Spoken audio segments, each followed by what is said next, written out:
How's it going, everybody, and welcome to Pure Smash on a beautiful Wednesday night in Gilbert, Arizona. Those of you joining us for the first time, my name is Laird. I'm joined with my good friend Taco Waffle. How you doing, brother? I'm doing A-okay. It is good to be back on the mic with you once again. I know that you do have a couple things lined up for yourself, which is really good, but it's always good to be just here on the mic on our typical Wednesday Pure Smash shenanigans. So it looks like we're actually not too far off from getting started for tonight. From what I'm seeing here, we do have a couple of entrants to look out for. We got ourselves, amongst a couple of other names, we got ourselves Felix, Arconi Yomadafu.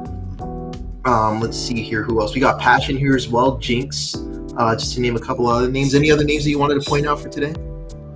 Well, actually, the bracket isn't updated for me right now, but I do know what I can see is the big number says 43, so this is nearing capacity for the entire event, which is always something good to see. We love to see that we're getting up to the upper echelon of player attendance. It's a good thing to see after COVID. Right, always a good thing to see. I noticed that our Wednesday tournaments also do happen to get a good couple of entrants as well, so that's always great to see. But with that said, it looks like all these entrants are just about getting ready to go. How have things been going so far in Lairdville? In Lairdville, Indiana, I miss tournaments. I haven't been to one in about a month since I moved out here, and it's killing me to not be around people. Yeah, I mean, that it definitely it does hit different when you go to a tournament after like such a long hiatus of not doing that. It really does. Dude, I feel like a Navy man out at sea, waiting to come back home to my girl. You know. Yeah, well, here we are. It looks like about to bring it home for today. Our first match is about to get started with the Beast going up against, I believe the opponent is Diamond. That's right. I don't know if it's just pronounced Diamond or if the 1X Diamond is pronounced. I have no clue. It looks like a. Let's just say Diamond. Yeah, it looks like an Xbox Live username right there. I kind of mess with it though. I like it. Oh yeah, me too. Again, the Xbox aesthetic is something I really enjoy. Maybe like the first game of all time was Minecraft on Who knows? the Xbox 360, but don't let that distract you from the fact that Beast got the first stock today. Yeah, Minecraft might have been Diamond's first game, but the Beast, I mean, Smash Brothers is definitely showing to be his game right now. Awesome first stock for tonight. Only withstanding about 40% damage and off to a great start. So far, some really good neutral with the Roy, and honestly, just like good advantage state as well, which is always great to see from a Roy player. But at the same time, we also have Diamond on Corrin, which is a bit of a obscure pick. But I feel like Corrin's one of those characters that you really only choose them if you know what your game plan is with said character. But so far, it seems like an unfortunate air dodge is going to be causing him to lose the second stock for this first game. And the biggest problem that Corrin has, other than a very, very undertapped meta at this point, is the fact that they're widely outclassed by many of the sword characters on the roster.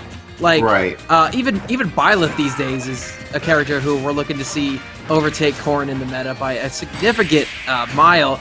And we see the Beast proving why Roy is superior. Looking for a fist bump. It's only game one, bro. Yeah, it's only game one, bro. You got to strap in. We got one more game. But let's see. Let's get a look at this quick replay here. Good pressure on that shield. Good pressure on that shield, and then getting a back air on the platform as well. And there's a forward air, waiting for the counter to die down. It's always good to see like that patience, even like when you're trying to make an approach. Yeah, and Beast was not afraid at all to go off stage, even with a character like Roy, who we often don't see tap too far off of the stage, Like, we generally see them cover high recoveries, but other than that, very little off-stage pressure from Roy. But the Beast, again, two of their stocks were like deep off-stage with forward airs, so, maybe they're playing very close to the sun, and that's something I can really appreciate, especially with a character who has such high-flying offense as Roy does. Yeah, always good to see there. So let's see how that transitions over in the second game as they're running it back on PS2. Man, dude, constantly the Beast is just hitting those sweet spots on the Roy sword. It's difficult too because Roy's basically a brawler because of how close they need to get in order to deal any damage with the sword. But pretty much every time the Beast swings, it's a sweet spot. Yeah, almost every time too. Yeah. So that's something that we'll be seeing very frequently. Oh, but good forward air edge guard once again. This one was a little bit closer to the stage, a little bit more tried and true to the Roy character that we see. But still, really good play with that forward air nonetheless. Taking the first off for this second game.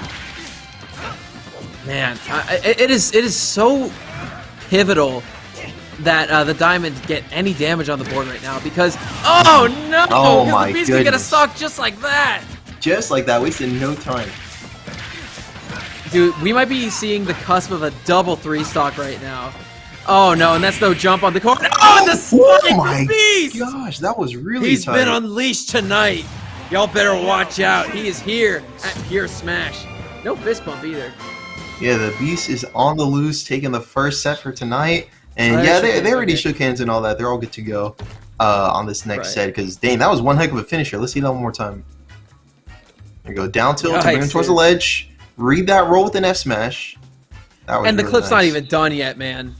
That's right. That's what I always say. That's the rule with clips. Is like if you see them take a stock and it's still rolling, that's how you know it's a good clip. Going straight into the second stock, getting that edge guard with the forward air, and going straight in, punishing air dodge with a down air for 2 stocks in a row. That was monstrous. It has been a very long time since I've seen a Corrin play. But it's been even longer since I've seen somebody win like that. Right. I can't access bracket. Thanks, production. Let me see. Yeah, I'm able to access bracket too. So I think it's. I just had to refresh a couple times. There we go. Yeah. So, am I right to believe that Scarm took pilot program this past week? Yes. That's cool.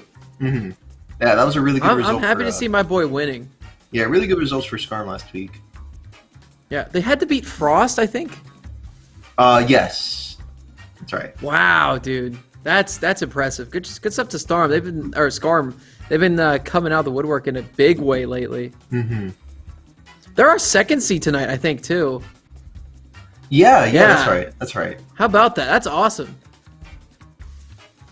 Yeah, they were able to make some really good moves throughout the past couple of weeks. Skarm's definitely been showing out in our weekly scene. Yeah, absolutely. So, and it's worth noting that there's no Krupp in attendance this evening, and there is also no Schroeder this evening either. Yeah, Ganyu was unable to secure a ride, so we'll be sitting out of this one tonight. Yeah, a couple of names that are missing, but at the same time, a couple of names that we don't really see too often. Like, I know the Beast has been going every now and then, especially having moved a little bit closer to the area, but, you know, Beast, we'll get him every here and there. A couple of other names that we don't really see. Passion's actually been missing MIA for a couple of weeks, too, so we're getting around. Yeah, I haven't seen Jinx play in a while either. Jinx, yeah, maybe like MIA for like a week, right? Word. It's tight. We don't talk as much either, so I can't even ask like what's going on. Mm-hmm. But chat's gonna be a little bit quieter today with the Beast in the building. But don't worry, you guys are in good company apparently. Oh wow, look at that. Yeah, look at that. Yeah. Man, chat's popping off tonight. Hey, good to see it. We generally have a lot more quiet chats than usual, but it's good to see. Oh, Diamond's in chat, dude. Thanks for playing Corrin. It's not a character we get to see very often. Oh, was that that was the Corrin that we just saw. That's pretty cool. Yeah, love to see it. What? Yeah. So Glitch is this weekend, so you best believe I'm gonna be watching that from my dorm. I will be too. I will be tuning in as well. Man, it's painful when I realize that there are like not tri-state events, but like East Coast events that I could have gone to if I was in the area, but I'm stuck in the Midwest. Mm-hmm. It's been a double-edged sword, really. Yeah, I know. Like, there's some events. What events do go down in the Midwest? Well, we have Full Bloom, which is I think our big regional. Frostbite's in Detroit, which is like 3 hours from here. Mm-hmm. I know Chicago has a lot of weeklies. We have like Ignition every week or so. Man, I wish I could drive like 3 hours to go to a major. Though that's pretty cool. Oh yeah, no, I mean it, and then it's like even closer when I'm back home in Pennsylvania, because Philadelphia is like an hour away. That's where I did like the majority of my locals over the summer. Mm-hmm. We have New York, literally 2 hours from where I live. So I'm going to moves. I have what else we have? DC's really like 3 to 4 hours away from my place, and Baltimore is like 3 hours from my house. And my dad lives in Maryland, so I can go out to Xanadu's whenever I feel like it. So Right. Yeah. There you go. So East Coast got it going on. That's it. But I feel like the epitome of grassroots when it comes to the Smash scene, it's got to be Arizona. Right. Because I mean, you guys, no matter where you all are, you find a way to have these awesome events. And again, Arizona's been a consummate powerhouse ever since the Melee days. So that's right. Yeah, our grassroots scene has been showing out for years now. That's right. Ever since I came onto the scene, but long before then. I wouldn't say long before that, because the scene's relative renaissance has become due to the fact that Taco Waffle's in the area. Oh no, I'm saying like ever since I've been here, I've been noticing that. I guess I want to say it's like because of me. Yeah. Yeah, everyone's like, "Oh my god, Taco Waffle!" Like, once you start going to these things, it's over. You're gonna be swarmed by all your new fans. Yeah. I'm shooting for PR. I'm announcing it now. Dude, what if they had a commentary PR? Right. That would be interesting. That'd be fun. Actually. That'd be fun. Yeah. Well, it kind of broke my heart watching Summit this past year and seeing the commentator crew battle. Oh yeah, I forgot that happened. Because like, I was watching it, I was like, oh my god, I would destroy all of these guys. Shit, I would farm. Yeah. It's kind of crazy that whenever I'm watching some of these events, I could be like, oh, I know that commentator. I spoke to them on Twitter once, or I met that guy at Cross Up or something. Like, it's ridiculous. Yeah. Small world sometimes, you know? Kind of crazy. It just all comes together like that. Yeah, yeah. In the midst of technical difficulties. Oh, actually, we got something else we could talk about, Taco. And who's that? Well, it's not a person. It's more the fact. I was gonna say it's more the fact that we have a direct happening tomorrow. Oh yeah, that's right.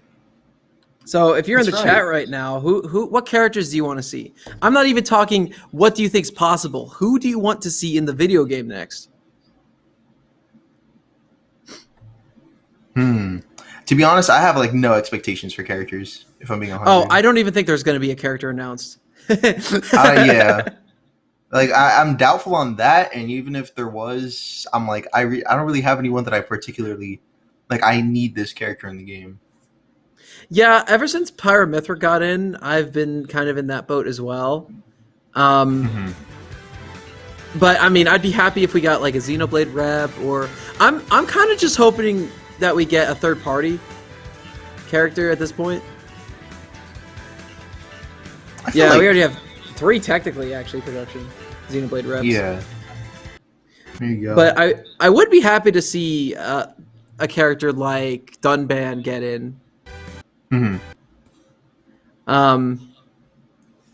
But other than that, I'd like to see either Doom Guy or Master Chief get in. Not that we need more projectile characters, but I feel like Doom Guy could be a Samus-esque type of character.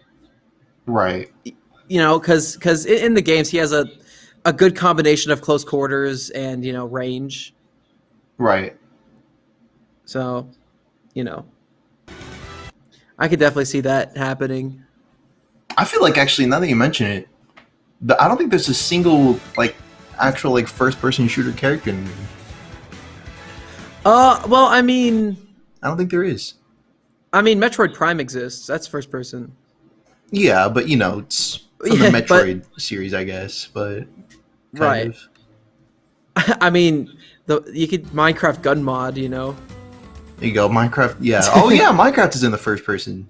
Dude, I'm so glad they didn't give Steve mod privileges in this game because he'd be even more broken. You just go into creative mode for his recovery. Just fly back to the stage. That'd be funny. I wish. Could just spawn creepers everywhere. Yeah. Oh hey, the Beast is in chat. How you doing, mate? I thought it was gonna be quiet without you tonight. There you go. Yeah, it looks like we're getting our next match set up here. I think it's going to be Curbster. I'm not sure who his opponent is yet, though. Yeah, Curbstar and Karoma is coming up next, and I believe Karoma, I want to say plays Young Link, I think, and then I know Curbstar plays Pokemon Trainer. Ooh, so this is a high tier pick that everyone thinks is top tier matchup. Right, there you go.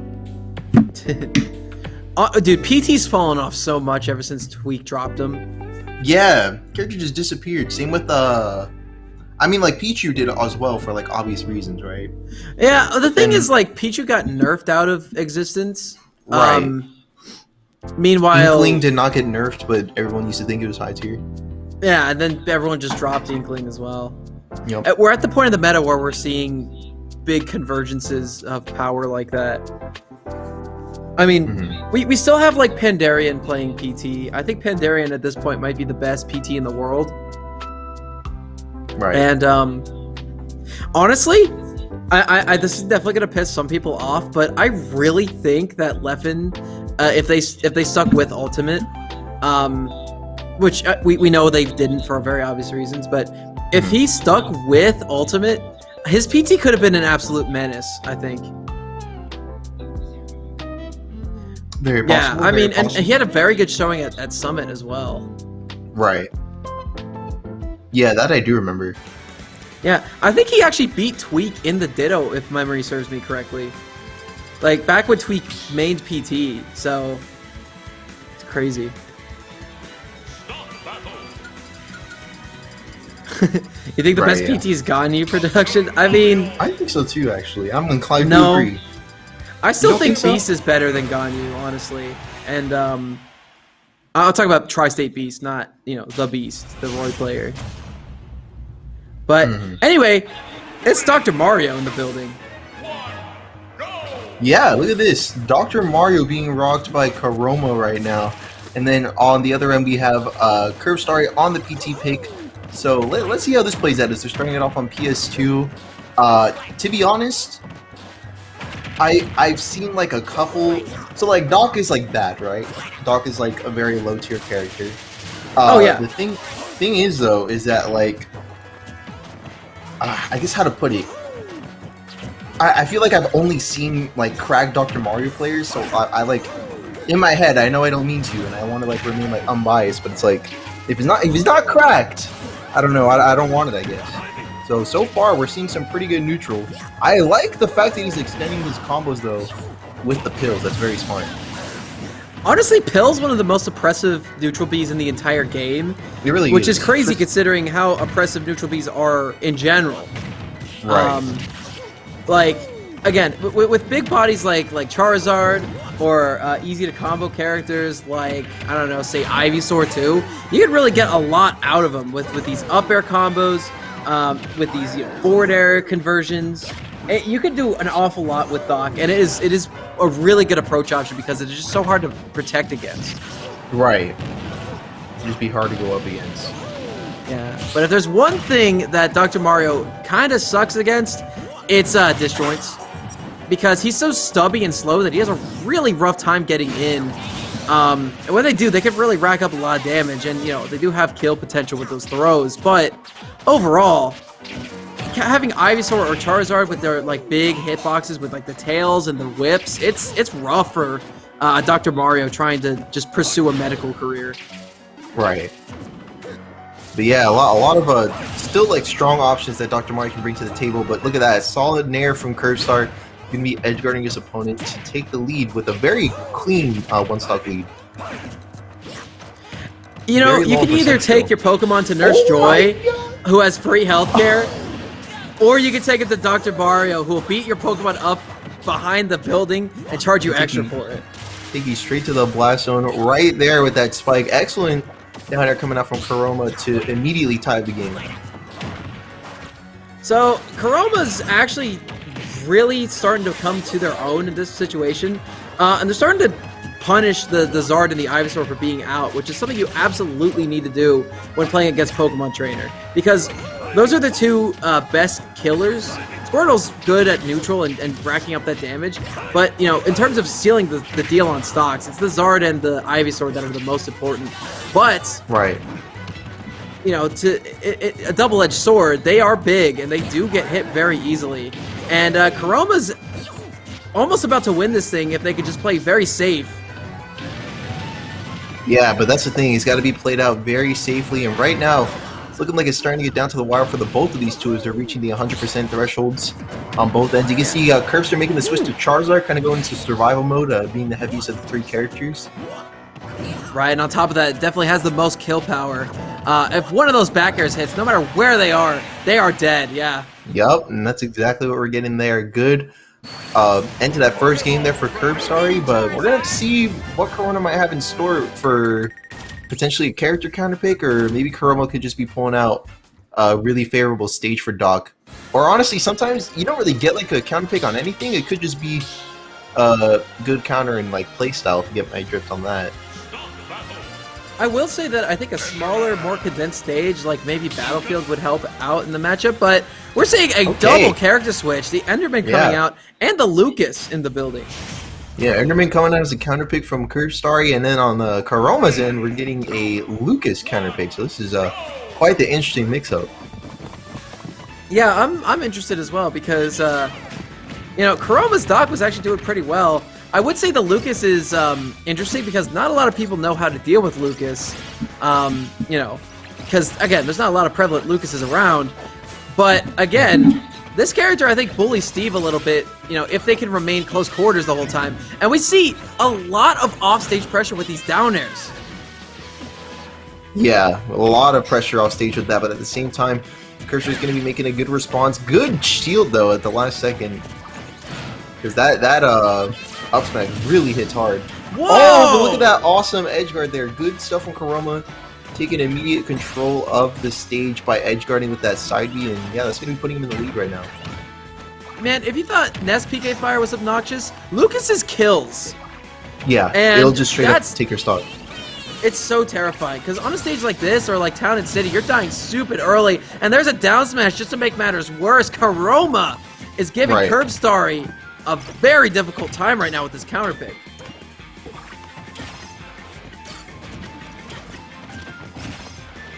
Look at that good up tilt coming up from Corona, extending the combos.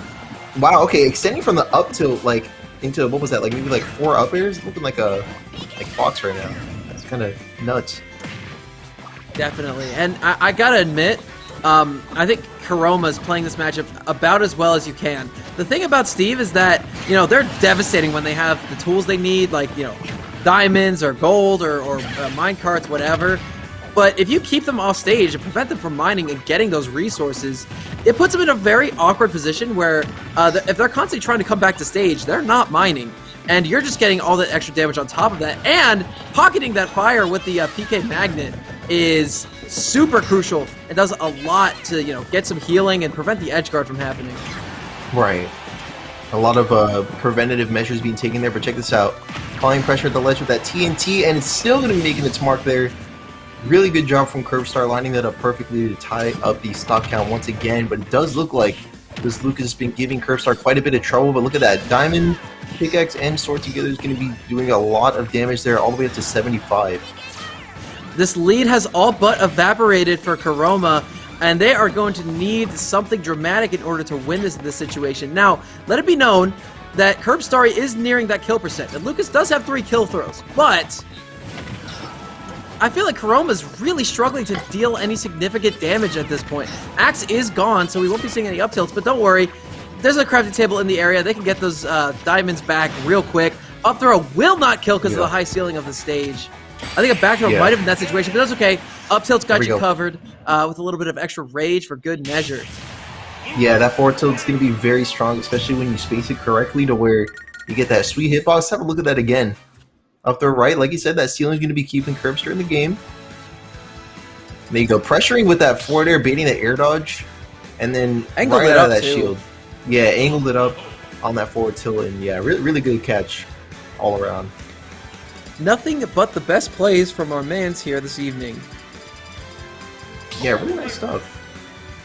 So, the Toon Link is coming out. We're seeing another character switch right now.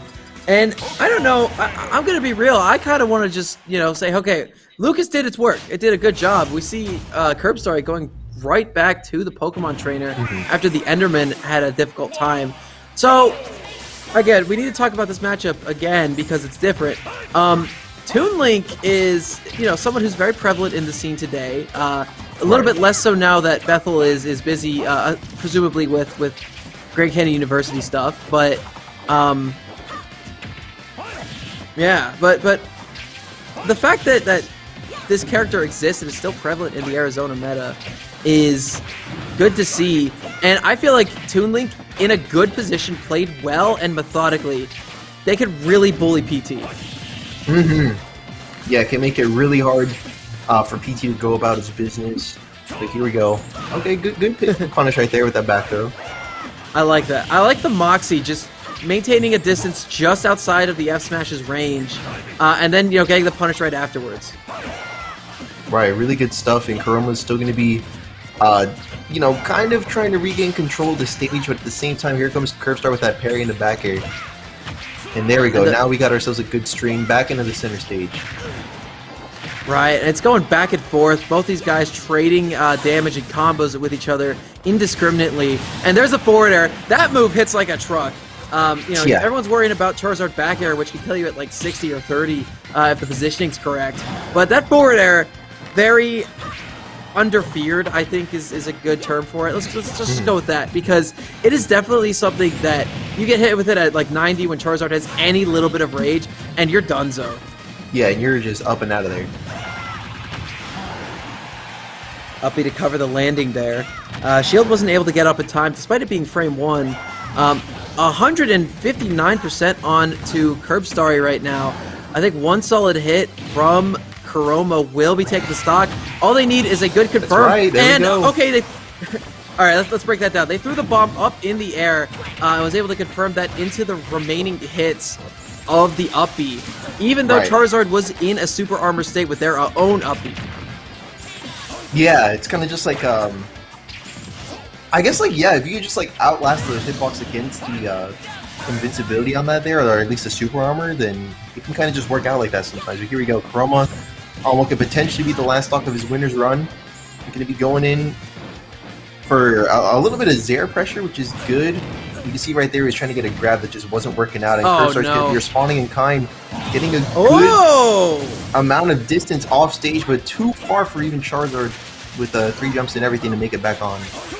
Yep, that was an Icarus play right there. Flies a little too close to the sun to try to get that kill, but it doesn't matter because there is a near full stock advantage for Curbstarry anyway, and they're definitely hitting these Razor Leaf confirms, catching these landings with the up airs, and that is going to be the game.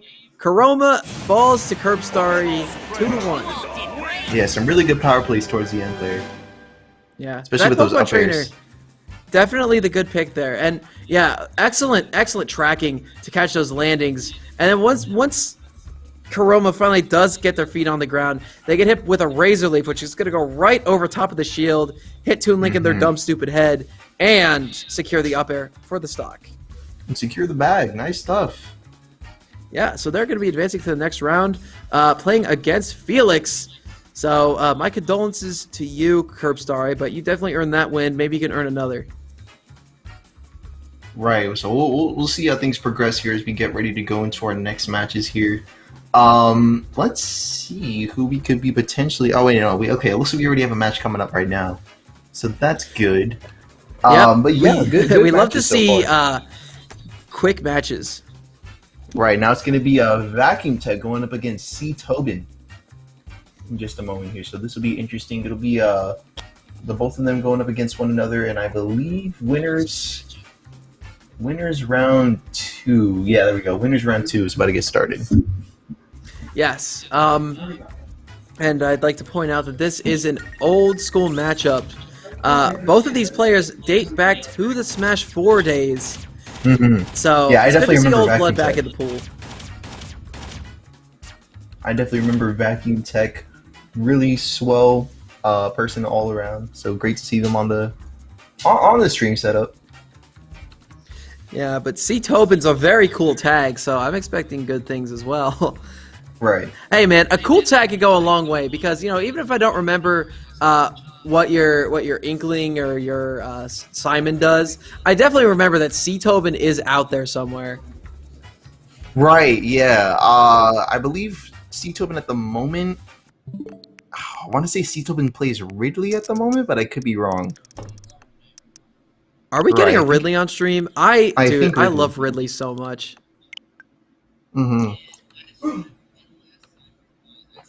Yeah, Ridley's pretty dope. And then Vacuum Tech at the moment, I know like before he retired, he was playing a Piranha Plant, and then I think a little bit of a Young Link. So it might be Young Link that we'll be seeing. Well, you know how much I love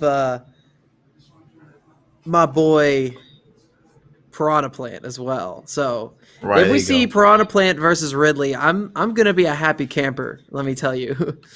Yeah, it'll be quite interesting. Vacuum Tech in the chat. Vacuum Tech in the chat. Vacuum Tech, who do you play? He said, "Let's go." Who are you playing? Let's go. It's got to be Young Dude, Link. I love the confidence.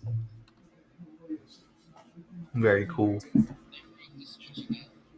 Oh no, they broke the Switch. Mother of pearl. How do you even? Yeah. Right. All right. Well, let's take this opportunity of a little stream break to talk about Ascension. Yo, big shout out to Ascension.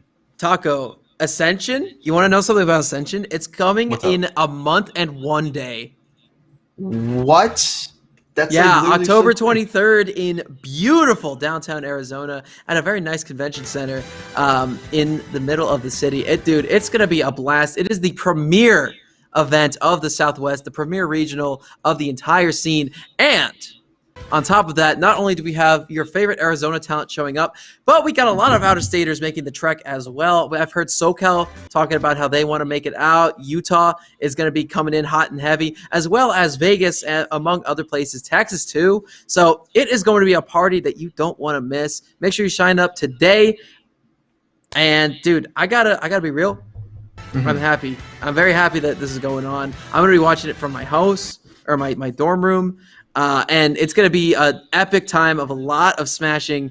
So if you're in the area for any reason, you definitely want to show up to that. So sign up today at SmashGG/Ascension.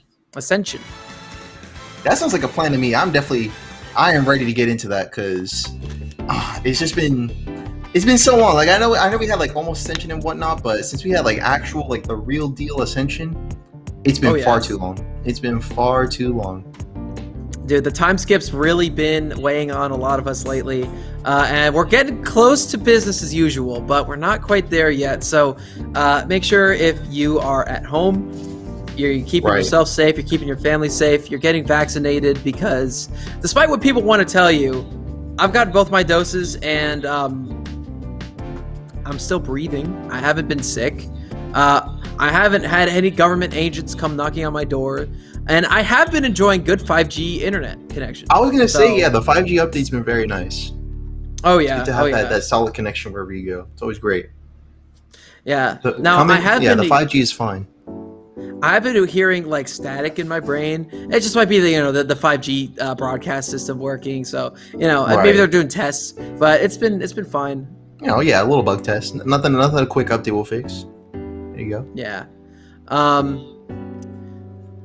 No Samuses in Arizona. Buy me a dinosaur. Aren't you in Arizona? Didn't you win amateurs last week? True. That's the renowned amateur bracket winner. Yeah, dude, I love Buy Me a Dinosaur. He's so cool. Yeah, I messaged him on Discord, or not Discord, on Twitter a couple weeks ago, like after he won. And very nice individual. I'd definitely like to see him come out and compete more. Yeah, pretty dope Samus, but looks like Rakutech and C. Tobin are back online, so let's see how things play out as they're about to get started here in just a moment. Oh, geez, Fusky's in chat. Hey, Fusky. Yeah, big shout outs to Fusky. Fellow commentator, connoisseur right there. There you go, nice. Yeah. Ganyu. Hey, Ganyu, are you going to change your Twitch to Ganyu as well? Mm-hmm. Hey, Fusky. Fusky, I hope you're doing good tonight, mate. I'm very excited to be able to commentate with you soon. So, anyway, Switch is fixed. We're getting right into it, and it will be Ridley versus Young Link. Upset that there's no Piranha Plant, but that's okay. I got Ridley on stream. I'm happy. Yeah, this will be still quite the interesting match that we'll have coming up here. But it looks like right now, got ourselves C. Tobin getting a good 64% in there.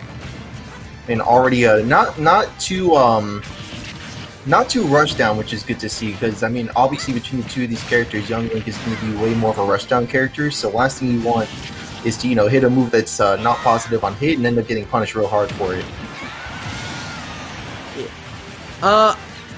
Okay. Thanks, production. I will say that it's not very prudent for Young Link to really rush down in this matchup. It's more so for, I'd say, Young Link to just kind of throw their projectiles out, because Ridley's such a big body that they tend to struggle whenever that's kind of what the game plan is that they're dealing with. I mean, they lose to Samus in the game as well.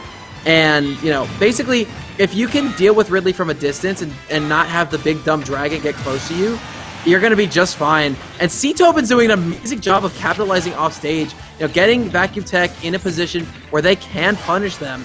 It's a very good game plan because if they're not on the ground, they can't be throwing out projectiles as leniently. Right, yeah, that's definitely worth noting here. So that's very likely something that's being taken into account here.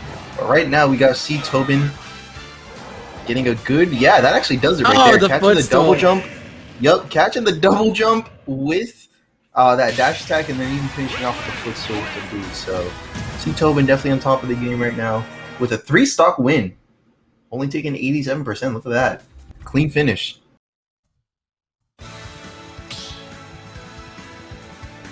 Good stuff. Dude. I don't know, what do you think? Winnable? That was a dominating game 1, I will say. Looks winnable to me. Looks winnable. yeah. At certain points, if Vacuum Tech just didn't get hit. So, Falco? Ooh, we're shaking things up now. Yeah, so the biggest part of what C-Tobin did last match was definitely the offstage. Hitting those back airs, the forward airs, making sure your opponent can't make their way back to stage is definitely going to be something super huge, against like a young Link. But against Falco, who's got a pretty bad recovery in their own right, it's going to be difficult. Now, they do have a little bit more lateral movement than young Link does. But in terms of vertical, after they burn their double jump, they don't really have a whole lot. Firebird is quite tricky to deal with. Yeah, it definitely can prove to be difficult, but at the same time, I mean, let's see what Falco, being played by Vacuum Tech, is going to be bringing to the table here, because right now it still looks like C-Tobin is sticking with the plan as per usual, or at least from what we saw in the last match, and it still seems to be playing out pretty well. But we do still have ourselves an even game on the first stock per player so far. Yeah, I love this passive aggression that C-Tobin's been employing this match. Very defensive, not getting caught out too much by these projectiles, and making gradual approaches, but not full commits. And waiting for their opponent to want to hit them back so they can get a ton of damage piled up, and a very quick stock on top of that. Yeah, really clean stock right there, and now we got 2 stocks in a row for C-Tobin once again. Is he going to go for the 3, or does maybe Vacuum Tech have other things in store here? Seems like we could be seeing potentially a little shift in Vacuum's gameplay here for the better. Here we go, good drag down with that nair. Lots of people think Ridley's best at planking, and while Ridley is good at planking, planking is very easily avoidable. All you need to do is just not be in the vicinity where you can get hit off the ledge. Oh my goodness! Oh my god! Don't peek up like that. Not only is Ridley a intergalactic space deviant, but they are also an accomplished duck hunter. Yeah, look at that. Solid finish, man. Let's get a look at that again, actually. Yeah, we need to see that back. Dude, that was an amazing raid. I don't know if they were just trying to get back to stage. I have no idea why Vacuum Tech felt the need to go low there, but C-Tobin absolutely royally flushed their opponent. Yeah, man, that was I think it's been a while since I've actually seen C-Tobin in action as well, so that was pretty cool to see. And you know what? It's been even longer since I've seen Ridley too. So there you go. Yeah, it's good to see a return to form of these former Smash 4 veterans coming back into the scene they love and enjoy. And I'm always happy to see Ridley on stream, so it's a plus for me too. There you go. It's a win-win. Yeah, man. So yeah, again, great gameplay from C-Tobin. Mixes heavy hits with passive play and defense very nicely, and can mix them up indiscriminately, which is very difficult for a lot of opponents to deal with, because a lot of opponents really have to work themselves into a different mindset in order to change how they're playing. But I think C-Tobin's game plan overall was just it completely worked in almost any situation, if you're getting pressured, you're just, okay, I'll be defensive a little bit, and then I'll approach. Or if you're getting you have a lot of room, okay, I'll gradually approach, but I'll keep myself safe in the process too. So it's a very good game plan, especially with a character like Ridley, who covers so much space just by playing defensively. Yeah, it can cover so much just by Not yet. Just kind of like keeping a safe distance away, and it kind of just seems to pay out in the end. So, and you know, it's one thing for that to be a thing with the character, but it's another thing when a player recognizes it and uses it so proficiently. So, true. Right. Like you could have good options available to you, but you know, at the end of the day, it's up to you, the player, to recognize and utilize it. Yeah, 100%. So, shifting gears a little bit, we're going to be having the Doobster versus Hime up next on stream. This will be our last set of winners round 2. Right. So yeah, we got ourselves a good couple of rounds so far. Let's see how this one plays out. I believe Hime is going to be King DDD. As for the Doobster does sound familiar. I know for a fact that I've seen the Doobster in a lot of tournaments. Yeah, it's actually going to be Wii Fit. So Wii Fit versus King DDD coming up next. True. Dude, I'm happy to see it. So what was this gonna be? DDD Wii Fit is what you said. That's interesting because I have no idea what the interaction between Header and Gordo is. Because they're both projectiles that you could hit back. Right. So do they just trade with each other, or does one beat another? I think they just both get sent back, but I don't know. That's really funny. Yeah, the soccer ball can just be so weird sometimes, so it's really just hard to... It's really hard to give like a definitive answer. It can just go like 4 quadrillion different directions, it feels like. Yeah, Gordo too. Also, shout-outs to Lank5, my floor here on campus, who might have caused some property damage this evening after the fire drill was a success. Dang. Was he just up and out of there? Like jumping over sofas? Yeah, the whole floor cleared out. We were able to go back in first, but I left before anything crazy happened, but apparently in my absence, an oopsie might have occurred. But I'll let you guys know when we have more details. But I think they're watching tonight, so I'm really appreciative of that. My roommate is really supportive of me. So anyway, you don't care about me. We're here to watch the Doobster and Hime play, and already we're seeing how this matchup is going to go. The side Bs are flying, and these stocks might be in a little bit too. That's right, the Doobster and Hime is currently underway, but already we're seeing some good hits coming in from the Doobster, leading up to 90% on his opponent. But here comes Hime trying to get a solid catch on that neutral B. There we go, second time's going to be a charm. Tries to punish the air dodge, because see, a lot of opponents will air dodge out of that little like star form that they turn into, and that's a good opportunity to get like some good follow-ups. Like we almost saw him landing that forward tilt there, which is a really good option. So we'll have to see if that pays out here in a little bit. Yeah, it's gonna be disjoints versus close quarters for the most part of this match. Oh, and no Gordo coming out provides no ledge pressure, but that's okay. Better late than never, and we see another Gordo come out and capture Doobster hanging out under that platform perfectly. It's an even match, but Wii Fit is a little bit heavier than DDD, and of course has a little bit of an easier time killing too, especially when that deep breathing's active. First stock of the match is going to Doobster. Right. Oh my god. Hime's just going for everything right there. They really want that kill.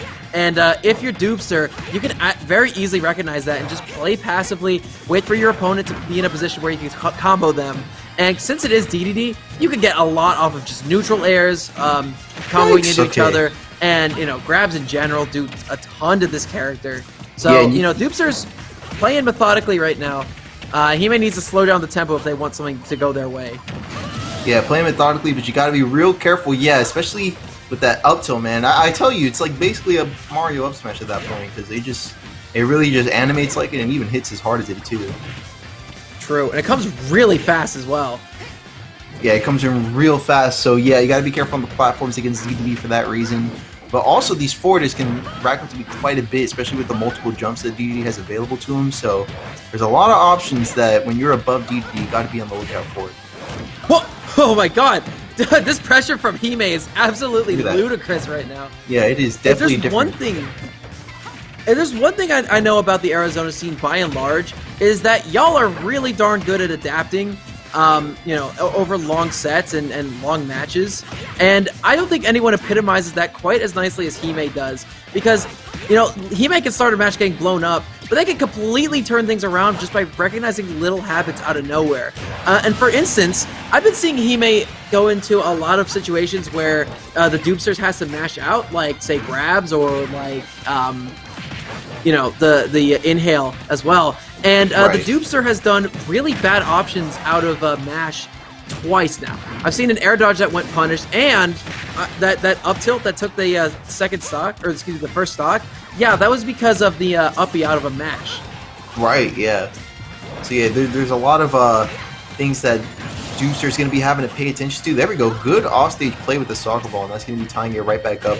But on the stock count, on the percent though, there is still a little bit of a ways to go. But hey, that's why we got deep breathing. Look at that. Single hit of neutral B and a forward air is going to be just enough to tie it right back up. You can take one step closer towards taking the lead. I say Dupster right now is maintaining a very pivotal distance from their opponent, where they're not getting punished too often, and every hit that they get can lead into another one perfectly.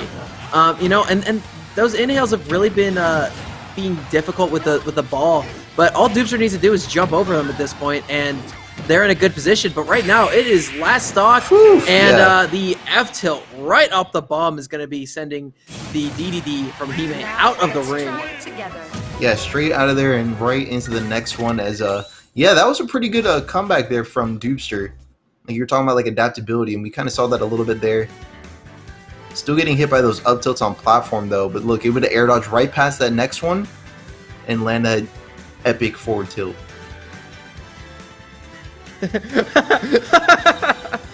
I'm sorry, I'm not laughing at what you said, but Buy Me a Dinosaur said, I care about Laird vaguely. Vaguely. What does he mean by that? Well, too vague to tell you. I don't know, but it sounds menacing. No, it's too vague to tell you. I don't know if I'm laughing because that was genuinely funny or if I'm terrified right now. Right. Oh, I got my one of my boys from Link 5 is in the chat right now. Love to see it. That's what's up. Dude, I love the support from my floor. Like, they're all wicked cool people. Yeah, that's what's also, up. property damage was avoided. We thought we broke the elevator, but we actually didn't. Oh, crisis averted. There you go. 100%. And this stage pick is going to be Kalos, and I think this is going to be very good for Hime. I definitely see why they went here. Problem is that we know that Wii Fit likes the stage too. They definitely like big stages with open middles because they could definitely get a lot off of that volleyball, or excuse me, the soccer ball. And also, Wii Fit has a lot of mix-ups off stage on this stage as well because of the ability for them to wall jump. So they can really fluidly mix up high recoveries and low ones if they're in a position where they need to mix up at the ledge, which against DDD, you might need to do. Yeah, you might need to find yourself doing that here, but at the same time, it does look like Hime's going to be taking the lead here for 91% though, especially with deep breathing. You can't really, you got to really start taking that you know, survivability aspects like way more seriously when you're at this percent against someone that has such a great potential for taking stocks. Oh, I mean, that deep breathing is definitely not to be underestimated at any time. No, and again, wisely, Hime's maintaining a good distance outside of that threat range, and is just trying to pick their opponent off with Gordos, with the hammers, and they're not putting themselves in very bad positions.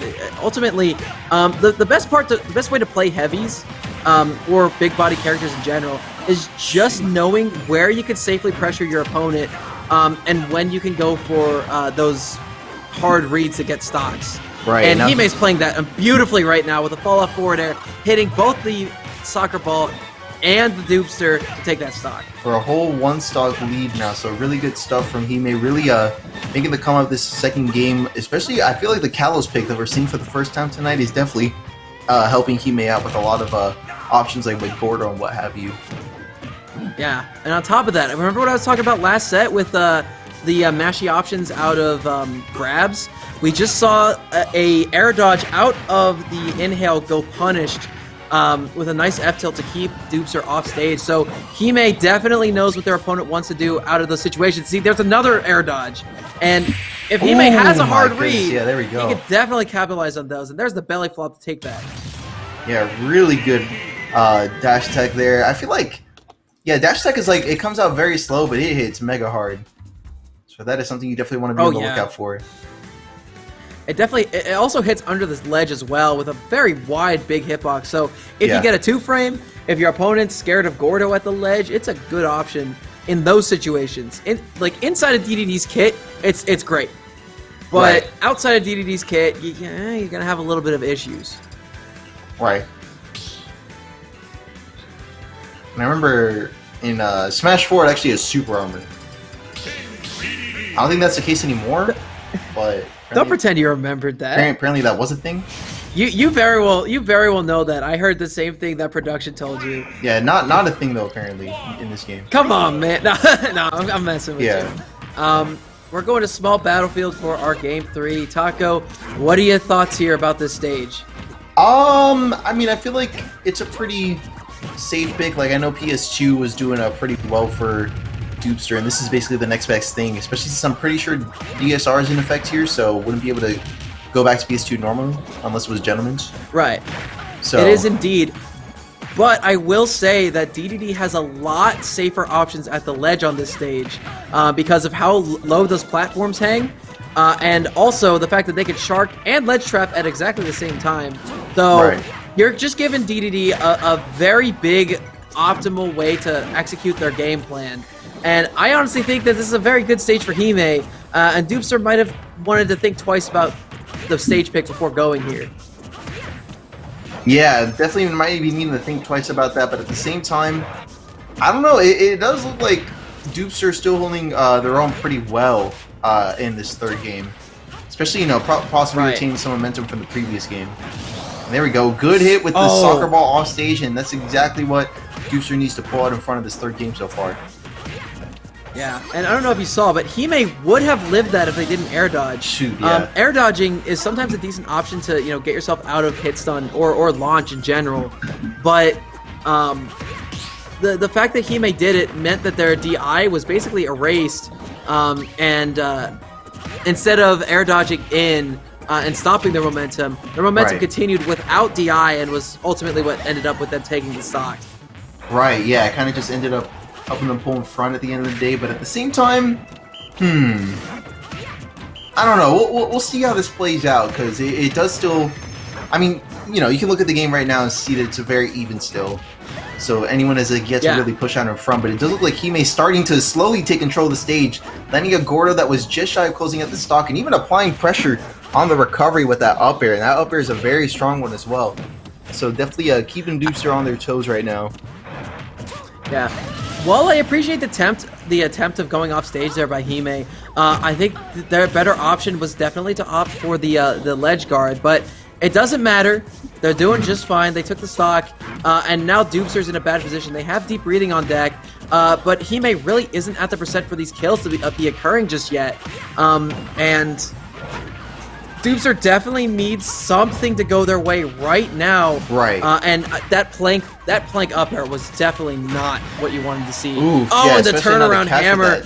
Down B, that's like the first time we see that all the set.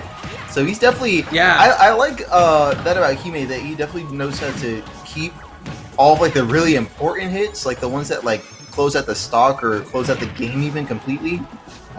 Really saves it like for the last second, just like a move that we haven't seen all the set. And look at that, first up smash. Legit, the first up smash of the set is coming out just so that Hime can close out that secure 2-stock lead and that 2-1 win. That definitely wasn't the first up B of the set, or up smash of the set, but it came right at the right moment. Again, the dash pressure on the shield into the up smash, again, waiting for their opponent to drop shield, reading the panic option. With a character that is as cerebral in nature as DDD is, you definitely love to see options like that pay off. And that's one of the reasons Hammer and Dash Attack are so good in general as well. Yeah, really good options. It's because it's a fear factor, Hold on. All right, you're scared, you're gonna, mess up. What? Is that Jinx rocking the Stitch onesie? Is that what I'm understanding? Dog, I was looking more about the mask that is moving. Oh yeah, we've seen that before. I've seen Jinx rocking that before, but the Stitch onesie, is that what's going on? Dude, that's kind of hype. I don't care what anyone says, but Jinx has the wickedest drip in the bro. scene. Yeah, that's my Ohana right there, bro. That's my family right there. Big shout out to Jinx. I wish. Jinx is a cool dude. That's what's up. And the headband too. Making some big gamer moves right now. Yeah. So what do you think Jinx is gonna dye their hair to next? Because the pink and brown has all but expired, and we're just rocking with the natural color, which we like to see. But I want to see Jinx with like cyan in their hair next. You know? Yeah, that'd be kind of interesting. I feel like cyan would be a good color for Jinx, or possibly. Honestly, I can see Jinx yellow. pulling off pretty much anything. Or actually, I forget what yellow alt Jinx runs for Wii Fit. I don't remember. It's green mail, I think. I think so too, yeah. It's either green mail or red mail. Yeah, possibly. I'm gonna turn on my fan real quick. Let me do that. Cool. I'm in a conference room, so I don't have a fan. I do appreciate that the university was kind enough to let me use this room, since I'm too scared to ask the radio if I can have like a booth or something. And just like that, I'm back in action. Let's see what we got here. We got Jinx and his opponent. Looks to be Grim, I think. I think that's Grim. Yeah, that's Grim. It is Grim. There we go. Nice stuff. So it looks like we are with that. Getting into winners round 3. Yes. Okay. Now, as I recall, I think Grim plays the Wolf.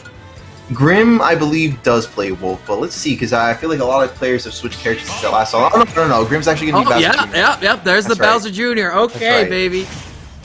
I was like, Bowser Jr. maybe some Wolf, but definitely Bowser Jr. Yeah.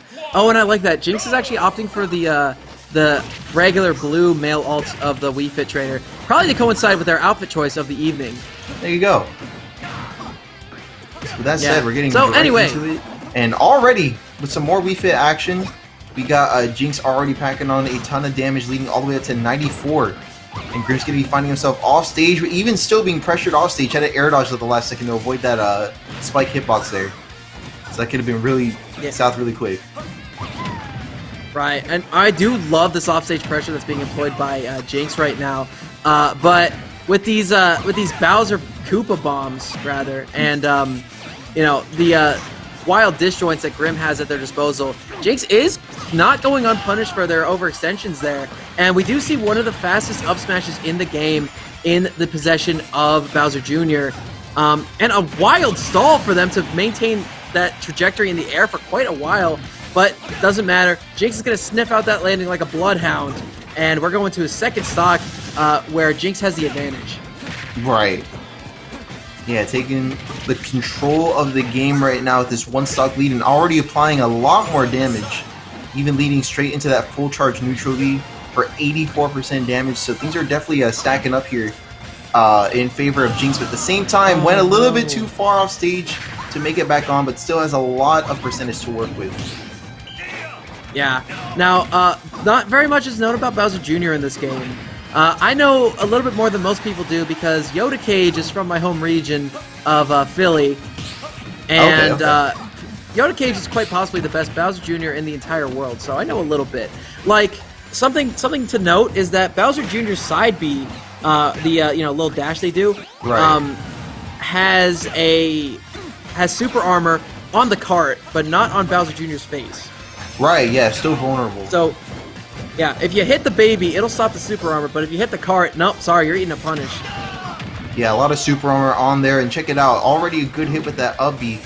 Even pressuring off stage with a forward air to get some additional off stage pressure on there. I do like the attempt at the catch on the roll with that up B as a punish option.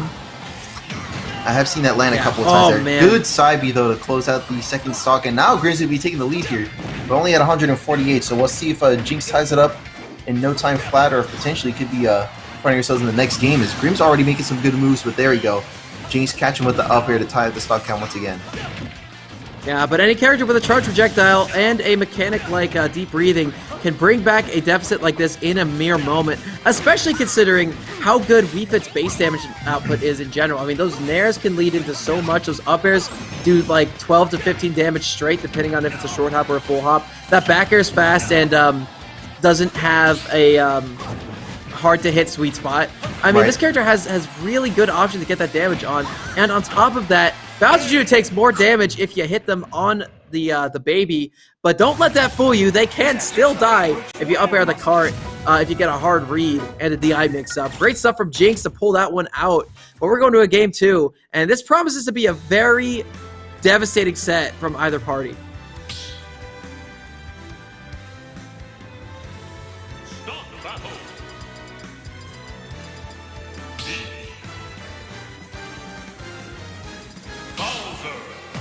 I can hear you, Taco. I don't know if the chat can. I'm the only one who has the privilege of your words right now, Taco, but I do agree. And I gotta admit, I've been loving the aggression, emphasized by both these players right now. I mean, Jinx, one of the most aggressive Wii Fits on the planet. And, hey, you're back, Taco? Yeah. Nice. Well, now if you're talking, I can't hear you. Now he's off the grid. This man's moving to Area 51. Well, it's all right. I'll cover until homie gets back. But it seems like Jinx is in a pretty bad way right now. Now, when Jinx made their excursion out to Pennsylvania, I do not believe Yoda Cage was in attendance of any events that they were, at. But they might have gotten some experience down the line. They might have kept up with the scene, so they know a little bit of how to deal with Bowser Jr. I know that Jinx has been wanting to get this Peach into a tournament-ready setting. Okay, I still can't hear him over this. Okay, yeah, I think we should be good. Oh, I can hear him. Okay, great. Yeah, so it looks like... Yeah, welcome back. Yeah, you were talking about, what was it again? Oh, I was talking about how, I feel like Jinx doesn't have the matchup experience quite yet, simply because they weren't here. They weren't in Pennsylvania when Yoda Cage was really prevalent over this past summer when they made the trip out there or out here. But this Peach pick is definitely ballsy to say the least. I know that Yoda Cage, or excuse me, not Yoda, that Jinx has been trying to get the Peach tournament ready for quite a while. And we've seen Jinx do amazing things with this Peach, but I feel like the Wii Fit trainer is still the stronger of the two characters. Right, I would say so too, but there we go. At the same time, we got ourselves one heck of a tied-up situation right now as Grim is going to be going down on that stock, and now Jinx is... I mean, I gotta say though, I'm still surprised that we're seeing the Peach pick, I guess. I don't know if we really seen too much of Jinx's Peach, but I know for a fact that, Jinx plays a character, but against Bowser Jr., it's such an odd matchup, I feel like that's really something that you would do if, you already know how a character works and you're, just ready to go up against him with another character. I have a feeling the thought process could have been, oh, I'll switch now. A, I get tournament experience, but B, if Bowser Jr. tries to up B, I could snipe him with the turnip and, completely take away their option to recover. And we do see that with, a lot of Z-drops at the ledge. Right. Yeah, we do see some good edge guarding attempts though that wouldn't be available to Wii Fit normally, so that's definitely true. But let's see how things shape up, because so far we still got ourselves a pretty tight game. Good down smash coming out there from Jinx. Yeah, but this ain't melee. That will not be killing just yet. A nice ballsy recovery from Grim. They get back on stage with the forward air. Oh yeah, and they go deep for a potential edge guard as well, and come back with another forward air, which is going to clear the runway. But they are going to get hit by the Koopa, and they are going to be dead after that up air. What a conversion from Grim. Yeah, those are some big plays right there coming out from Grim, taking the lead on 150, but 150 is 150, so that might not be its one stock lead for too long. Yeah. There we go. Here we see the situation that Peach tends to struggle in, and that is sealing out stocks. Peach can do a lot of damage. They have really good combo potential, and float cancel is such an insane mechanic that we do see Jinx utilizing to great effect. However, they need one of their stronger hits, like a smash attack or their forward air or their back air, in order to take stocks, and Jinx just isn't hitting any. Right. There we go, 210%, and finally, Jinx is going to be taking out Grim's second stock, and now we got ourselves a tied stock count. Jinx is one stock away from taking the set 2-0. At the same time, Grim is going to be still hanging in there, regaining control of the stage with that side B, and even trying to gain some additional pressure on this main platform there with the Mech Koopa. right? And while Grim has had the stock lead the entire set, Jinx has had the percent lead. So, again, man, a lot of mix-ups with those float cancel back airs into the side B.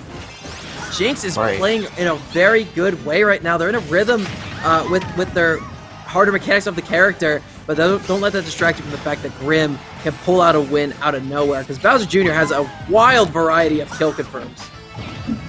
Yeah, still like a lot of options available to them right now, but let's see. There we go. Good nair from center stage. Jinx going to be taking control off stage, and the Stitch off stage is going to be edge guarding Grim right out of that set. Man, that was quite the turn. I mean, I feel like a regular turn would have just done it, right? Oh no, I mean, in that position, again, the jump might have been sniped, the recovery might have been sniped overall as well. So, I mean, I probably would have, but the death sentence, though. Look at that. Like, come on. I actually don't know if that up B would have made it all the way back either. I don't think so either. If they didn't have a side B, but I don't know. But Jinx it's definitely a nice exclamation mark, to say the least. Yeah, Jinx still out here doing the most, though, so there you go. I love Jinx. What a guy. Congratulations on your win, friend. I'll talk to you later. So our next match on stream is going to be between Passion and Halo. Mm-hmm. And this will be the last set on stream of Winners Round 3. The next set after this one will be our first Winners Quarterfinal of the night. Right. Coming up after that, but right now, I feel like it has definitely been a minute since we've seen Halo on stream, so this will be interesting to see. Diddy Kong coming up next from Halo. Diddy. Now, Diddy's a character that's really been mixing up the meta recently, with players like Tweak and Aaron taking the scene by storm. And there's a little, just a second ago, you saw that play-by-play of the turnip kill. Yeah, Stitch right in the head. Mm-hmm. And, you know, Jinx has been bragging to me an awful lot about their turnip RNG. So, you know, I'm glad to see it approved right there. Yeah, there you go. Good to see that, of course, but yeah, we get to see how this next match plays up. It's going to be Passion and Halo, like we mentioned.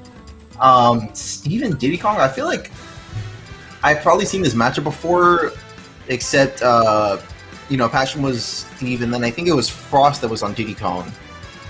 I feel like that sounds a little bit familiar. I know for a fact that they played each other before, though, that's for sure. Frost and Passion. Right, so that does seem like a little bit familiar. But let's see how things play out here in just a moment.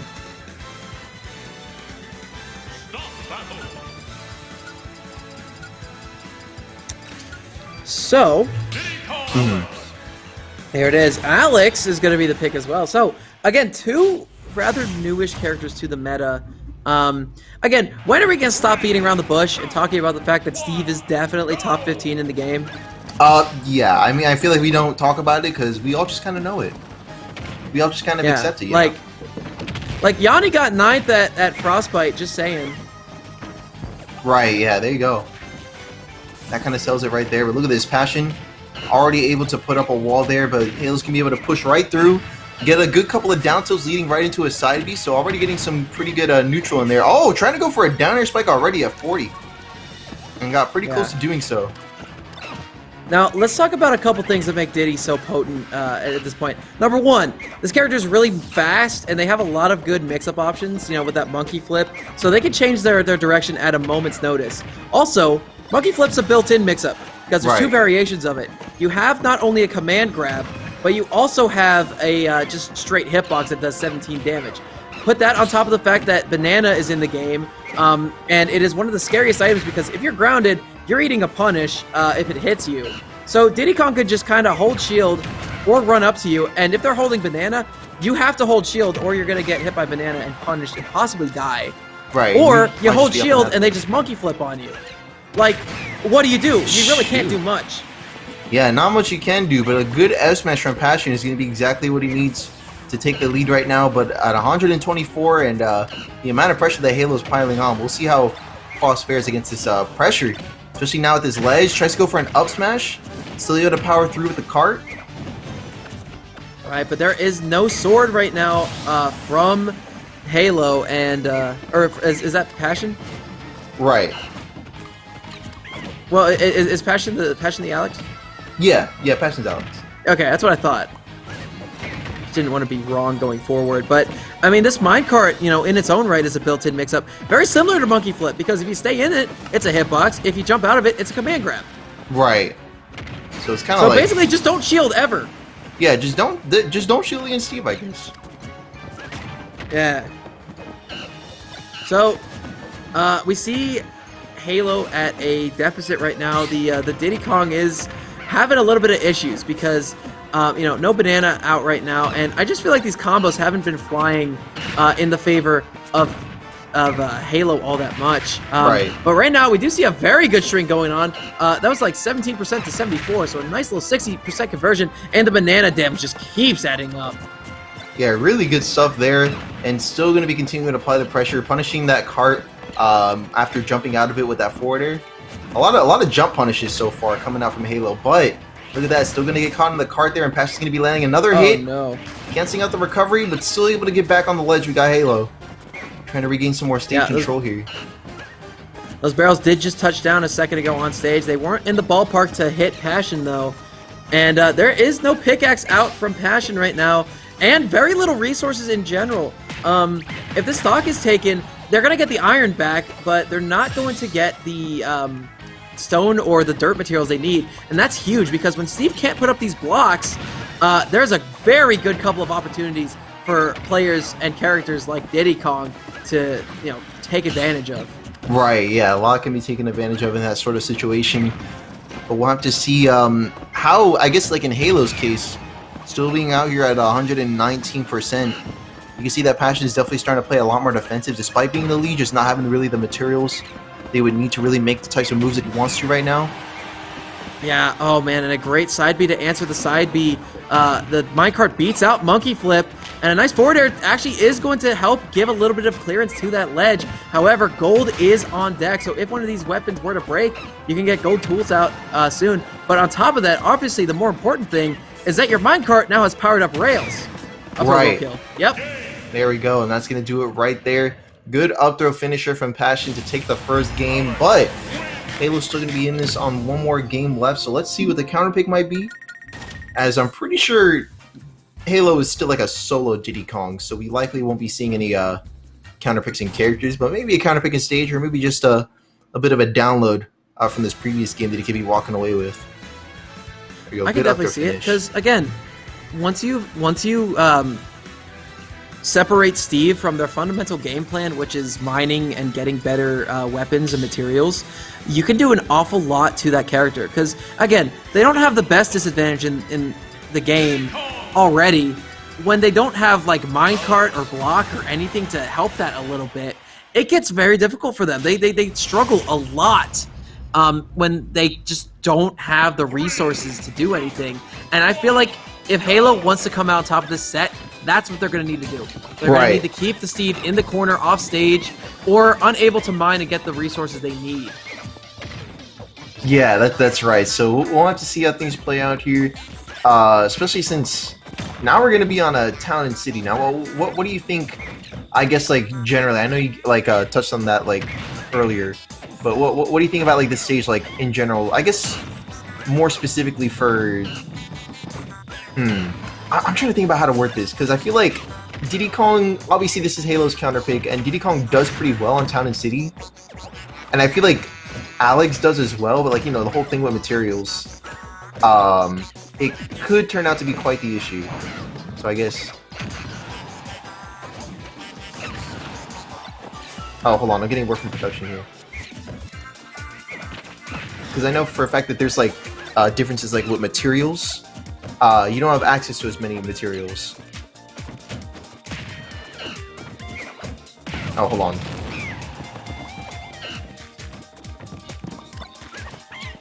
Yeah, did you catch that, Laird? I did catch that. Production was explaining that apparently on stages like this, you get a lot of wood, but then not a lot of stone.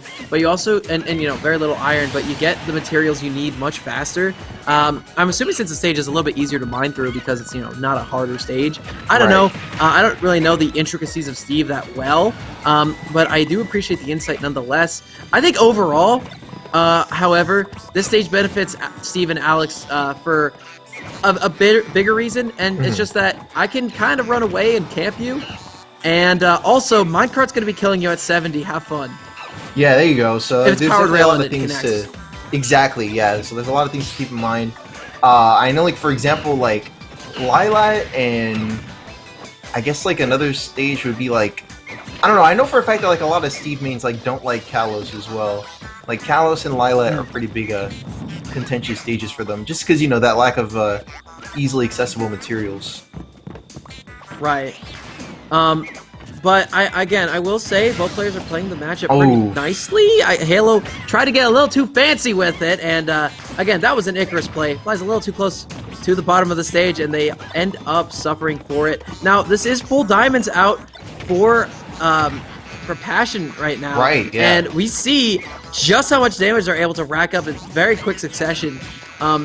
I think very soon we could be seeing a dead Diddy Kong because this character is so light and Steve has so much power when the diamonds are out. And on top of that, Passion is well endowed for their next stock. When they get there, they will have not only gold, but they'll also have diamond tools, and they're going to get their iron back after death. Right, yeah, so there's a lot of things that are lined up here for them, but at the same time, there we go. Good, solid confirm there coming out from Halo to finish off that stock, but like you said, has a lot to work with. Using those iframes to get those diamond tools right back. And now things are looking pretty good here for Passion, despite being at a deficit. Already landing a good couple of hits, getting up to 96%, all the way up to 114. And Halo's kind of just being forced to take them right now, as Passion did a really good job at covering a lot of options that he would normally be going for.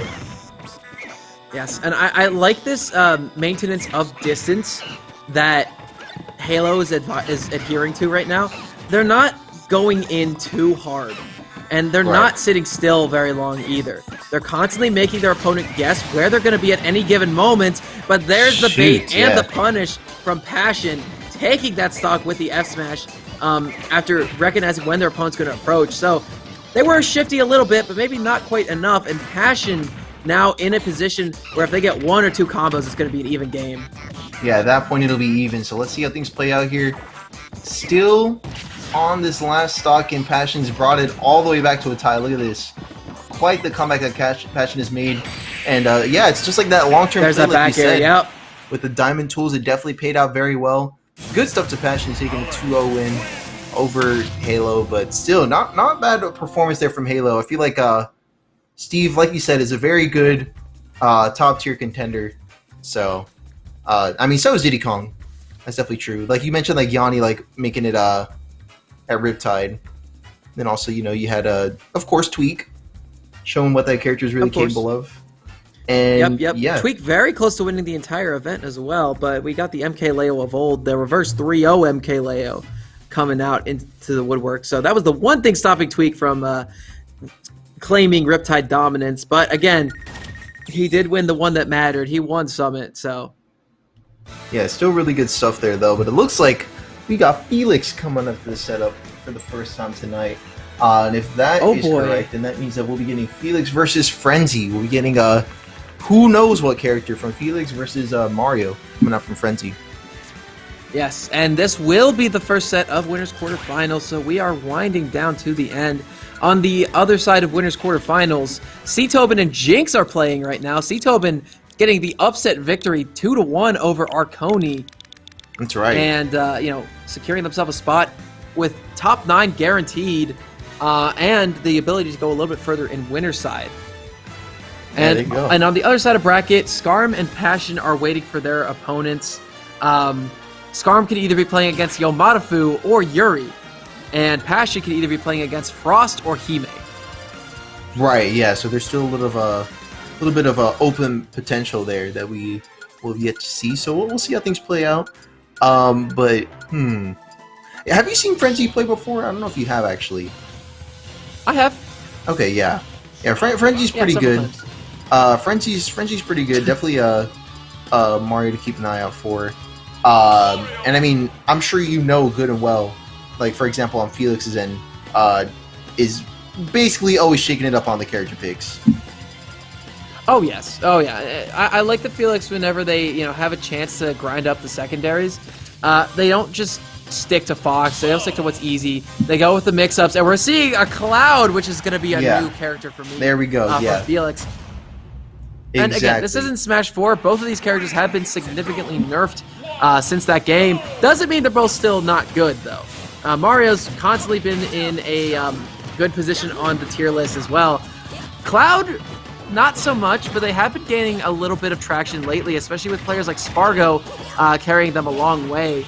The thing is, this is just going to be Cloud's ledge trapping and really fast back air versus Mario's insanely good ladder combos and ground game with the up smash at these high percents. And limit is a huge factor as well. Yeah, of course there's always the limit to keep in mind. And we're going to be seeing that limit cross slash coming out from Felix for some really good damage there. But at the same time, Frenzy's still going to be hanging on, gaining control of the stage. And now we got still got ourselves an even game so far. Nobody's really yet to pull out even the front. Is gonna change very soon because both these players are nearing the percent where they will be dying soon. I love the mix-up from Frenzy. Frenzy sits right down, goes for the F smash. It's gonna hit shield, so it's not gonna connect, but again, the message was sent. If Felix wants to mash, they are gonna eat a face full of fire. They do get hit by that F smash though. And you know, one thing about Frenzy I do enjoy is that Frenzy often does not opt for the general options you like to see until just like just there, that up smash comes out. Covers the ground perfectly. Great option. Takes the stock. Yeah, really good call out there on the jump up air. Instead of just responding immediately with an up smash to take the first stock of this set. And yeah, pretty good start to winter quarters. Oh, definitely. I couldn't disagree with you there. And Frenzy's looking to make this go even further. I'd say Frenzy's like a one-man pack of piranhas. Wait, I don't know what you mean by that. Is that a good thing? Okay, you know how piranhas, like, they're really good in groups? No, but okay. Frenzy's like a bunch of piranhas, but he's just himself. And there's an up smash from center. Again, just the way he swarms to his opponent, doesn't overextend, plays very passively until the moment when they see the strike and they go and they connect. It's amazing to see Frenzy play. And Felix, in a very big predicament right now with his Cloud. And this combo there we go. goes all the way up to 73, 77. That's a 0 to death. That does it. 0 to death finisher for Frenzy against Felix's Cloud. But you know what?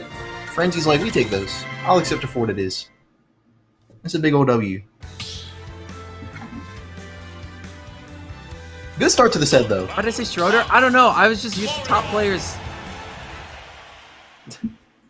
I know you and Felix are both, like, two of the best players in the scene. I got you mixed up. Okay, Fox is here. There we go. Oh, yeah. Start ringing the bells because the Grim Reaper's coming and mowing right now. Right. They're going in straight for the Fox pick in this round 2. And, this should definitely make things interesting here. Because, see, Fox is going to be heavier. Not going to get comboed quite as easily. But still, I'm sure Frenzy does have a solid game plan for it, and so far, it's going to take a little bit for Frenzy to get that. As these lightning fast hits are coming out, Frenzy immediately getting punished for that shield by getting forward thrown and then upping onto the stage. Sometimes it's a good option, believe it or not, but right there, it couldn't have been more than punishable at that exact moment than it was then. So, good job on Felix for calling it out, and now we got ourselves a very good stock lead for Felix. Felix switching to the Fox, letting their opponent know that playtime is over. Frenzy's, still in this thing right now. And this is one of my favorite matchups to watch, personally, because both these characters have such insane close quarters options that they just kind of slam on each other the entire match until somebody wins.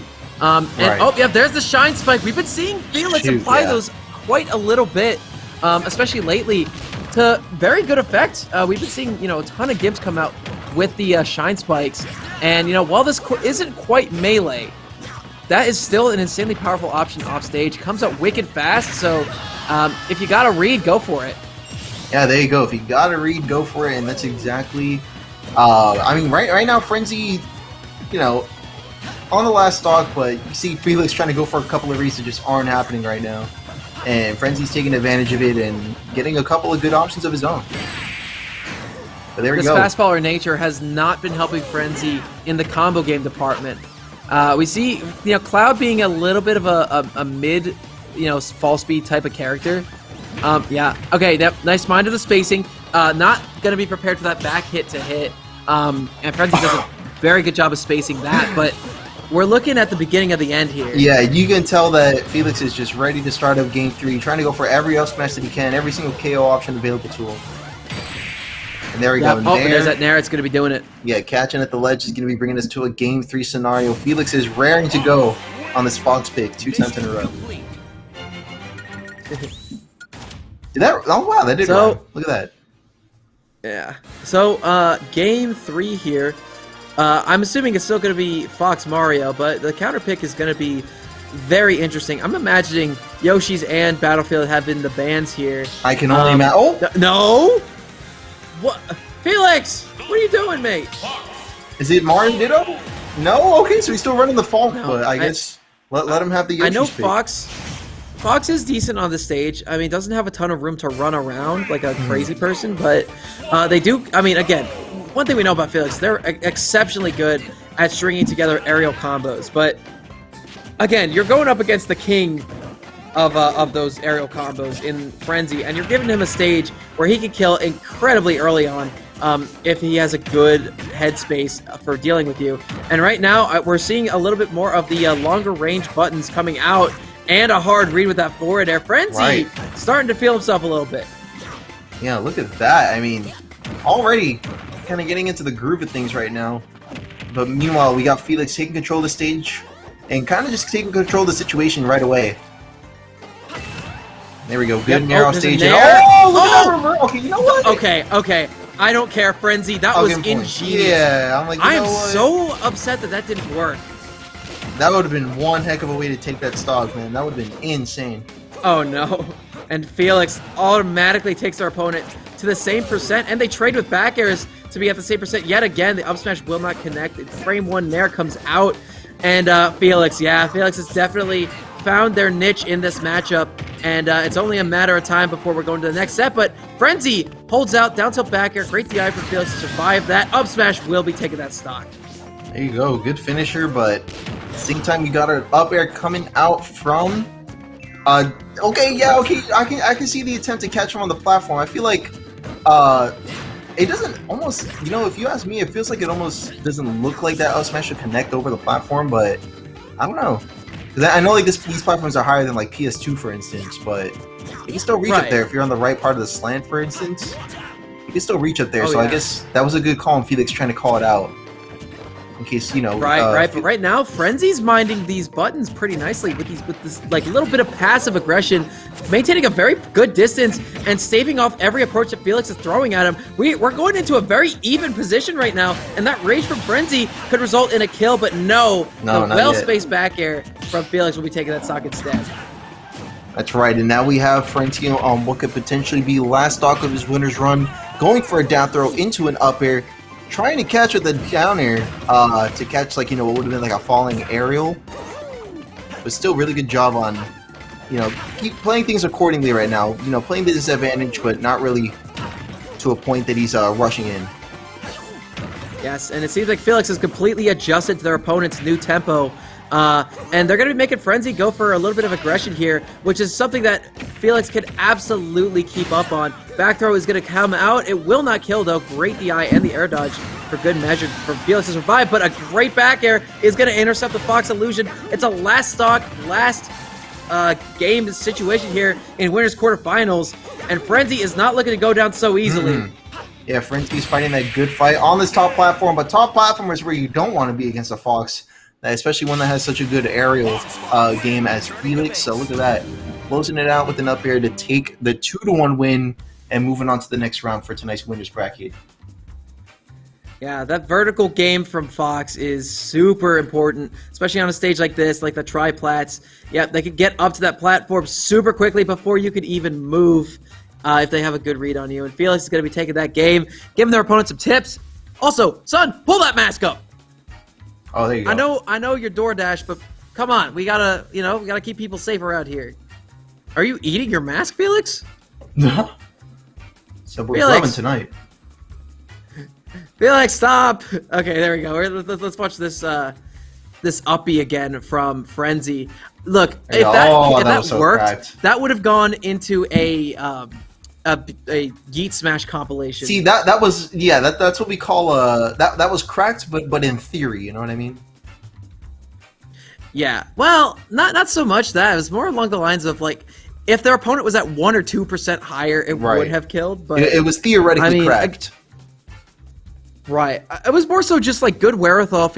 Frenzy was like, okay, look, I'm not making it back to the stage, and he's in the ballpark. I might as well hit him and see what happens. And it was very close to going into Frenzy's favor. We'd love to see big brain plays like that. And Arizona's got it better than most places.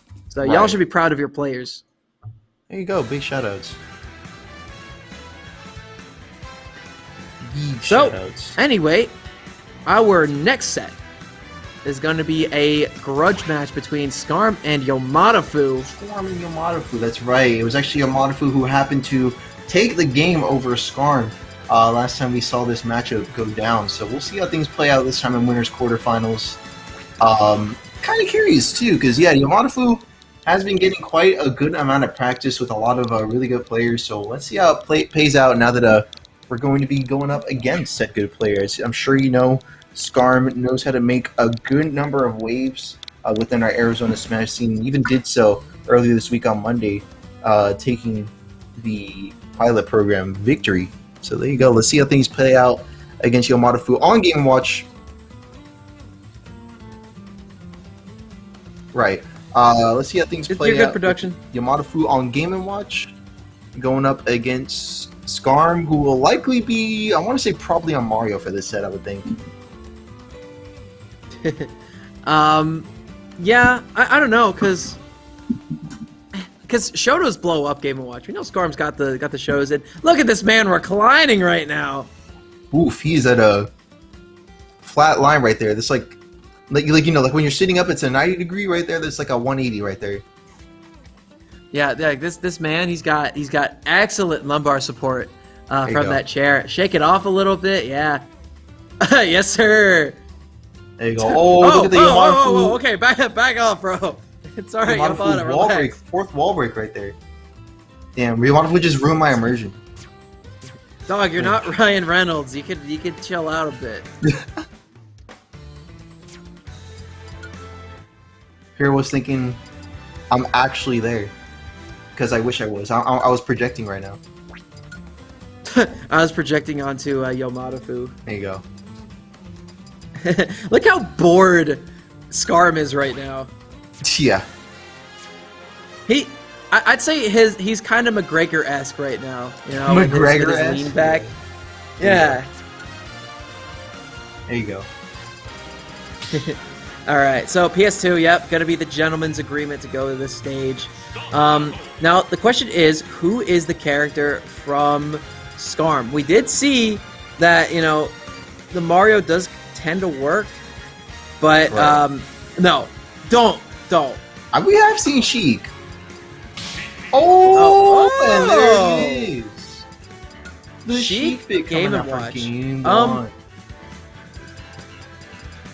So this is gonna be a matchup of can Skarm be safe on shield? Yes or no? Right. If yes, great. Keep that pressure coming.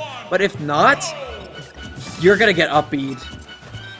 Yeah, if not, you're going to be catching a mega up B, so we'll have to be on the lookout here, especially since Yomadafu's already making some good moves, pushing Skarm towards the edge of the stage here, and you can tell that Skarm's trying to regain some stage control, but also get some damage in as well, and Yomadafu's just doing a good job at avoiding receiving both of those. Something I really like about Yomadafu's gameplay as well is if they don't have a follow-up guaranteed, sometimes they won't overcommit to one, and they will just wait to punish the option that their opponent does afterwards, but they'll make it look like they're going to go for like some extra damage and make their opponent panic first. And that's a very common thing at high-level, top-level play. So it's something I really like to see Yomadafu employ. And there's the sweet spot of the hammer, but with no berry, and it will be killing off the top. Right. Yeah, taking the first stock in... Oh, go ahead. Sorry. I was gonna say, Sheik's very light in order to be dying for that at like 80%. Yeah, I feel like I know that Sheik is like somewhat light, but at the same time, I don't know. It's a little bit hard to pinpoint because, you know, Sheik's not. I wouldn't say Sheik is like seldom seen, but Sheik is definitely not like your everyday character pick. So we'll have to see how Skarm maybe like takes into account the fact that did take the stock and see if there might be some sort of way to counteract that going later on in the set. Yeah, I'm just thinking about the fact that I think in this matchup, Sheik's offensive options are just not... They're no match for the defensive options that Yomadafu's Game & Watch has. Because, again, you have a couple smash attacks that, like, on the ground, cover both sides of you. You know, nice upbeat mix-up as I'm talking about the disadvantages. But, like, again, what could Sheik really do about dealing with up B or with Nair, which are long, disjointed moves that come out wickedly fast? Right, yeah, there's got to be something that you can really do to counteract that, but we'll have to see how things progress. As right now, Scar's going to be eating a downer straight out of disadvantage. It's that one thing that I mentioned again with overextensions. I know I mentioned this like a lot earlier, so I can just explain it again.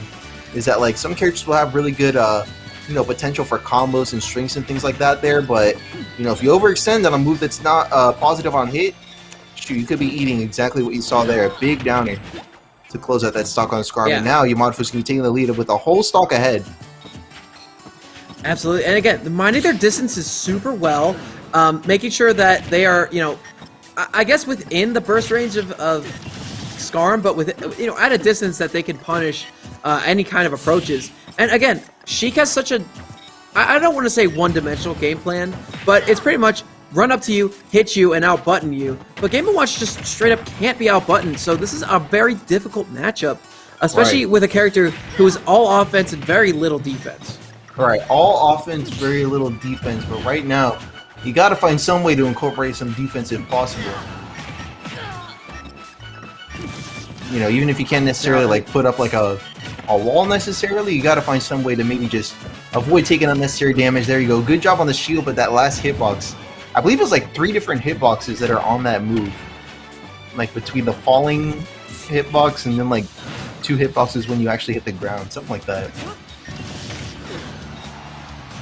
So this is last stock, last hit pretty much for Scarm.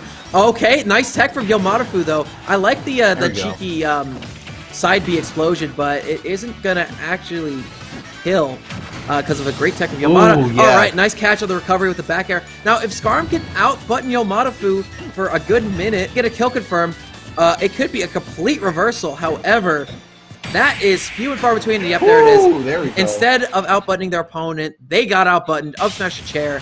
It's just a little bit too fast. Yeah, good stuff though still from Yomadafu taking the first game on that Game & Watch pick. Here we go. Let's see that one more time. Trying to get a little crafty with the up smash reads. Good pressure on though. And that's going to be just enough to punish that shield drop with forward tilt. So good call out.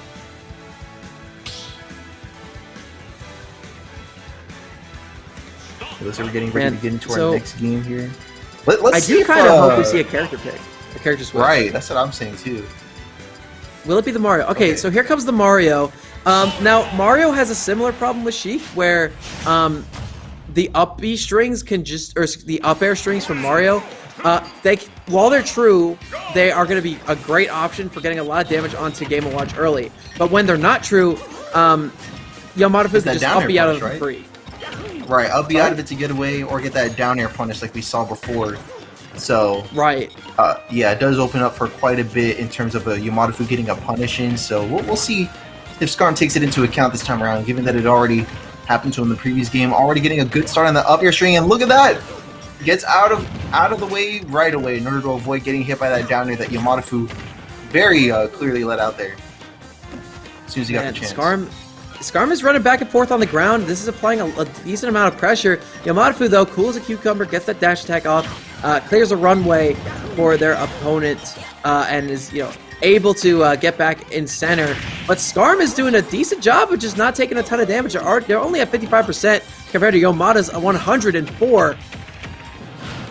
Right. Yeah, and the forward throw, because back throw wouldn't have killed just yet, and the up smash is on the ground. Yep, excellent disjointed option from Mario, because they rock their head back and forth so fast. It's so safe, especially on shield.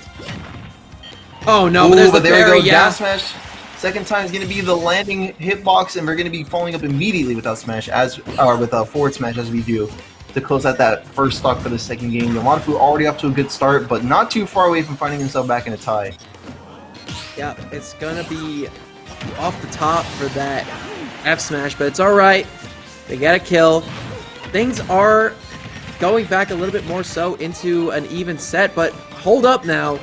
You see Yomadafu putting 41% off of one interaction. That's what Game & Watch could do. If they get you in the air with a nair or an up B, those up airs stack up so much. They deal a ton of damage, and sorry, you can't punish them because they are basically projectiles.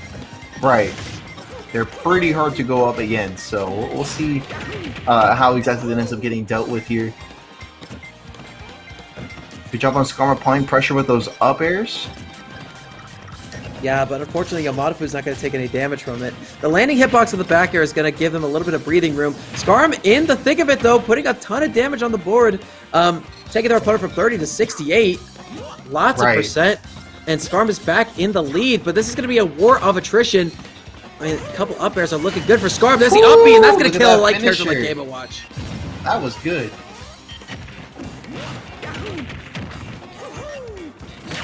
So, forward air, gets that spike hitbox, 48% already on Yomadafu. He's in the corner, and yeah, Skarm just runs back, resets the center, waits for Yomadafu to approach, and then puts a ton of damage on the board. No frame trap to be had, though. I appreciate the attempt from Skarm to go for the punish, but it will not connect. Yeah, not going to be connecting just yet. Yomadafu getting a good up B punish as well. Good nair coming up from Skarm. Going to be falling up on the platform with that down air, but it's going to instead get shielded and punished with up B from Yomadafu. So Yomadafu is definitely putting these up Bs to good use at the moment. There we go. Good forward air pressure as well. Now, despite the defensive play from Yomadafu, Skarm is not pulling any punches. He's going balls to the wall 24/7 because that's the one way he knows how to play. And yep, the jump behind, grab, back throw kills their opponent at 112-ish% because that character weighs about as much as a paperweight, and Mario's got those big, strong plumber arms. That's right, and with that good finisher there coming out from Skarm, we're going to be running ourselves into a Game 3 tonight. So let's see how things play out here. Good back throw. All right. Smashville is going to be the stage pick, and this is a good Game & Watch stage. I know Yomadafu specifically likes it a lot, as well as Meister, actually, quite enjoys the stage a little bit too. Right, yeah. So, and again, the stage does sit a little bit lower overall, so that means the ceiling's much higher, and that means Mario gonna have a hard time getting these combos, as well as only one platform in the middle of the stage, and again, no extra platform extensions, no taking your opponent from one side of the stage all the way to the other with these up air combos, or it's gonna be really difficult to do so. There we go. Good hits again coming up from Yomadafu. Now, Yomadafu goes for the down smash. It's not going to connect. Skarm having a difficult time of maintaining stage control, but whatever little bit they do have, they take for quite a while. A dash attack on shield is going to be punished with a grab, and now Yomadafu has as much stage as they could possibly ever want right now. Skarm takes it right back, though. He's not able to get a follow-up after that down throw. Yeah, not going to be able to do it just yet, though. Good hits coming in from Skarm from down under that platform to be able to regain some control of the ledge. But that forward tilt from center stage even is going to be enough for Yomadafu to take the lead with this one stock lead. But here comes Skarm. Being patient at ledge, tries to go for an S smash. Man, I'm really trying to think of a way for Skarm to come out on top of this. Again, Skarm has one direction and it's forward, no matter who the opponent is. In a defensive character like Game & Watch, they have everything you could possibly want to deal with Mario. You can get out of their combos. The only fallacy to that is that you're very light, so you will be dying to those up smashes quite easily. I don't know. If Skarm could get a good combo and even this thing up, they could be back in this thing and possibly win, but right now Yomadafu is just in such a good, safe position that if Skarm wants to hit them, they're overextending, and that's bad. Right, yeah. I can go real south real quick, but right now, still got ourselves Yomadafu in the lead despite losing the stock just now. Only was standing about 22%. Yep, and dude, this pressure on shield from Skarm is looking way more hesitant now. Because they know that if their opponent gets a hit off shield, they could die.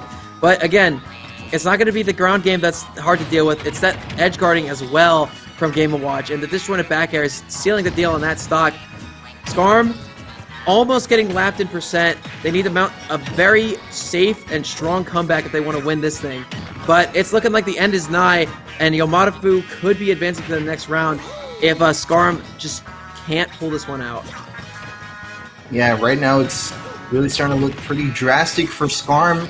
Getting hit by a couple of up airs and even getting pressure with that back air dropping down for the platform. So Yomadafu is definitely covering a lot of Skarm's bases right now. So like you said, yeah, it's going to be kind of up in the air as to what Skarm could potentially pull out to try and bring this back. There we go. Good dash attack though at the ledge. Tries to go for a grab. Oh my god, it's not looking so good, man. You know what? I like using that down tilt to trade with the down smash that Skarm just kind of knew Yomadafu was going to go there right there. I don't know if that was an intentional clank, but no, I saw him pull that down tilt twice. For the rest, I saw him pull that down tilt twice, so I'm thinking that he actually might be incorporating that because I know for a fact that these two have practiced against each other.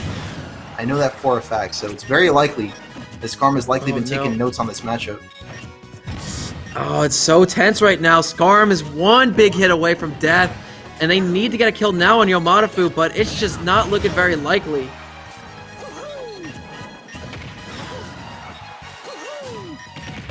Yomadafu is still applying pressure even despite being out of the stage. Good job following up with that up B and patience into down air. It's going to be enough to catch Skarm out of that last stock and out into the loser's bracket as Yomadafu will be moving on in the winner's bracket. You can tell that he's very happy about that and will be fighting the Passion and Frost. Whoever wins between those two will be Yomadafu's next opponent. Yes, and that will be in winner's semifinals. So that means Yomadafu has guaranteed themselves 5th place at this event.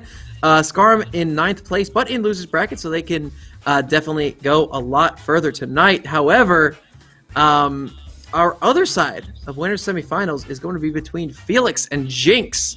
And right. you know, this is a battle of a couple of our S tier players here in SAK Gaming, and I'm very interested to see what characters both of these individuals go, because I know Felix obviously has a deep pocket and they're one of the best players in the scene today, but we know the same thing about Jinx. Jinx has been really working hard on that Peach, but you know, the Wii Fit Trainer is still the oddball pick and the wild card, and it could very well be the thing to put Jinx over the top if it comes down to it. Right, it could very well come down to that. So let's see how things play out as we're just about ready to get into our next match. Jinx is going to be coming back up to the setup, and I don't know, because it feels like well, I mean, like we've seen both of them play earlier today. Do you think that we might be getting like some like variety in characters? Or do you think they're going to go like straight for their tried and true picks? I think Felix might not, especially because it's a best of 5 set. But I feel like Jinx is going to go right for the throat on the Wii Fit Trainer. Right, very possible, but we won't have to wait too long before we see what happens with that there. Pretty excited for the set, though. This should be an interesting one. And I'm sure you've grown to know the AZ Smash community enough to know that, you know, these are definitely two players to keep an eye out for. Oh, yeah. I mean, no question about it. Both of these individuals are such talented players, and they have very varied... I said varied twice, but the second one was varied.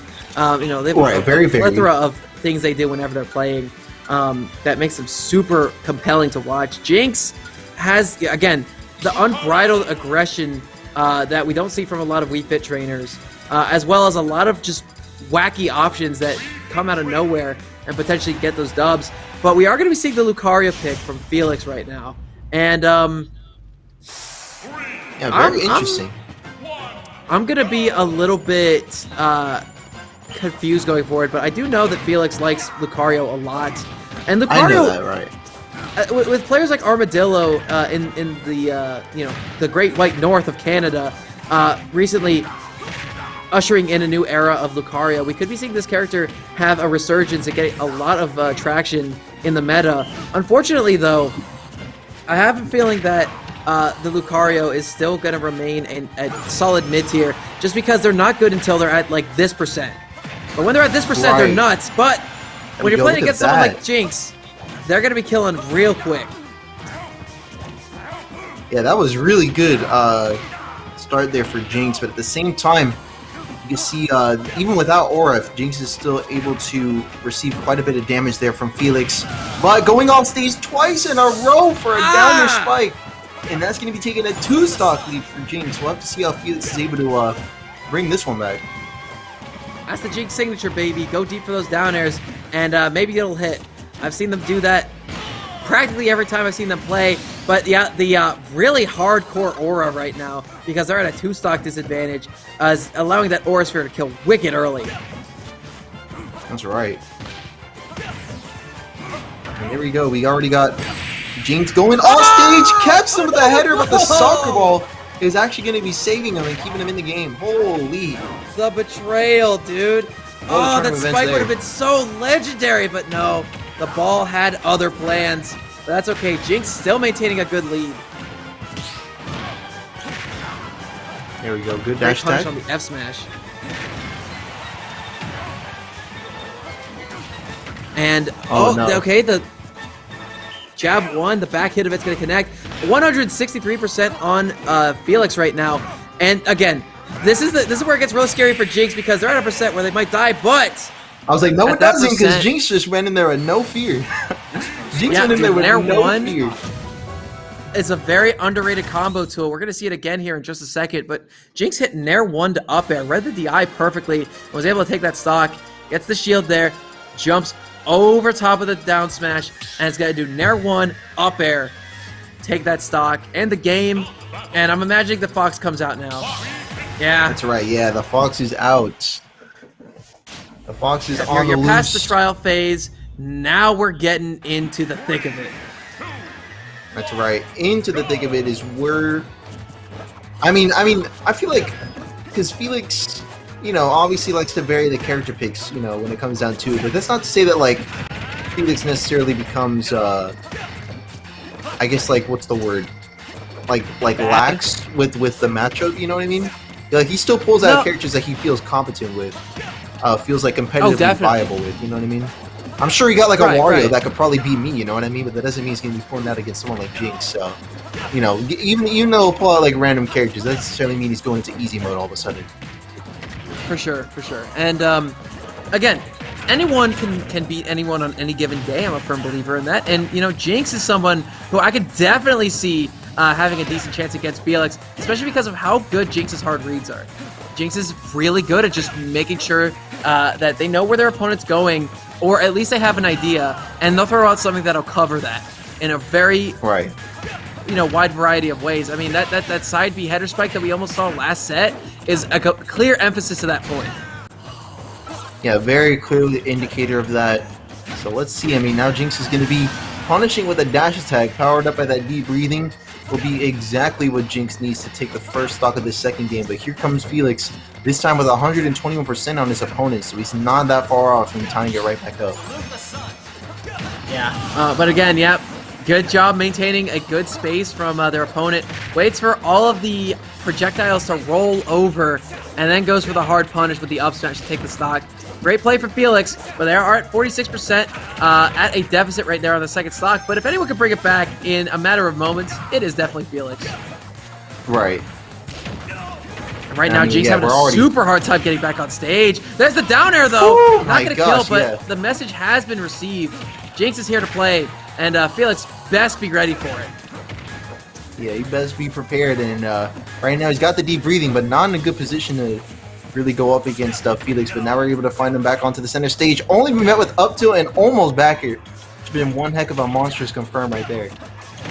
Yeah. Oh my gosh. Jinx maintaining a good position in the tempo and a good tech to survive the Firefox. The forward throw will not kill, but it will send a message. All right, there it is, the berry. No F tilt to be had, though. Nope. Great match from Felix to survive that down air. Drill, not going to connect. It's going to be shielded. Jinx goes high for the side B header. There we go, still hanging onto the stock.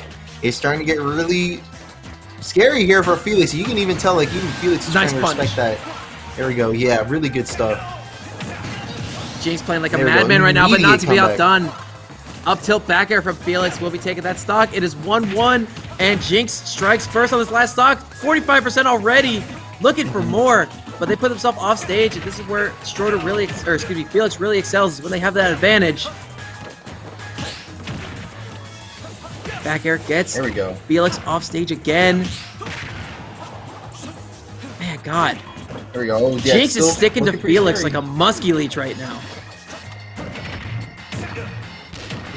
There we go. Good up air follow-up as well coming out from Felix. Good nair as well for some additional pressure. I'm liking these parries too on the soccer ball. Yeah. Oh my God. Yep, deep breathing's on deck. Forward tilt will not kill. Sends all the way to the other side of the stage. Jinx is looking for a grab, but a good air dodge from Felix to help survive a little bit longer. Couple jabs on shield. Not going to go punished. Up tilt, up air will be probably killing at this percent, maybe back air too.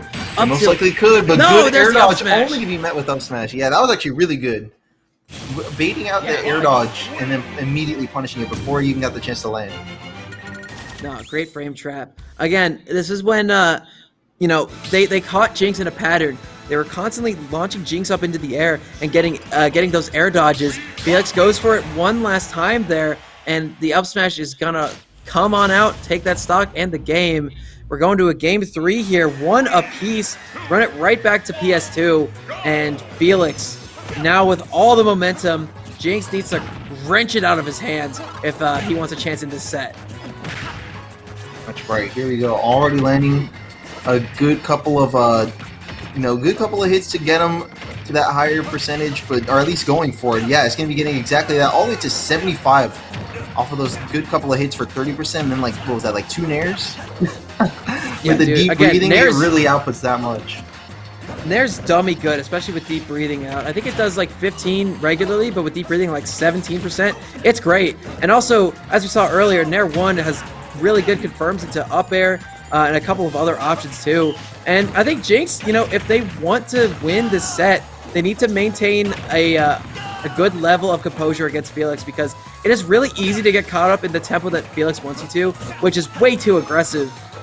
Especially for a character like Wii Fit, who is designed as a zoner. Right. I know Jinx is capable of keeping up with Felix, but I don't know if Wii Fit is capable of keeping up with Jinx. Right, yeah. You know, you can really only do so much when you're playing like you're in like deadass like turbo mode or something. I don't know. That's just how Jinx is built sometimes. That's good DI from Jinx. Oh, that actually saved that. his opponent. But okay, good back air off stage though, bringing it right back to a tight stock count. That back air off stage isn't something we see too often from Fox, but Felix deploys that amazingly well and gets their illusion covered and punished. Felix now with trying to take the momentum back from Jinx. Jinx can make their own momentum, they can make their own passion, and they can definitely make their own advantage out of pretty much anywhere. And Felix is just trying to counteract the oddball mentality that Jinx has. Right, yeah, just trying to counteract as much as he can. Look at that drag down there, almost setting up into a back air had his opponent not drifted away. Right, Felix now close to taking this lead back, but Jinx is still in the lead. With deep breathing out in the back air is going to kill. We're looking at very potentially Jinx going up in the set again, 2-1, and this would be absolutely ginormous for this young man's career. Right, yeah, this would be quite the big win right now if he's able to pull out one more. There we go. Great planking from Jinx. Gets that up air coming from the ledge. Back air not going to be had for Felix, and Jinx is able to make their way back to center. This is where things get real dicey, because if Jinx has solid ground under their toes, they could get a lot off of any little interaction they have, but no. Good up smash Pins them back Felix. in the corner. Felix hits that up smash every time. Exactly. Felix hitting that up smash and bringing it right back to a tight stock count, but especially with this deep breathing, is going to be a ways to go before Felix is going to be able to bring it to a tie percentage as well. Jinx off stage again, only at 15% though. I think a deep breathing back air, F-tilt, or anything of the above could possibly take the game for Jinx. Jinx isn't able to get the deep breathing out though. Felix putting on enough pressure at the moment. Jinx is at 69%. Heals back down to 68. And the soccer ball again. Exactly. Soccer ball again is going to be preventing that spike from going through to fruition, but still, Felix is going to be taking advantage of that, landing and up tilt into a nair, waiting for the platform landing and punishing with the back air, and things are starting to shape up for Felix. And this is near max rage for Felix. Oh, the header, I like that, but it wasn't going to connect through the Firefox. It gets protected like Fox had a shield there. Deep breathing is back on deck, but Jinx still whiffs into the corner with a back air off of the dash attack. Great punish from Jinx. Jinx going down, last stock, last hit again. 2 games straight against the Fox, and this time they come out on top. One game away from Jinx going to winners finals. Yeah, 1 game away, and I mean, you can tell like the gloves are off on Felix's end. The fact that Jinx is not only able to keep up a pull out in front, that's showing a lot for Jinx's growth right now. So let's see if things culminate into, like you said, moving on to winner semis, or potentially if we could be seeing game 5. It's all going to be decided now. Well, depending on if you're a Felix or a Jinx fan tonight, you know who you're rooting for. And honestly, I couldn't know who to root for either. Both these players are playing an amazing set here. And again, it's been pull for push. Jinx started off with the lead, getting the victory over that Lucario. And then Felix switched to the Fox, and it was all pump, no breaks. And now we see Jinx with a good, stable lead in the set. But Felix now, in this Game 4 situation, is very commanding with how they're moving. But Jinx, again, swings out of every disadvantage they're in. I don't know who to give the edge to there, Taco. Right, yeah. At the same time, though, it looks like... I feel like matches are better appreciated when you don't. When you don't have a side, you're just like appreciating the good-ass gameplay that's coming out right now. Look at that up air coming out from Felix to take the lead, but at 81%, Jinx is not going to be too far away from bringing us right back to a tied stock count. As you can tell, Jinx is dead set on doing exactly that. As we know, Fox McCloud was a intergalactic high school high jumper back in their youth. And it's very apparent that this vertical game is exclusively what Felix is going for. Getting Jinx in the air, hitting him with the up airs, and then slowly pushing Jinx over to the corner so that Jinx's options are limited. Felix is doing that very well right now, and Jinx is swinging out of everything, which is making it a little bit harder for Felix. The thing is, though, I feel like Felix is at a tempo that Jinx hasn't recognized yet, and is able to get a lot of combos out. The upper will finally be taking that first stock. Deep breathing is on deck for Jinx, but they're at 116. One good option for Felix, and it's going to be 2 stocks to 1.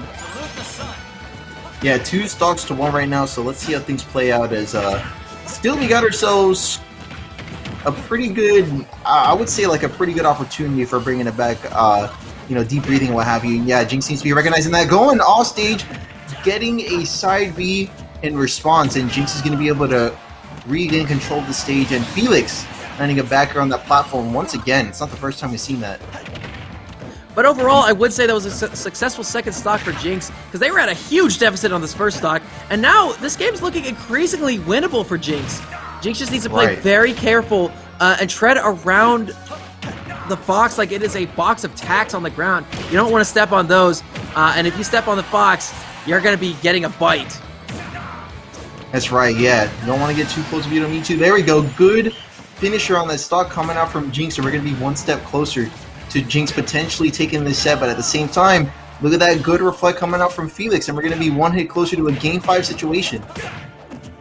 Look, never count Jinx out because, they are a very solid player, but at the end of the day, they have a lot more cheese in their moveset than Fox does.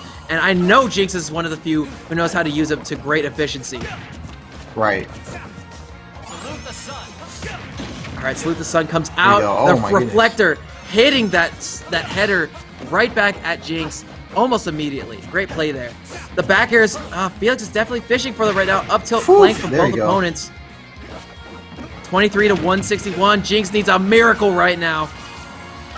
173, man. Oh my goodness, 185 and still trooping. Yep, nice roll from ledge for Jinx. Jinx has center, but the back air falling down off the vertical jump. And Jinx, so close to feeling victory.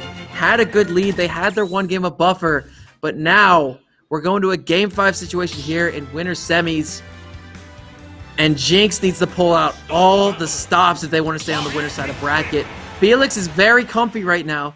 They're in a very good position, a prime one, to potentially win the entire event. That's right. But they have a wild card in their path, and their name is Jinx. Yeah, Jinx has to go off on the beat right now if he wants to be able to take this Game 5, because you can tell Felix is Felix, I feel like from Game 2 has just been playing for keeps right now. And Jinx has not only been keeping up, but even pulling out in front up until now. So let's see. So far, already pulling out in front on this percentage, all the way up to 85 on this deep breathing. So really good damage output. But at the same time, Felix definitely does have the knowledge and the know-how to pull out all these strings to tie it right back up. And I think that's exactly what we're seeing right now, Laird. I'm really enjoying the use of up tilt from Felix today. It's been catching their opponent in very bad spots and giving Felix a lot of time to punish. But again, coming right down for the Halo platform with that back air, deep breathing and all. And it's going to be taking the stock. But right now, the lesser knockback and the lesser damage of the deep breathing, it allowed Felix to extend those up airs all the way to about 80%. And this is 108% unanswered. Jinx can absolutely take the stock early if they're smart. The problem is that Felix has such a good advantage right now. An up smash will probably kill. An up air might kill. A back air could kill. And Jinx needs to just maintain a good, steady distance away from Felix and just play their game instead of playing Felix's. Right, but right now still going to be eating a forward throw up to 152%, and Felix is definitely starting to gain a lot of like hard to ignore amount of control over this match right now. Even though he hasn't pulled out the stock lead yet, there it goes now, and it's looking like Felix is not going to go down in the second stock easily. I know how badly Jinx wants this win here. Jinx is a young man of ambition and increasing talents week to week. Felix is a very tried and true, set in their ways competitor in the scene who's constantly trying to improve as well. Both these players, a win here for either of them would be exponentially huge for their careers. Jinx, one stock away from victory. Felix only a couple percent away from victory. That's right. Things are definitely starting to close in for Felix right now, especially with such a good ledge jump in the back here. Where Jinx is still holding on nonetheless at 110%, parrying the up smash. And going to be getting a one-hit nair as a follow-up option on that recovery. But yeah, there we go. Felix catching the up smash and landing himself a reverse 3-0 win. Jinx stands up for the fist bump. Always classy, that young guy is. But don't worry, Jinx is still in the event. They have a loser's bracket to run through. We could be seeing the run back here tonight. But that's Felix taking the set 3-2 in a very scary, tense situation as the set progressed. And again, it was excellent play for both competitors. But Felix adapted just a little bit harder to Jinx's oddball gameplay. And Felix sealed the deal 3-2. But don't worry, that was only one side of winner semis tonight. The other side is Yomadafu versus Skarm. Yes. Yomadafu, who won over Skarm, we saw that on stream, is going to be playing against Passion, who upset Frost 2-0 in winners quarterfinals. Yeah, that's right. So this will be a little bit of a diversion, I guess, in terms of matchups here from what we had seen previously. Yeah. Real quick, I'm going to go grab some water because I'm out and my throat's starting to hurt.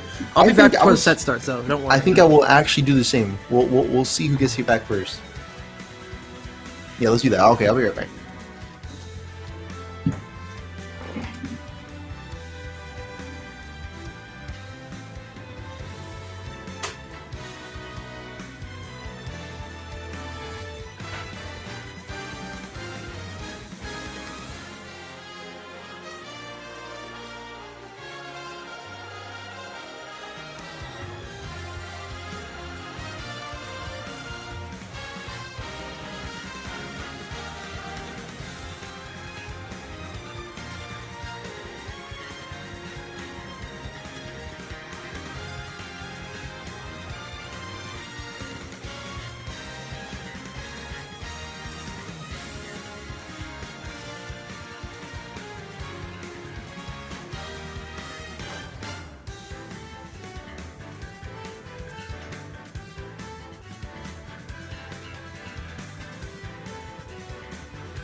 Okay, and I'm back.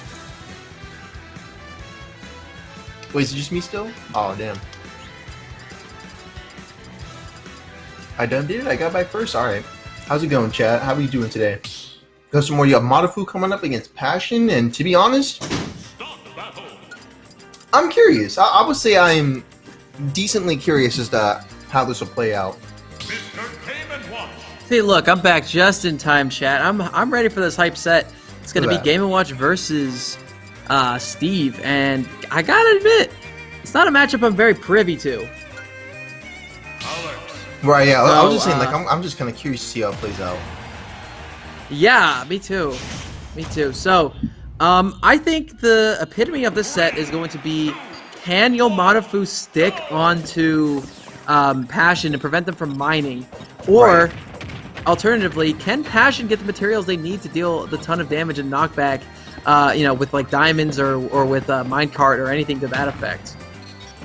Oh, but already we got Passion landing a good string, following up with that forwarder, which did spike, but not at a high enough percent to where it took the stock just yet. And Yomodafu responding in kind by landing a couple of up air strings as well. Yeah, man, and the disjoints from Passion are being implemented incredibly well right now, because they realize that Yomodafu plays a very passive style, you know, maintains a decent distance to remain within range that they can punish you, but not necessarily a range to engage. And Pasha, recognizing this, has been like, all right, I'll just forward air you, I'll just back air you, I'll hit you with something. But Yomodafu seem to have sunk into their own game plan and is trying to find ways around it. That's right. Here we go. Landing an up B into up air into up B again. Is going to be landing Yomodafu in the lead at 106% on his opponent. And meanwhile, his opponent Passion is still doing a good job at you know, not necessarily rushing in on a lot of these hits, but you see the moment that he does so with that card is when he get hit with the back air, his up B recovery is going to get punished with that down air.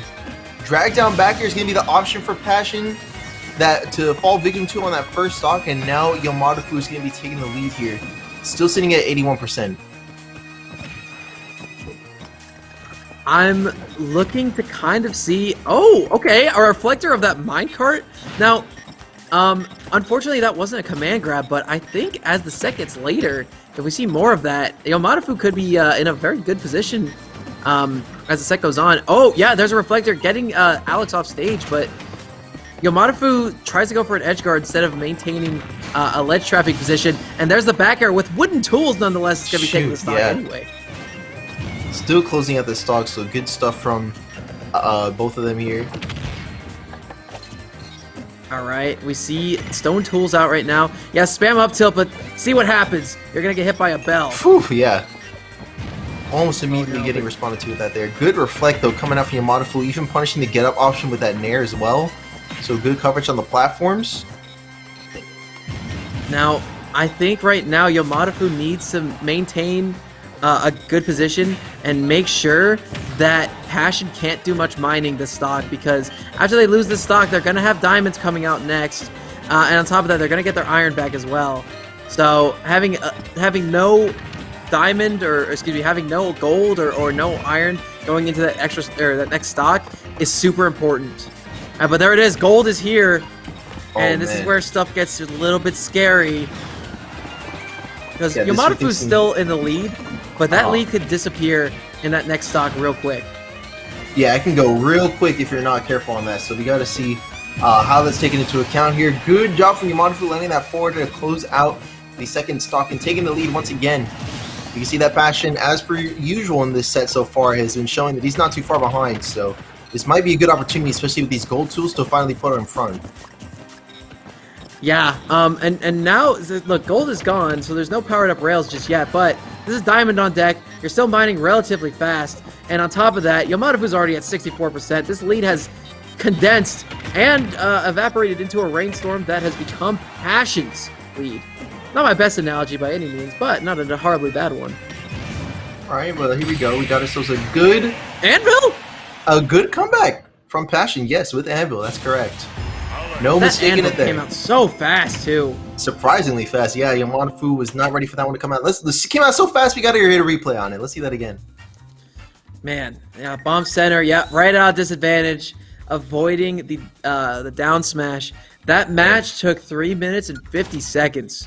It almost makes you wish that that anvil was as fast as this set would go. You know what I mean? But anyways, that's neither. I like Smash. I like watching this game. There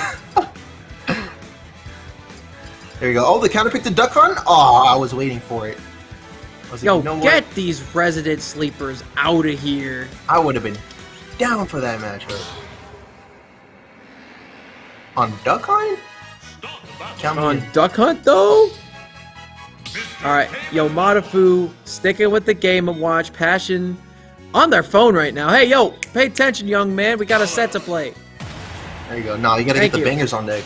Got the drop pods in there. True, yeah. The AirPods. Music's very important. Exactly. Alright, here we are, Hey, starting wait. off on Smashville for our round 2, and already Passion wasting no time dealing a 57% string across the board, combined with some jabs and dash attacks. You know how we do. You know how we do. And again, this is really good for Steve because it clears the runway and gives them time to just mine. Also, sets up for situations like that, but whoa, you can make it back? Yup, yeah. I think it was if like- I think how it I works think is they actually mine-carded to get extra height. no, I think how it works actually is if you angle it a certain way, and like sometimes if you like wiggle it like back and forth, you can like go further. I think that's how it worked in Brawl too, actually. Where, like if you're kind of like What are you talking about? Steve wasn't in Brawl. pretty sure. Well, not like Steven Brawl, but like you know how gliding was a thing more so in Brawl. Oh yeah, no, With I know what Charizard you're and talking Meta Knight, about. yeah. But I don't know. It's different now. I don't think the engine's relatively the same. I just think it's that Steve has way too broken of a recovery and needs to be gutted in this next patch. But that's just me. Yeah, I definitely think that Steve's a very high tier character for sure, but still, nonetheless, Yamadafu was able to respond to 2 recoveries in a row with that up B, so really good catches there. But that up throw is going to be catching him out of that first stock. But at 78%, maybe Yamadafu might be able to bring on the damage output to tie it up. Word. And now this is Diamond on stock 1. But there's no diamonds for the second stock just yet. I think it will be like one of the next 2 will be the diamond at this point. But no, it's the gold. Okay. Right. But there's like no iron right now. Yamadafu is just really struggling against these disjoints. And again, Game & Watch isn't exceptionally good against swords or disjoints in any capacity, but he's really seeming to struggle here in this matchup specifically. And again, there's very little like vertical combos with the up tilts. There's very little block interfering with much. There's very little minecart just hitting. So far, pretty much the entirety of Passion's game plan is just use these disjoints, keep Yamadafu out, and profit. Yeah, kind of just profit off of it too, and so that's what we're seeing right now. But good up throw coming out from Passion. But at the same Down time, smash, so F down smash, that's a stock. Yeah, there we go. That is one heck of a stock right there, and we'll take it for what it is. And I know Yamadafu will. Oh, that was actually some Wow! really impressive movement, actually. Wow. Right in Yamadafu's face, like, okay, you're gonna hold shield, yeah, you're gonna play like this. All right, let me just get my tools real quick. A singular jab of pressure on the shield, and that's gonna be enough time for Passion to be like, all right, let's go craft some tools real quick. Yeah. Now, something that's worth noting is that axe is what's used to mine on this stage, as opposed to the pickaxe, since the stage is wooden based. So the axe will be breaking a lot quicker, which is going to deny access to up tilt and up air. Right. But which is really good combo tools. But you can see that most of the strings that Passion's been doing, likely in accountability for that there, has been a lot of jab and forward air, which does not require the axe. Yeah. So that's kind of what I was leaning into account already. There you go. Right. So we're on the same page on that there. With that said, it looks like Passion is one stock ahead, pretty decent stock lead as well that we're seeing, and it does look like Yamadafu's kind of on the ropes for this second game. Yeah, for a big game too. Right. There's the back air from center. It's gonna get Passion off stage, but Passion's just maintaining the stock so well. Diamond again, and so they have Diamond for their last stock. Axe is gone, but that doesn't really matter because again, the forward air is probably going to be what the options going for. Same with the F smash as well. Oh, and barely living. Oh, Passion. yeah. In the Still corner, living though, up. a couple bombs are dropping and flying, but still, Passion prevails. Yeah, still living it up on the second stock at 86. Definitely playing the long game here, getting a forward tilt to punish the grab attempt. Uh-oh. But that cart comes in flying and closes out the last stock in a quick fashion, literally, because that man flew off the screen. Just got yoinked. Yeah, I don't know what it is with these last stocks in this set that are just completely just up and out of there. Look at that. Shoosh, out of there. I don't even know if he had time to to Likely mash out not. of that. Likely not. Word. Was that that wasn't even the powered card, was it? It was. Oh, okay, that's what it was. Okay, yeah, it was. Okay. Like I So- saw he had gold, but no redstone. Oh yeah. Yeah. look at that, If there's diamond active, there's chances are it's a powered rail. Or excuse me, if gold is active, it's a powered rail. Okay, that's interesting. Yeah, good stuff though. Oh my nonetheless, we're gonna be God. running it like that. Oh, what's up? I just said God. Nice. Oh, it's time for Lilat. No. Let's do it. No. Let's You do didn't it. take Steve to Lilat. It's Lilat time. You know how much iron this man accrues? It's actually crazy.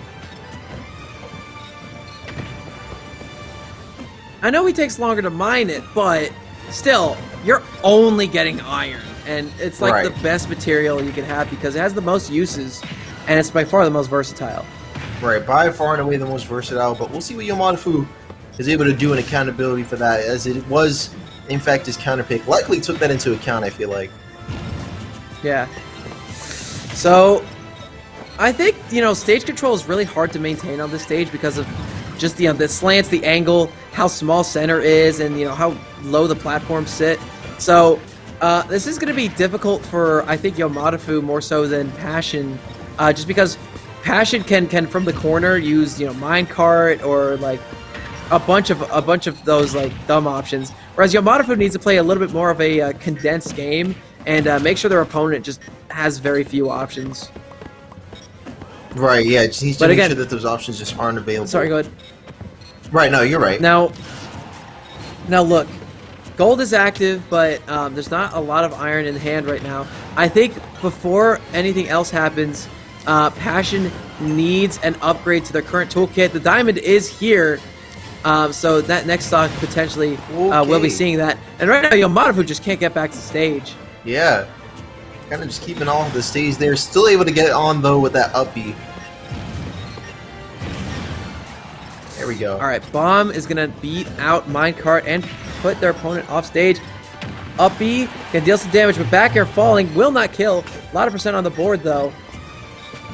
And I heard a tool break. I think it was the pickaxe. Right. So that's the majority of Passion's game plan out the window right now.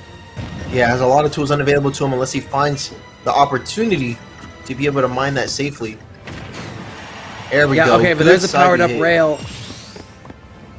I think Passion should go for the mine right now because Diamond will be coming out very shortly.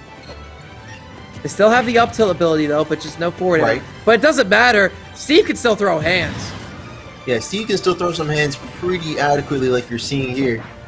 Able to get back on. Punishes with that grab. Already has his opponent at 73% and still holding on to the one stock lead. Very important to know. And again, keep in mind that this much damage was done to Yomadafu on their second stock with only Passion's second set of tools, which were wooden. Right. This next stock is going to be crazy when Yomadafu finally takes his first one.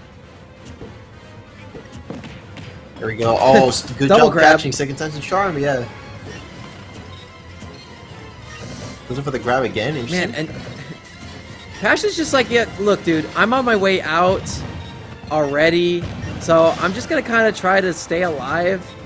And, all things considered, with no tools, Passion's doing a good job of doing so. Yeah. Again, just kind of putting themselves in a good position for their next stock. And here we have Diamond Steve, who has not been seen up until this point. and already going to work. A ton of iron in the back pocket already. That's right. And And a back air. Exactly what Passion needs to pull out another stock in his favor and already get into work on this potential last stock for Yamato in the winner's run. It's not looking very good, Taco, I will say. Oh, no.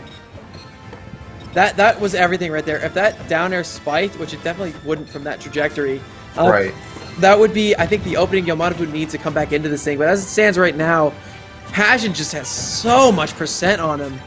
Yeah, so much going for him right now. Even getting the side B right through that shield is a low pressure point. Oh, but there we go, the full bucket. It's going to be exactly what Yamato needs to bring this to a last stock situation. 85% disadvantage, though. So this is not going to be an easy comeback for him. Again, he has the RNG. I saw him go for a judge just a second ago. So if he gets a little bit of percent on the board and hits a 9, we're going to a game 4. But again, okay. So they do have apples. They eat an apple. Dude, I do not know. Okay, no up throw. It's not going to happen just yet. Forward throw. Gets her opponent off stage, and there's the anvil. And that's going to be the set. A 3-0 in favor of Passion. And you know what's crazy? I think that was a 3-game set. I think it was still longer than Jinx versus Felix. I think so. Yeah, I feel like it is. It feels like it might have been. All things considered. I don't know what it is with the anvil. Like, I know it's not true, but like, sometimes I feel like that anvil hitbox just like comes out sooner than it actually falls. I don't know. I know that it's not, especially like watching the replay, but like sometimes it just comes out so quick. Like, what the heck? Yeah. Actually, I mean, it spawns quick, but it doesn't fall quickly. Yeah, like, I don't know. I just, like, in my head sometimes, though, I feel like the hitbox is active, like, sooner than it actually is. I don't know. It's really weird. Quite the performance, though, from Passion, taking a 3-0 win over Yamato. So we'll see how things progress here as we're getting ready to move on to winners finals. And it'll be Passion going up against Felix. But you know what? Of course, we got to shout out Yamato making it all the way that far in the winners run. I do believe that's, like, one of, if not Yamato's best performances yet. Definitely one of my favorites. Oh, for sure. We always love to see that. Dude, I'm freaking out because Steve is definitely going to be like a top 10 character as their meta just keeps progressing. I keep consistently going onto Twitter and just seeing more and more Steve strings coming out of nowhere. Right. And they're insanely powerful. Yeah, really great stuff that we'll have to keep an eye out for. But I mean, here comes Felix, and I mean, I'm sure you're well aware, but Felix has just been absolutely tearing up the AC Smash scene past couple of months. So for sure.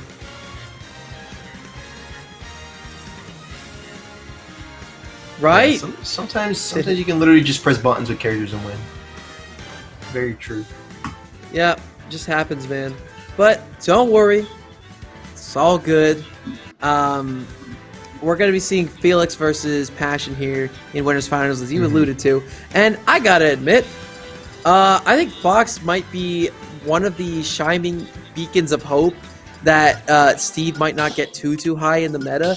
Because the aggression from Fox, and specifically from Felix, could be absolutely abhorrent for Steve to deal with. Right. Yeah, no, it can be very chaotic in favor of Fox, especially like, because I don't know, I guess like Steve, what do you think about Steve's disadvantage state? I guess more specifically, it's bad. Yeah, I'm glad that we both agree. So yeah, yeah, like you said, man, it can prove very difficult for Steve to deal with. But I mean, you know, if you are like a Steve main, I'm sure you at least have some sort of a game plan in terms of a counterplay, even if it's not going to be one that's necessarily easy. So we'll see how Passion deals with that. I don't think it's so much that the disadvantage state's bad for Steve. That is a contributing factor to the 92 to 10% thing that we're seeing right now. But I think it's more so the fact that Fox just has the mobility to be wherever Steve can be. And if Steve doesn't have iron, you can't do anything. You just can't. Right. It's like asking the impossible. Yeah, it's it's like near impossible. It's gonna be very hard to deal with because it's like not only can Fox be in places where Steve can be quicker, like you said, but can also just be in more places in general. Right, and if you can't mine as Steve, you can't play the character properly. Right. Now, I know all these combos are done with wood on Twitter. The problem is Fox is still a fast faller, so those combos aren't quite as easy to hit. Yeah, it becomes a lot more harder to deal with. So we'll see how Passion deals with this. As so far, it looks like he's going to be down a stock. You know, the percent looks tied, but that stock count is still in favor of Felix. Yeah, I mean, it's kind of crazy to me that Passion has even managed to do this much damage to Felix, because this match has been all Felix. Right. Yeah. It's been like a and Felix it continues montage to so far. There we go. prove as such. That's right, taking 2 stocks in a row and only just now losing one to a minecart from Passion. But that means that Passion's one step closer. We'll start to see how he plays out the rest of this game. Oh no, the Larry we got ourselves a jab. Oh no! 30% with just jab. Man, that was yeah, all the way up to 30%. But you know what? I feel like if he had like the, do you think he would have like just straight up like broken through if he had like the gold tools or the I guess like the diamond ones? Do you think what would have broken? Like something tells me that only worked because it was like wooden, so it was like weaker, I guess. No, I don't think so. Oh, okay. So, ooh. All right, there we go. what The an good up up smash. smash from Felix, closing out the last stock there. Hard punish. And Passion needs to look in the playbook to see if they can pull something out of this. Because Felix, it looked like Christmas morning with the amount of combos that they were able to get. Right. There we go. Good finisher from Felix. And yeah, it looks like we're just about ready to go on to the next game. Running it straight back on PS2. Well, very unlikely that we'll be seeing any counterpicks and characters. Something tells me Felix just wants to get this grand final spot secured for the night. There we go, going straight back for the Fox pick. Steve! Steve is in the building! He sounds so excited when he says it. I know, yeah, Xander Mobus, you know he was like, hey, Fox, popping off in the Yoshi. booth, and they were like, yeah, Steve's gonna be in the game. Yeah. Said, Steve! Yo, let's go! When they said, okay, so say Steve, he was like, Steve? Steve? Yo? Wait, what? Rumor has it he actually did that in one take. There you go. That's what's up. So, right now it's looking a little bit better for Passion. Passion's using their close range buttons to good efficiency.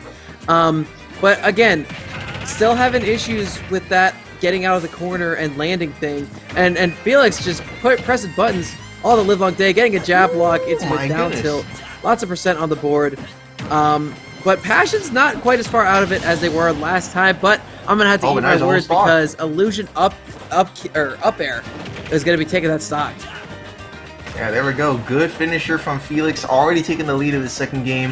At 79% though, he's gotta be careful for stuff like TNT that's active right now. Or honestly, like just like if he gets a hold of much better tools that would just disallow him to do a lot of the stuff that he wants to do for free. Look at this, even the wooden tools are packing quite a bit of heat, eating straight into an up smash punish on that side B, yeah. And Passion is definitely doing his part to try and get himself back into this tight stock count. Yeah. Passion needs to stop being aggressive whenever they have a clear runway. They need to just get their tools. Because they're committing too much, I think, to trying to deal with Felix, and not enough to committing to mining to set yourself up for the future. You're taking the the short-term gains as opposed to the long-term ones. Right, yeah. I'm really taking the long-term into account here. Good hits on the nair, on the forward air. Didn't really drag down like he had planned for, though. And then still going to be able to punish the fishing rod to secure that stop with the up smash. Oh, the double foot. Oh! No, Passion, wait, I don't care if you lose this. That was the coolest thing I've seen in a long time. That was 2 footstools into a downer. That was nuts. Yeah. Oh, God. Oh, my God. Building the Great Wall of China. Dang, the double wall? Okay, going all out. Okay, all right. Hold up. Passion spitting a little bit. Oh, but these up tilts. And yeah, dash attack there. covering every option that Passion has at their disposal, and covering every position that they could potentially be. Right. Jab lock, down tilt. 1-2 jab. Catches him on the platform, but a good shield to prevent the up smash. There we go. Good forward throw coming out though from Passion. Tries to punish with that back air on that side B that was going to be on stage. But you can see that he delayed it just in time.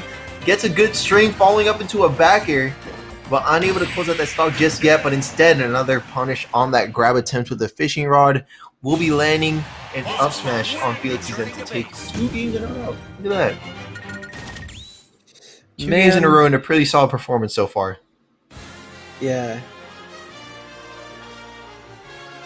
Dude, I think Passion might need to bring out a new character, because I think this matchup is kind of rough. Right, yeah, it can be a very troubling matchup. For all the reasons that we mentioned earlier. Yeah, for all the reasons that we mentioned earlier, you could just add it to be quite the troubling matchup. Oh, let's see this replay again. Yes. Here we go, here we go. Ooh, 1, 2, wait, 5, 6, 7, 8, 9, 10. Okay, 10 hits. For 30%, that's not bad. Yeah. So, alright. Game 3 here. Felix is at set point. So they win one more match. They are going to be advancing to Grand Finals winner side.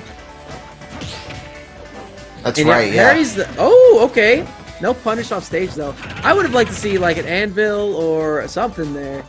Because we really could have been seeing a very good early stock from Passion. But, no, they played safe and resulted in Felix getting back to stage safely. And now Felix is in the lead still. But it looks like Passion seems hell-bent on planking. Yeah, still seems to be pretty confident in that ability there. And there we go, getting a down smash, almost getting 2 in a row, actually. So it seems like that kind of paid out in the long run there. He's going to be getting a pretty solid amount of damage to tie up the game. But here comes Felix, already ready to take the lead once again. Getting a drag down jab lock, dash attack. Oh yeah, that's what we want to see right there. Up Some good damage, even punishing the up B with an up smash to take the lead on this 3rd game, potentially the last one that Felix needs to get himself in the Grand Finals tonight. And Okay, mining the walls, very interesting. Kind of smart, you know. If you can't mine on stage, you might as well mine off stage. And see, that does something very interesting, because now whenever Passion's off stage, to prevent Passion from mining at all, Felix is going to want to approach off stage. Prime cheese area for a character like Fox. Yeah, prime cheesing location right there. There we go, good hits. Oh, but no pickaxe available to him to get that additional hit at the end. Dude, I'm Passion's starting to, you know, open the playbook a little bit deeper and realizes that there's a Wildcat in there. Yeah, a lot of options available to Passion that just weren't being utilized beforehand. There we go, good back throw. To be able to build those tools into the iron toolkit. Interesting. Iron tools aren't something we see too often. Okay, but the diamond is here, so they are set up for their next stock too. That's right. First diamonds of the whole set, by the way. That's right, yeah. For the whole set, Passion, definitely putting this to good use. Yeah, Passion has the lead again. This game 3 is looking, I don't want to say convincing, but it's looking like Passion's starting to figure out Felix a little bit, and how to do Steve shenanigans, despite the fact that Fox really doesn't want you to. And you have gold now, too. Yeah, still has the gold available, able to get back onto the ledge, but only to be 2-framed by a solid down smash. Now we got a tight stock count once again. Now, dude, I'm gonna be real with you. Oh my god, wait, Passion used the iframes to try to get a side B off instead of going to grab the diamond tools. That could be huge for Felix, because now Felix just has to make sure that they don't mine at all. Right, yeah, just needs to be careful not to do things where needed. There we go, good backwards jab. Get your diamonds! There we go. Yeah, he's got to equip those tools immediately. So land chance to God, there we go. Do it now! Do it now! There we go, good forward throw again, and there we go. Okay. Oh my goodness, almost got with the forward as well. Back air? And there we go, yeah, back air. That's gonna do it, okay, Passion! Going to game 4. still alive. Yeah, still living it up. Good comeback there from Passion on Alex. Man. Okay, we have a set, ladies and gentlemen. Yeah, we got ourselves a set now.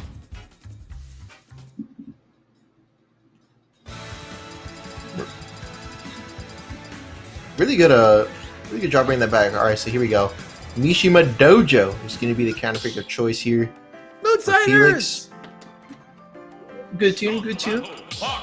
This is perfectly fitting for this matchup, I think, because Steve on stream just makes me happy. I don't know why, but it does. Fair enough. But yeah, I do like this stage, so let's see how things play out. Now that we're running it back, game 4 this time, and now we got Felix with the game to make up for. Yeah, so FD is the pick, and I gotta admit, I'm liking this pick from Felix because you're giving Steve no place to land, and yeah, you can just cover the whole stage. You can't do anything if you're Alex here. Exactly. Except you can give them no place to land, or you could just make it to where they can't land at all. You can go straight to the top of that blast zone on that first stock with a good jab string coming out from Passion. Even with a forward, it's going to be I don't beating know it if to there's anything Felix 75. could have done about that. Not likely, yeah. Okay. Now Passion, you know, despite being at an early disadvantage, mounting a nice comeback. They're at 31%, but again, their opponent can be dying any minute here. And there it is, the anvil. And yes, you can mine on the anvil, by the way. You can, yeah, don't forget it. Yeah, don't forget it. You learned it from your Uncle Laird. That's right. Oh, drop shield. I think Passion was trying to go for the parry there, and I respect it. But again, the Fox Illusion still a little bit too much, and we're very close to seeing a last stock situation from Passion. Yeah, we are only a couple of hits away. All right, but Passion has the jab string, gets him off stage. Oh yeah. Felix fights out of the corner, but I think hitting the crafty table gave Passion a little bit of extra time to roll away, but it is of no concern. The up air will be killing anyway. That's right. There we go. Felix already applying pressure off stage. I mean, I'm sure you've seen that take stocks before, right? Or like stage spike. Oh yeah, hundreds of times. And oh my, oh, I like the attempt at the footstool again. Yeah, there's no iron for Passion though. What are they gonna do? Yeah, whoa! There we go. Good. That crazy tail just went behind the blocks. Yeah.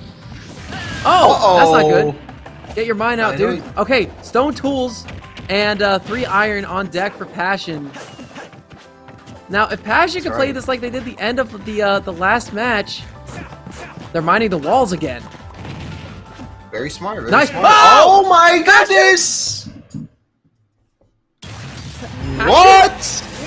The cheese happened? Bro. Oh my god, dude. We're going to a game 5. And then drop down. Yeah, okay. With the up smash, because the block broke before the up smash entirely came out. And I think Felix was waiting for a tech situation, and they mashed air dodge and died. Man, that is one hell of a mix-up. I cannot believe that happened. That was monstrous. That's crazy. So now Felix is gonna respect off stage more. Right. So that's telling me. That's scary. That's what I'm thinking too. Man, oh man. Still gonna be Fox Alex. That's right. Dear God. Alright, well here we are, game 5. Out of nowhere, we got Passion making one hell of a comeback. On our way to, man, if enough jank happens this time around, we could be seeing a reverse 3-0. What do you think? I highly doubt it. I feel like Felix isn't gonna let themselves get cheesed two games in a row. But it'd be funny though, but right? it would be funny. That much I can agree on. But Felix is, yeah, playing like a red hot piece of pepper, all flames, and just trying to make their opponent suffer as much pain as possible. That's right. Oh, I don't know why my monitor's freaking out. Give me 1 second here. No oh, way, no, don't do it again. Okay, well, oh my god! Passion, yeah, don't challenge Steve off stage! Oh my god, Passion's in the lead again! Really good. Dude, oh, wait, hold on. No way. There's no way this is happening right now. Oh my gosh, yeah, still tied on the stock count, despite all odds. Dude, this back air was able to take that stock at like 160 from center. Passion's already at 47%. They're playing a good game. They just need to, I guess, they need to get tools on deck. That's the one thing that's holding them back right now. They're playing great, especially considering the match. Oh my god. No. And they have stone tools, and they're still on their second stock too. No way. Passion man. already has their opponent at 50%. It's Fox. Fox is super light, dude. 64%. No gold, no diamond, just stone, a little bit of iron, and oh my god, no. Oh, yeah, you gotta be real careful with that. I think that was a really good setup, but Felix avoids that cheese. Felix is on their last stock here of winners finals. Oh, back air will goodness. be killing Passion with the reverse 3-0. Beating Felix here in winners finals. They advance to grands. Reverse 3-0 and one hell of a comeback, too. That was an incredible set to watch, man. Oh my god, the cheese. Absolute cheese. And nothing but hey, we take those. That's a win for Passion. Great play all around. What an amazing job from that young man. My sentiments exactly there. That was quite the set to watch all the way through and through. Okay, I gotta figure out what is going on my monitor. It's like freaking out right now. Sorry about that. But yeah, that was quite the set. To be honest, I know for a fact that like Passion has also been greatly improving from the weeks and weeks that we've watched. Definitely been making some really great improvements, and it's good to see it culminate in a grand finals position right now. Yeah, week by week, it's wonderful to see these players who show up constantly in a position of very good growth. Honestly, I mean, right. That's what this is. Yeah, that's kind of just what it is when you break it down. Okay, I think I fixed my monitor. Hey, how's it looking? Okay, looks like our next match coming up here is going to be amateur finals. Yep. Wouldn't you know it? And sorry, production, who'd you say that was? That was Ravens and Kevin. Kevin. All right, Ravens dot. Cool. Be interesting. I don't know much about either of these players, but again, that's the point of amateurs finals, isn't it? Yeah, we get to showcase some talent who didn't get to make it as far in the bracket and see what happens when we put them in a grand final situation. So, with that said, shouldn't be too long before we get right into that as well. I do like that amateurs finals is a concept that exists because it's giving these players who don't always have the chance to get to these high stress situations, it's giving them the chance to be there and play through them. Right. So they need to think about it. That's awesome. Right, that's what's up there. Also, yeah, my monitor's freaking out again. I'm just gonna do this real quick, and I think I'll just ignore that for now. So now we're ready to get into amateur finals, like you said, and this should Let's go, dude. Yeah, running Wolf versus me Brawler. So quite the interesting set that we'll be watching now. Let's see how this starts out. Oh, so Wolf versus Fox is what you're telling me. Essentially, yeah. There's a lot of everyone Fox is calling me Brawler the new Fox, aren't they? Kind of is to some extent. I can definitely see where they're coming from, or like Great Value Fox, yeah, something like that. Yeah, I can see it. I'm starting to see that it looks like I don't know who's playing who, by the way. Is Raven playing the Wolf? Ravens is the Mii Brawler, yeah. Okay. And Kevin Maples is going to be on Wolf. So Kevin Maples is rocking the Wolf, is what you're telling me. Right. And so far, doing a pretty good job. It looks like was like kind of like losing a little bit of stage control at first, but yeah, now it's starting to look like Ravens is starting to catch a couple of options and punish them as well, but only met with a dash attack that, as I'm sure you know, can take stocks off of the top, but not just going to do it quite yet. Right, right. Oh, but there is the Cyclone Kick, and that will be killing from center. Excellent option there. That move was insanely good in Smash 4. It's really not quite so good anymore, unless you have a hard read on it. But when you have max rage and your opponent's at a high percent and they're like a midweight, yeah, I'd say that kills pretty well. Sounds good to me. What's up? Yeah, already wasting no time landing a good string, leading all the way up to 43%, and getting that dash attack twice now is going to be enough to take that stock this time around. And now we got ourselves a 43% deficit to make up for our Kevin Maples and things. But you can tell that Raven Star is already doing a good job at building up that percent even higher, all the way up to 87% in his favor right now. Up tilt, up air into up B confirm is going to be exactly what Raven needs to pull out in front now for the whole stock lead once again. You know, I used to think that Cyclone Kick is definitely Steve's worst up B in this game.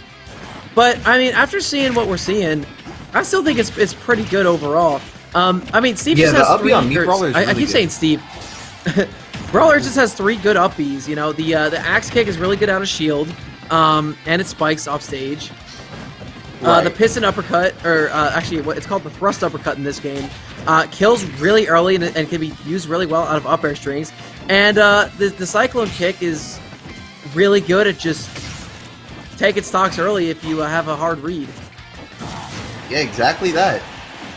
It can lead into quite a bit very quickly. Like you saw how quickly that second stock escalated. Here we go, 166, yes. And on this last stock, we still have Kevin Maples hanging on as he's trying to close out the stock on his opponent. Up smash is going to be failing him, actually. He's only going to be getting the first connected. I'm very surprised that Kevin Maples was able to bring that back, but Raven's super close to taking off this one. Forward throw, not going to kill. That will be killing towards the ledge around this percent, but full rage still. And Kevin Maples is having a difficult time taking the stock. Finally, a forward air is the thing to do it, of all things. Yeah, that's going to be able to finally close out the stock, and now we got our tied stock count, but that percent, as you can tell, is very marginally in favor of Ravens right now. Down throw dash attack, the bread and butter. Tons of percent already on Ravens. They just spawned, and they're already at 58%. Kevin Maples is holding out pretty strong. Getting dash attack back air off stage. Flip kick's going to be used to get back to stage, but another back air is to be had. Oh my gosh, it's almost an even game again. Yeah, it's really tied up this time around, and you can tell that Kevin Maples is locked on to closing out this last stock in his favor, but Ravens keeping up the lead and all the way through to the end, and closing out the first game of this best of 5. That Cyclone Kick is much too strong. Yeah, it is something else. Takes the game and the stock. There you so go. Now we see Ravens up 1-0. That's right.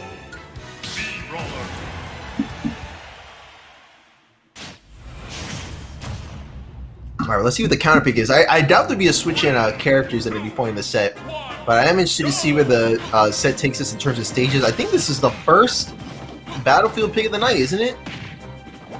Or am I wrong? Sure, let's go with that. I think so, right? I think you're right, actually. Yeah. It's funny that this is the matchup to do it. Yeah.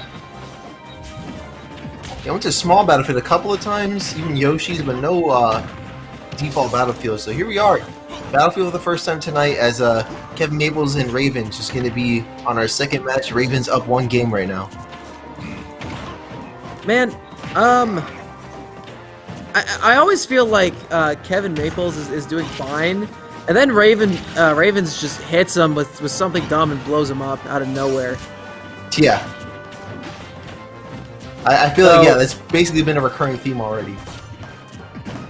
Yeah. Up throw, looks for the follow-up. Everyone's looking for a follow-up right here, but it's up air, landing up air, in fact, to jump Cyclone Kicks to take the stock. And, you know, another thing about every Mii Brawler I see is that they are really good at using their up B for their specific reasons. So Right. And the fact that Mii Brawler has 3 that they can use interchangeably is so crazy. Yeah, really good stuff.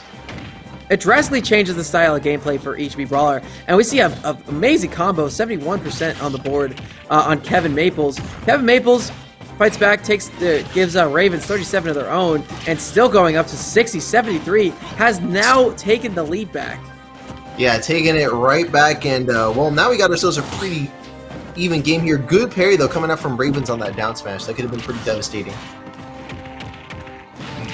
It's a grab on the top platform. The back throw will not kill. Interception with a laser, 2 lasers, and the flip kick's going to make it back onto stage, but I'm really liking Kevin's reserve this game, but I have a feeling Raven's going to be looking for some cheese any second now. Forward throw off stage will not kill. Shot put's not going to connect. Oh, and the Wolf Flash is not going to connect. There's a back air to connect to that one. Up smash, not going to connect. Kevin Maples this time with the grab. Gets their opponent off stage. Raven's able to make it back on yet again. Dash attack clears the runway.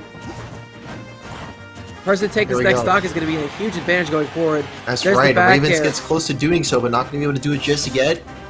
Good job from Maples hanging in on this stock, but there we go. Down. Oh, sorry.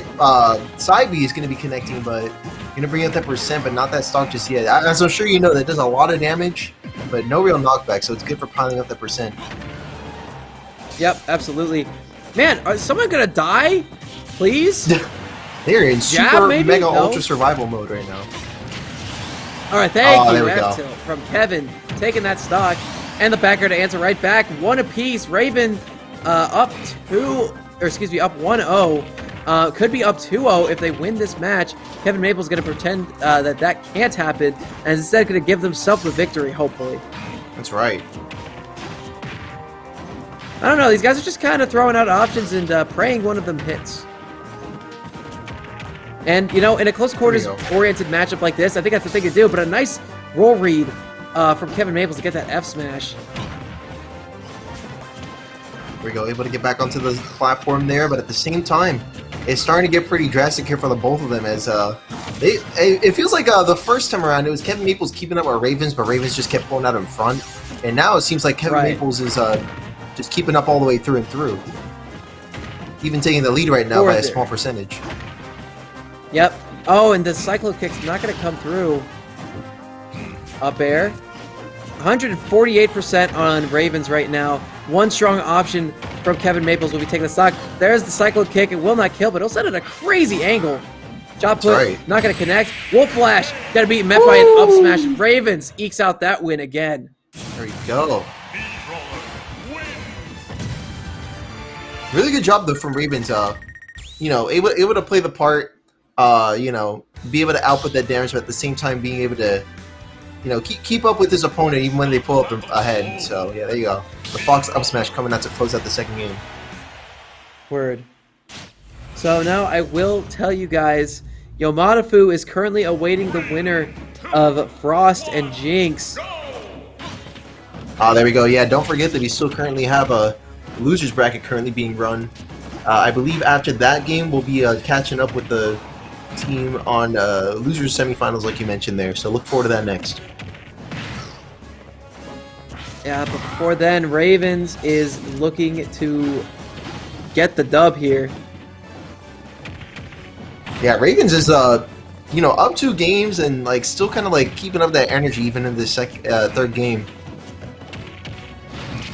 So really good job just like keeping up the pace, keeping up the tempo, and equally good job to Kevin Maples for just keeping up all the way through and through. Yeah, and we see Kevin Maples going for that up air kill as well. Up air is a move that actually can kill if you got a hard enough read on it. I see players like Jackal use it to great effect, especially in high pressure situations where their opponent's going to be prone to making some mistakes. Right, yeah. I feel like I might have seen that more than once on my own as well. There we go, good soft dash attack. Is going to keep Kevin Maples off stage. Man, forward throw. Quite huge. Yeah, pretty big here. And again, we haven't seen it yet, but forward throw can kill if Ravens has their opponent at high enough percent and they're like, at the ledge. So keep that in mind going forward. And the cyclo kicks weren't going to come out there. Back air with near max rage from Kevin Maples is putting Ravens in a very precarious situation. Ravens able to take a stock finally, but Kevin Maples, again, one strong, solid hit away from taking the stock. That's right, yeah, getting ever closer and closer to doing so. There we go, good string coming out from Ravens right now. Yep, Ravens puts their opponent at 50% and still climbing. Forward air 1 going to connect, dash attack, back air 87%. It's almost even again, 101%, Oof, yeah. 117 with these shot puts adding up now. And that's a high recovery, but no punish with the back air off ledge will not be punished. And the Wolf Flash is just going to go right through the shot put. Total miss. There we go, the up smash. Yeah, there's the up smash to close out that stock. Kevin Maples super close to winning this match, but Ravens with an amazing comeback on that second stock, and now they're only at a 20% deficit. If Ravens wins this, it's over. They win the free drink from Amateurs Finals. Yeah, they win that refreshing cold taste of a Monster energy drink. It is all on the line right now, as Ravens is slowly closing in on that tied percentage and even potentially taking the lead. But you can see that Kevin Maples is doing the part, playing the part, getting that damage out there to stay out in front. It's about who wants it more right now and who's willing to play safer to get it. And I think Kevin Maples is making a compelling case for a game 4. Ravens, if there's anyone who can pull through and get the dub, it is Ravens. Oh yeah, in a situation like this. But there's a down smash, will not kill. Flip kick, not going to go back to ledge. Second kick's going to get one hit off just to disrupt.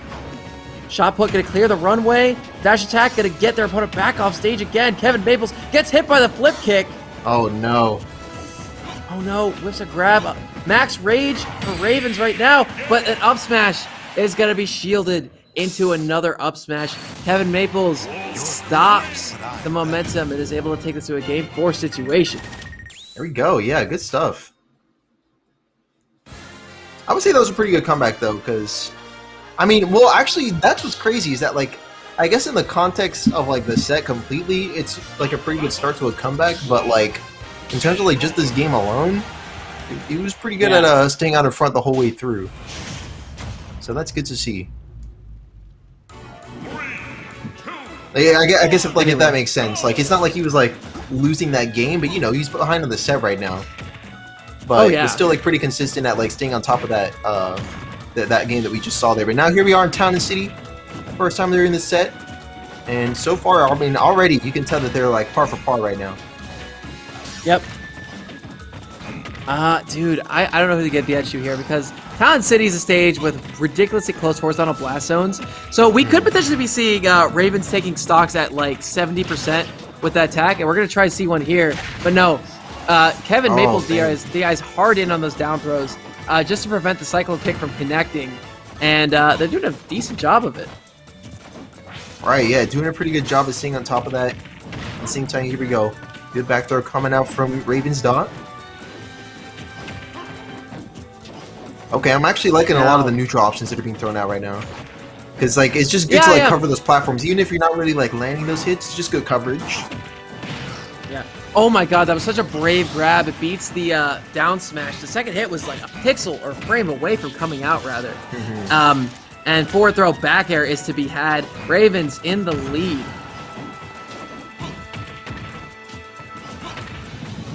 There we go. Good hits once again. Back throw gets our opponent off stage, but again, not killing just yet. Flip kick is actually going to connect to the opponent. That's right. Good on Ravens for recognizing the opponent wouldn't be able to shield it in time. Up smash comes out. Down throw. Goes for the cycle kick again. But you got to realize you got to jump backwards instead of forwards, man. Because, again, Kevin Maples is DIing hard backwards on those down throws. Yeah, I feel like a lot of that is being taken into account too, most likely, but we'll have to see. We'll have to see if that ends up being like actually like played off of, because there we go. Good up 79? Yup, that does it at 79. That move is so crazy. It's also town and city. Yeah, so I know that it's also town. helps It's out. still crazy. Yeah. God, it's 59 degrees right now outside. 59 degrees? That's actually pretty good. It's cold, bro. I feel like that's a pretty and good that's temp. the Oh, set. yeah. That does it right there. Yeah, with the missed up B, it's gonna be Ravens taking the set 3-1. That's right. Man, look at that. Man, that was nuts. Ooh, and there we go. That's Connor with the crazy, neutral B man. as well. All right. Well, we see a Me Brawler winning Amateurs Finals tonight. Again, another thing I like about Amateurs Finals is that we get wild counter picks or characters we don't generally see too often, like, you know, the Samus, the Link Right. last week, and now a Me Brawler. But we're going to our losers semifinal set now, where it is going to be Yomadafu playing against Frost. And Jinx couldn't quite pull it out in that set, but Jinx finishes at 5th place. And C. Tobin is going to be the person to fall to Yomadafu to allow them to advance there. Winner of this set is going to advance to play against Felix in Losers Finals. Winner of that still goes crazy to play say. Passion and Grands. Yeah, that's even crazier to say. Passion and Grands? Absolutely nuts. Oh, yeah. Oh, great.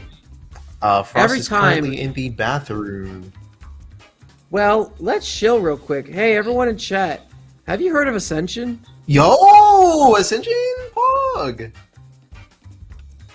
Have you Are you- heard of it, though? I have. Are you going? No. Dang, I'm going to be going to Ascension on October 23rd, and you guys should register for that too at smash.gg/Ascension. You know what?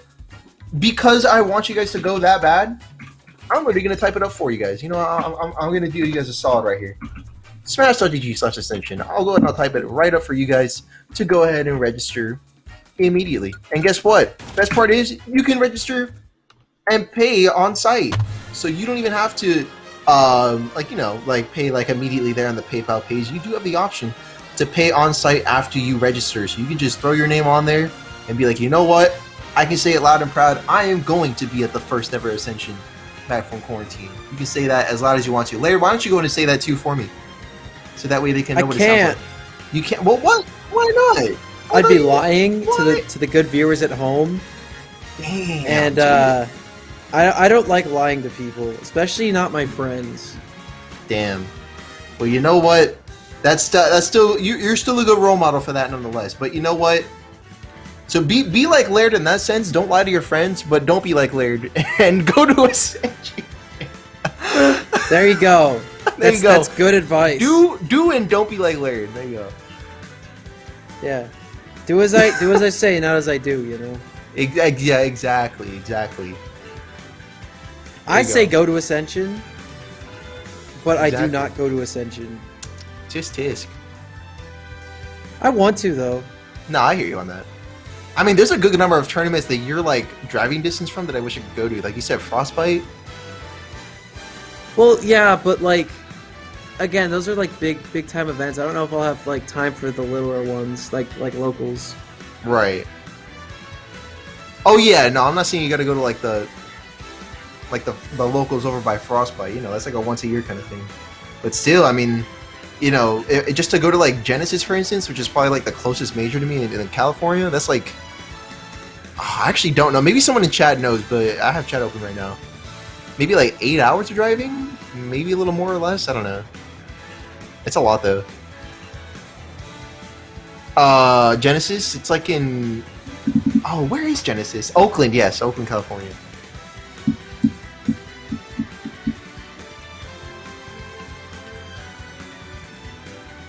Yeah, it's like 11 to 12 hours, so you're definitely stopping in between too.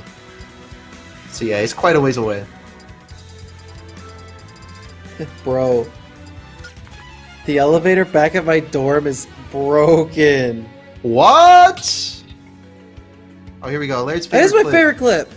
Look at That that. was a 47. Wow. Boomtown. Wow. So that's like cheating at video games. Nah. Oh, so that's like straight up like hacking. Oh Oh my god! Apparently, our building has made a bunch of memes of us. Nice. So good, dude.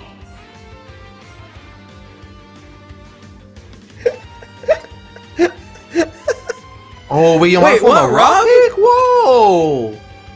What's going on here? The raw pick? Hello? I'm confused. Now we're back on Game & Watch. Get that Game & Watch on screen. We want Game & Watch.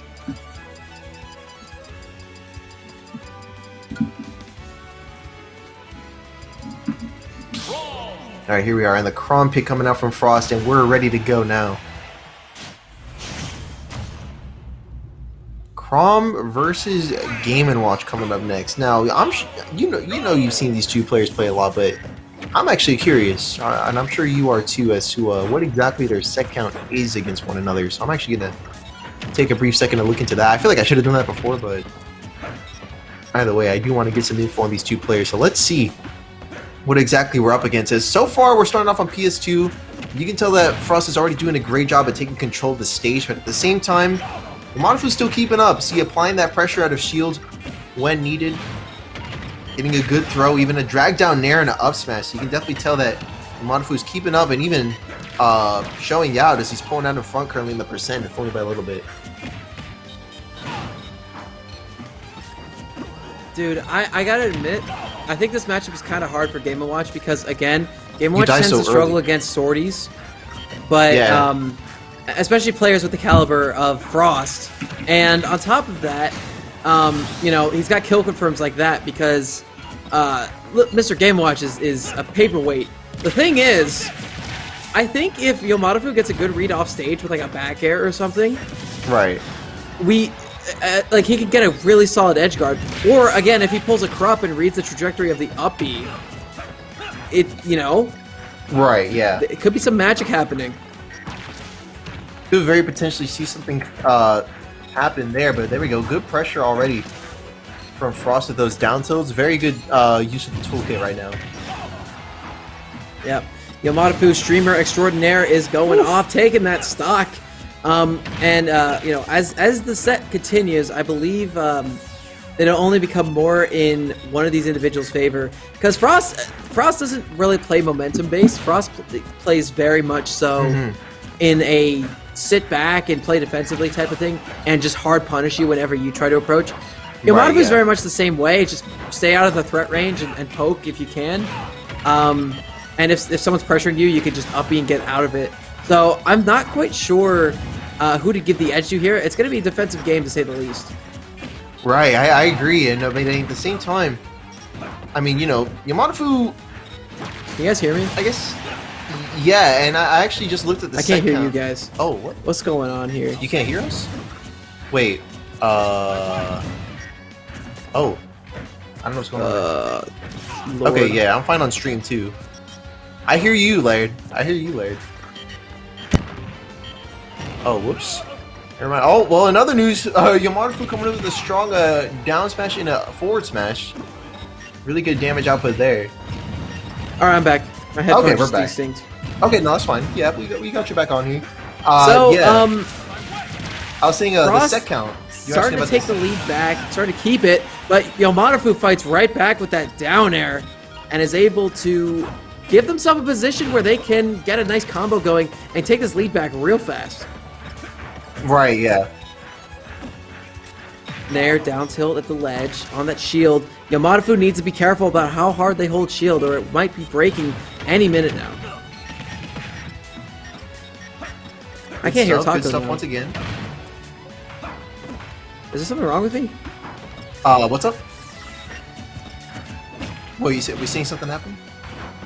Oh, did your mic cut out again? That's alright. Well, I'll go and I'll take over here. It looking like getting some good damage output once again. And we do have our tied stock count now for Yamato and Frost. And let's see here.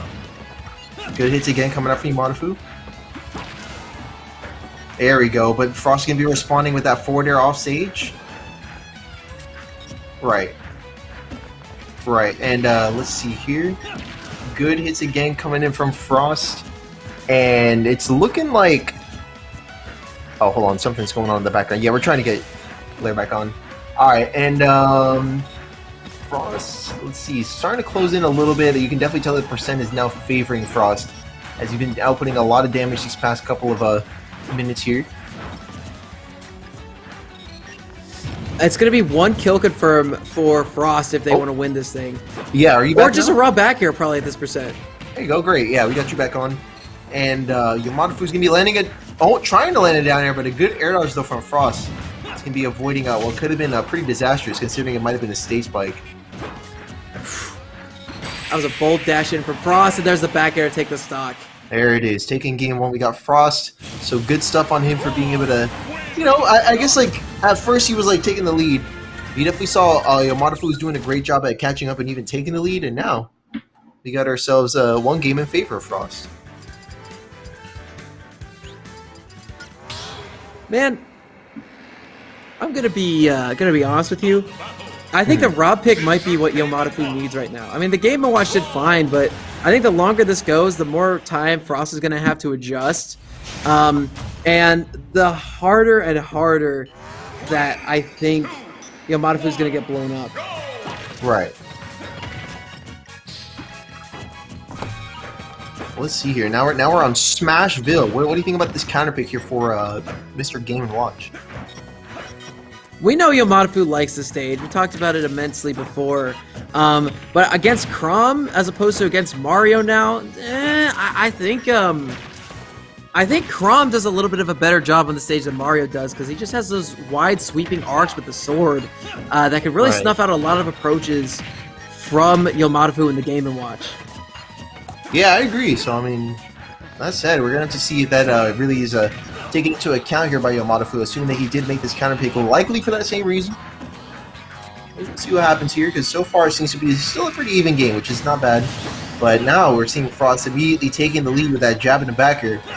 And now we got a lead. Not for Yamadafu like I'm sure he had planned for, though. Yeah, man. And this is where it could snowball in a big way. If Yamadafu can't take the stock, and Frost just holds onto this for a long time, he can get this damage back, and he has those consistent kill confirms. That Game & Watch really doesn't have an easy time landing. Right, yeah, it can prove very difficult. So we're seeing Frost go for these jabs again. I think a jab back air is probably at the percent where it might kill, considering how much rage this Chrom has. Exactly. 111%, and Frost is still hanging on, air dodging back towards the ledge, and still making it. Even gets a reverse edge guard off of the down smash that Yamadafu used to extend his hurt box in. Yeah, that's going to be quite the punishing blow right there. Down 2 stocks. Baby. Exactly. Good back air though from Yamadafu is a little damage control there.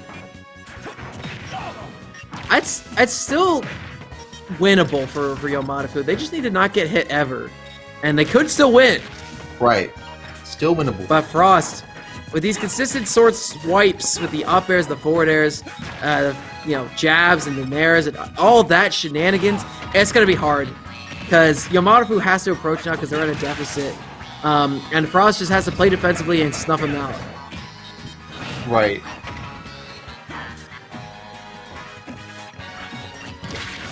There we go. Good hit on that uppie as well. Coming from Frost, and yeah, it's looking like Frost is like very much controlling not just this game but this set right now. There's the forward air. All right, jab in the corner, looking for the back air. It might be killing on the stage. The horizontal blast zones are real close. There, you there? Hold on, let me try refreshing this. I'm here. Oh no, are we still having tech issues? Okay, I think we're good. I can hear you now. All right, good. Yeah. Yikes, man. Okay. All right, now we're good. Yeah, okay. same. Not sure what happened there, but we're good now. Okay, gets the ether again. Almost takes the stock. Yeah, Falling almost up air. And Yamadafu's in the corner. Again, Frost is now dash dancing a lot. He's putting on a lot more aggressive pressure than they were before. And Yamadafu's starting to capitalize on that and catch these more aggressive approaches with the dashes in. Frost is like, again, both these guys are one hit away from dying, but Frost is one hit away from winning. Yeah, Frost is definitely been shaping up throughout this set. Oh my god! Yikes. What a trade! Holy, that was really cool. Actually, that was pretty cool. Hey man, it's one of those trades you love to see. Exactly. There we go. Sheesh. Imagine if that was last stock though. That wasn't gonna kill at like 150 though. I guess it was just a weird interaction. I think the up B frames, or the invincibility frames on up B from Game & Watch had expired. They expire pretty shortly after he uses his initial up B. He was already at the apex of the jump. The hitbox was still active, but the iframes weren't, so that traded. Right. I mean, here we are going straight back to Pokemon Stadium. The second one, not the first one. Actually, Yeah, why did we ban the first one? First one's kind of big. Anyway, game 3 here. Frost up by 2 whole games, and Yomadafu is increasingly having more issues as the set continues, and you've just taken Frost to one of his favorite stages, so Godspeed, my friend. And he's going for that downer. He's going for everything, and it worked! 0 to death. That's the pressure, baby. So Frost is still hasn't been hit yet. Finally gets an up B for their troubles, and Yomadafu's got him in a combo position, 65% on the board and climbing. There's the F smash. Down smash is going to be the berry. Full charge. Yeah, Frost isn't even going to mash there, and Yomadafu's back in this thing after losing a stock at like 27% and dealing no damage to Frost over that duration. But again, this is Chrom we're talking about. Chrom can get that damage like nobody's business. And again, Game Watch struggles versus the sword. But right now, he's maintaining a good distance. He's getting Frost in the air, hitting these up air strings, catching him on these platforms, and catching him in positions where he can't respond in time to any of these options. Both these guys are expecting roll-ins or something, I guess. I don't know. Grab's going to be whiffed. F smash is also going to whiff. These guys are just throwing around big hitbox. Hey, man, how you doing? I don't know how to do them. You gotta ask Discord, because Discord kind of... Yeah, oh, but there's I think it is Discord, back yeah. air. Here we go. Coming out to take that stock, and now Frost. All right. Yeah, good stuff still One from Yomadafu. stock away from advancing into losers finals, where they'll be playing against Felix. Exactly, but don't sleep on Yomadafu now. Yomadafu's doing a good amount of damage and is only about 16% in, but look at that. Immediately Frost said, what was that? Wow. 18%? Nah, make it 46 because I land one hit and I turned it into one hell of a string for some good damage output. And we're seeing Frost already doing big numbers on this stock already. Yomadafu's trying to secure the stock to bring himself back into a tie. Good shield. Okay, they're respecting each other's shields. Which is kind of odd considering it's Game & Watch. I mean, I know you need to respect his shield, but he doesn't need to respect yours all the time. Right, yeah. All right, Frost at 140%. They have near max rage, but the down air will be killing. Yomadafu is going to need a miracle to come out on top of this thing. They're going to be dead to any interaction. But again, if they can get an early edge guard cheese, I mean, he can win this. Exactly. Here we go. Oh, Good my goodness. conditioning. Goes for it. Gets the 4. Oh, no. Went too far off stage. And yeah, that's going to be it. 3-0 win, though, for Frost. Moving on to losers finals. But hey, hell of a run for Arizona's patron streamer extraordinaire, Yomadafu. Excellent play tonight. Made it really far into bracket, actually making it to winner semifinals, which I believe is a first for Yomadafu, as far as I've seen anyway. And yeah, and right. I believe they're in top 4, which is payout. So Yeah, that's definitely great payout. stuff. Yeah, that was nice. Good finisher on that run of Yomadafu there. But we do still have more to look forward to, not just from Frost, but from Felix, who's going to be coming back on the stream setup because, man, still crazy to say that the winner between this set is going up against... I mean, do you want to say it for me, or should I say it, man? It is quite interesting that we're going to be seeing none other than Passion in Grand Finals. up against the winner of this set. So what a turn of events there. What do you think? Well, we have seen these guys play a bunch of times before. Mm-hmm. And it's generally Felix who comes out on top, but I believe the more that... again, every time I see Frost play against Schroeder, he improves so much. Did Frost go use the bathroom again? No way! That's impossible. Dude, you're in loser semifinals. You're going to be up next. What are you doing? He does this between every set. That's impossible. I'm actually gonna like message him right now and like bully him. Please do. I'm actually gonna go like. Be smart.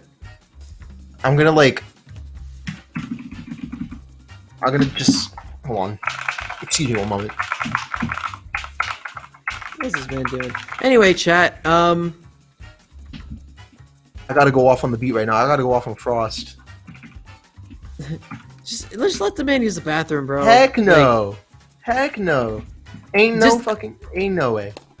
I'm gonna wave first, because you know how Discord just wants me to wave at every new person I DM. I'm gonna wave at Frost. Here we go. Thank God Felix hasn't, like, gone into the character select screen, because we know what he does whenever that happens.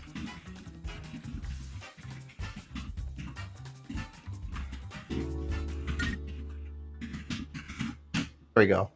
Got his ass. Someone tell him to check his phone. Alright, there we go. Alright, we're good to go. Now Frost is back. And we got Felix. We're about to get into this. Alright. We're gonna play some Smash Bros now. Right. Now it's time to play some Super Smash Brothers. But real quick, let's talk about Ascension. Hey, Ascension's happening in October 23rd. True. It's the biggest regional in the Southwest. You want to be there if you're in the ballpark. I want to be there. And that's it. Yeah, SmashGG/Ascension. Sign up today. It's gonna be sick. It's gonna be very awesome. So definitely look forward to that. But meanwhile, looks like we're gonna be getting Fox and Crumb going straight for the mains. You can tell Felix he's here to game, not here to play around. He's here to play video games, but that doesn't mean he's here to play around. You know what I mean? Very distinct difference. 100%. So, we're going to be going into losers finals here at Pure Smash number 18. Winner has the right and the privilege to play against Passion in Grands. And, man, this is going to be a doozy. This is one of my favorite matchups in the entire scene. This is number 3 in Felix on the power rankings versus number 4 in Frost. So, these guys have been at each other's throats for quite a while. Actually, no, Felix is number 2 and Frost is number 4. Right, that's a little bit closer there, right? Yeah, that's definitely what it is. Excuse me, chat. No, but still very highly ranked. Both these guys play characters with a high capacity for offense, and they can always be in the ballpark to snuff each other out, given the opportunity. So, right, they know each other so well. They've played a bunch of times, and again, on any given day, anyone can win. But Felix wants it to be them. They get the up smash immediately, and I can tell they want the run back against Passion. They're playing with some fire I haven't seen in a while. Right, if you want to know the particulars of the set count, we got 7-9 in favor of Frost, actually. So there you go on that. It's quite interesting. Quite the interesting set count. It's kind of surprising though when you think about it, because you would kind of expect Felix, just because he's very tired within the state, to be like, the one with the better set count. But no, sometimes you will get a little interesting results like that there. So either way, it looks like we are shaping up to have a pretty even set so far. There's a dash attack. Right. I'm gonna be honest with you. Frost is he's not really implying a lot of the offense right now. It's more so Felix, and Frost generally tends to play on the back foot and try to snuff out their opponent's approaches. That's his game plan. But the problem is, whenever you play like that against Felix just runs a train on you, tears you apart like the fox he is. Yeah, very impressive to see. Let's see here, still heating up. We got Frost down to stock right now to Felix, and it's looking like at 97% though. He's not too far away from tying it right back up. Getting a good nair off stage. Oh, I like the jab from right under the platform. Some people forget that it can hit that low. And forward took and also did the same. Yeah, that move is really good at killing. Roy's is, again, sweet spot makes it stronger, but, you know, Crom's, not to be outdone, has a consistent hitbox across the whole thing, will be killing quite easily. That's right. We see some up tilts coming out. There you go, good And, hits. you know, we see Frost back in the lead, trying to get a Jack Air to take the stock. Right. But, you know, Frost's done an amazing job of just, you know, keeping up with Felix and making sure that they can't get their offense going. Oof. Yeah, great pressure there, falling through the platform with an up air. Reads the roll out with the back air. Great play from Frost. Absolutely went off on that platform, man. Holy, look at this. Absolute dominance of the platform. Look at this. Falling up air, back air. Covered literally every part that you could cover right there. And he was even ready for a nair. You saw that? He's ready to completely take over that platform in every fashion. And that's what you like to see too. Just like that ability to take control. What do you think, Larry? Well, when you take control back from somebody who's been in the lead, that's always a good thing. So we're going to, I believe this was FD. No, it's Battlefield. Okay. Now we know about Fox's vertical, and we know how good they are on stages like this, where they can get combos off of these platforms. Right. Yeah, that's definitely true. So we'll have to see, because I mean, like I know for a fact, like we've even seen you've seen many instances where Frost is able to get really good conversions and strings like off of platforms, but we can already see that Felix is doing the exact same. So I would say, like, I mean, tell me if you agree, this is like probably a neutral stage pick for the both of them, just for that reason alone. I mean, I could say so, but I do think there's, like, I think Felix specifically is better on the stage than Frost is. I know Frost's character might be the one you think about when you think of Battlefield, but it's more so Felix, I think, in this matchup, and, you know, proving that very well, taking that first stock. Right. And again, this is looking very reminiscent of last match, but I could very much expect to see Frost pull a comeback quite similar as well. As long as they get the momentum away from Felix, who has constantly just been able to pull tempo out of nowhere. Exactly, yeah. I don't know where he gets it from, but he puts it to damn good use, and we're already seeing that with the forward tilt, catching the side B. So you can tell that the spacing is pretty immaculate tonight with Frost. Despite that, though, still going to get hit with a drag down forward air into a nair, and that's going to be exactly what Felix needs to take 2 stocks in a row. Still holding on to the third one at 128. That's a good play. That weak hit nair was so smart, reading that his opponent didn't have a jump. And, you know, that down air from Fox is not even close to as good as it used to be. Right. You know, in the Smash 4 days. But, you know, I'm starting to really appreciate how much Felix is experimenting with the more underutilized options that his character has on the table. You know, especially with like the Shine Spice, with the drag downs lately. They've been really cool to see lately, and they've definitely been netting Felix a lot of their games. Quite now, a bit, yeah. A growth period like this for a player always hurts. You know, because they're trying to try new things out as opposed to sticking with what works all the time. But I believe Felix is going to come out on the end of this a way better player with an absolute unexplainable understanding of his character. I am inclined to agree, because we've seen that happen time and time again, and it looks like we're starting to see that develop here quite a bit. It looks like Felix is feeling pretty confident there in the neutral, but at the same time, though, doesn't want to get too confident when you know, you still have a game to make up for it. And you have a character that can literally just up-B you and you die. So, yeah, don't want to get too comfortable. Right, especially since, you know, I believe we're getting flashbacks to last set when Passion beat Felix off stage twice. Oh! Wow! Firefox gonna be killing. Yeah, we're taking stocks with up-B now, I see. So that's the development. Well, I mean, if you're gonna see the replay real quick, Frost actually dropped down to go punish the Firefox with up-B. Exactly that. Because like I mentioned, and the character can literally just kill with an up-B. Yeah, the character can literally just take a stock with an up-B, and, you know, Frost, being the understanding person he is, like, alright, well, I guess I win. You know, just goes for the up-B, but yeah, no, Firefox gonna take it off of the top, no less. If that was spaced just a little bit better, it would have gone to Frost, and we would be seeing a 2-0 right now in the set count. But it's gonna be Frost taking us right back to PS2. Yeah, taking it straight back. So, Frost obviously very comfortable on the stage. I think Battlefield's a way better pick overall for Felix. But, the flat ground, the flat terrain, the biplats as opposed to triplats, give Frost a lot of room to do some shenanigans and extend their combos effortlessly. Right. But yeah, great use of saving their jump there. Able to make it back on stage despite the pressure off stage, but up air kills ridiculously early. I don't even think Frost was at 100 there. I don't even think so either, yeah. There we go. Good stuff already, though, from Felix. And despite that, Frost is going to be keeping up relatively well here. Was that a... Oh, that was a taunt. I was thinking that was like a whiffed up even. No, that was a taunt. He's ready to go. Some players do that mid-match to hype himself up. But, or, I mean, I guess in Fox's case, that up taunt can be like, oh, hey, look at me, I'm Firefoxing. Psych! Oh, yeah, true. It could be like a... Oh, you thought you were recovering? Psych! Look at that.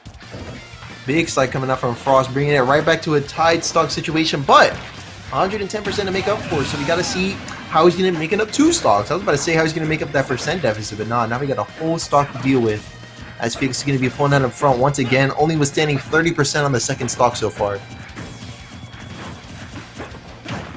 And Frost is, again, I mean, uppies like that could definitely take the lead back. Man, I must have had like a gas bubble in my chest or something, because that really hurt to talk. Oh, really? But I'm good now.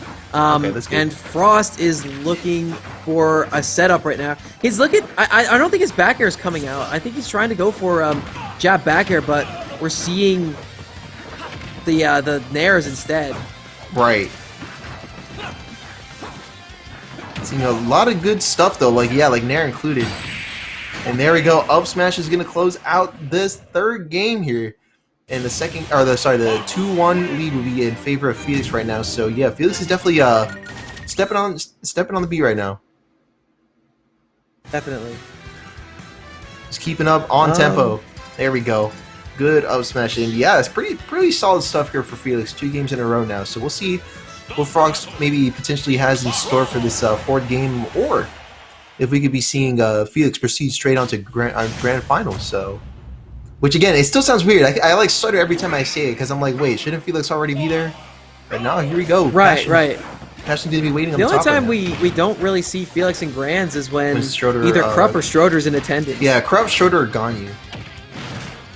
Yeah. Could be either one of them. So, we're going to a game 4 here, but still on Frost counter pick of PS2. But Felix has definitely adapted. It doesn't feel like Frost has much gas left in the tank, and it feels like it's all stop, no breaks for Felix. That's right. But there we go. If you get lazy with your illusions from stage, you're gonna have a hard time, because Frost can absolutely intercept those. Like Frost, is actually really impressively good at spacing out those side Bs and punishing them, but we see Felix very proficient at taking stocks and doing exactly that to start out our 4th game here. Man, beautiful combo, beautiful little string, 43% on the board on Frost's second stock, and he's already evened him up too. Felix running a train on Frost right now. Frost needs to get a kill soon, or I think Felix is just gonna take over. There we go. Oh, look at that powerful F smash, and guess what we punished? Say it, Larry. Side B. Side B, yup, because like I said, it's scary how good he is at punishing things. Right. I mean, again, he baited him out too. Ran up to the ledge to try to, be like, okay, you're definitely going to side B here. And immediately runs back to the proper distance to get the punish too. And now Frost is in a position, again, with some rage. So they could be close to killing any minute now. Right. Oh. There we go, not to be outdone. Felix will strike first. Tournament stock here for Frost. That's right.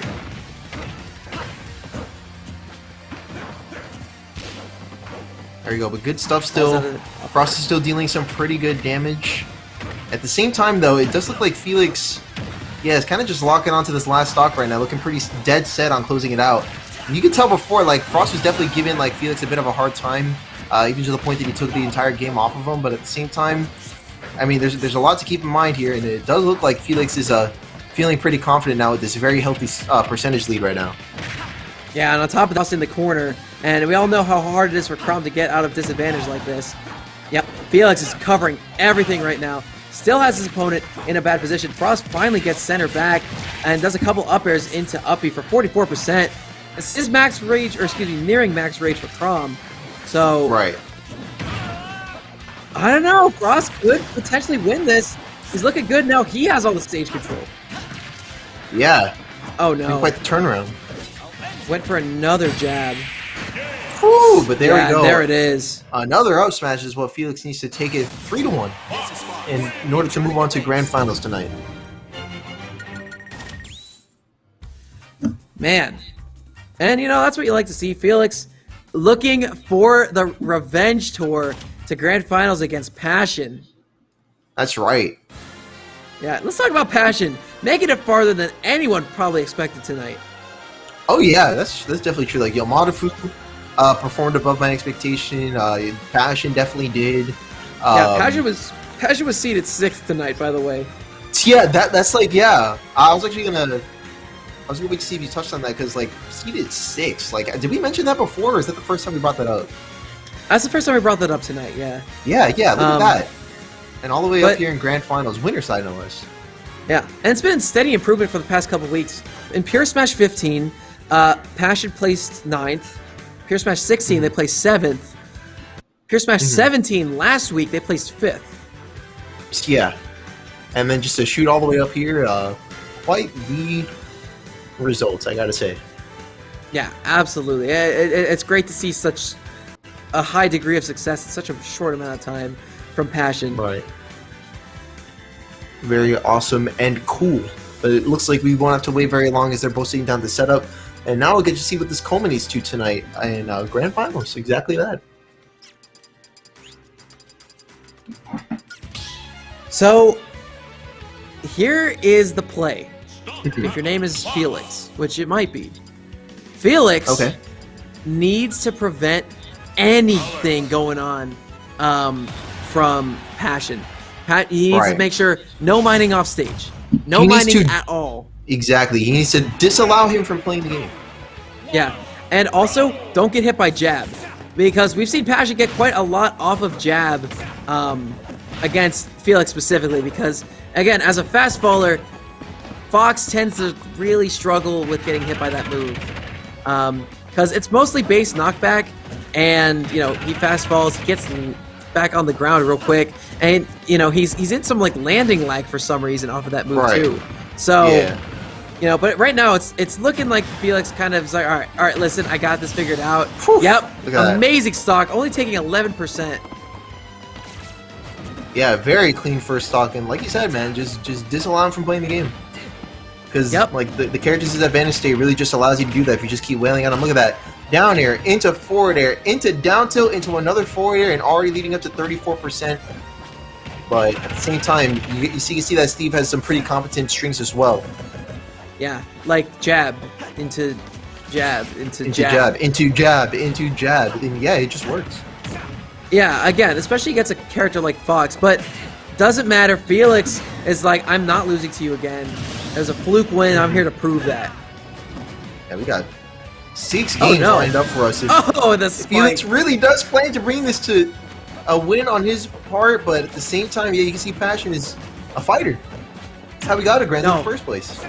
And see, yeah, exactly, yeah, that was what got him to Grand in the first place, because they didn't just say, oh man, I'm gonna lose this. No, they kept fighting. Oh my goodness, yeah, and forgive the Minecraft puns. Oh! Forgive the Minecraft puns, but this man didn't get here to grand finals in peaceful mode. Alright, I'll just say that and leave it at that. No. They're playing hard mode, playing against Felix. Exactly, look at this, the minecart! Tying the game right back up, only a 90% deficit after what was previously a whole stock to make up for it. Yeah, see, this is what Passion does best. Passion just, there's no quitting this kid. Exactly. There's only hands. Here goes some hands. Felix is making it difficult to get anything going for Passion. But, yeah, and see, again, I like that reflector, because if the down air came out, it would have hit Passion and killed. Now Passion just can't get back. There's the up B. Oh, yeah. My goodness, straight through the jab. Exactly. Right at his shield and right through a jab, and Felix is on the way with 1 game on the board.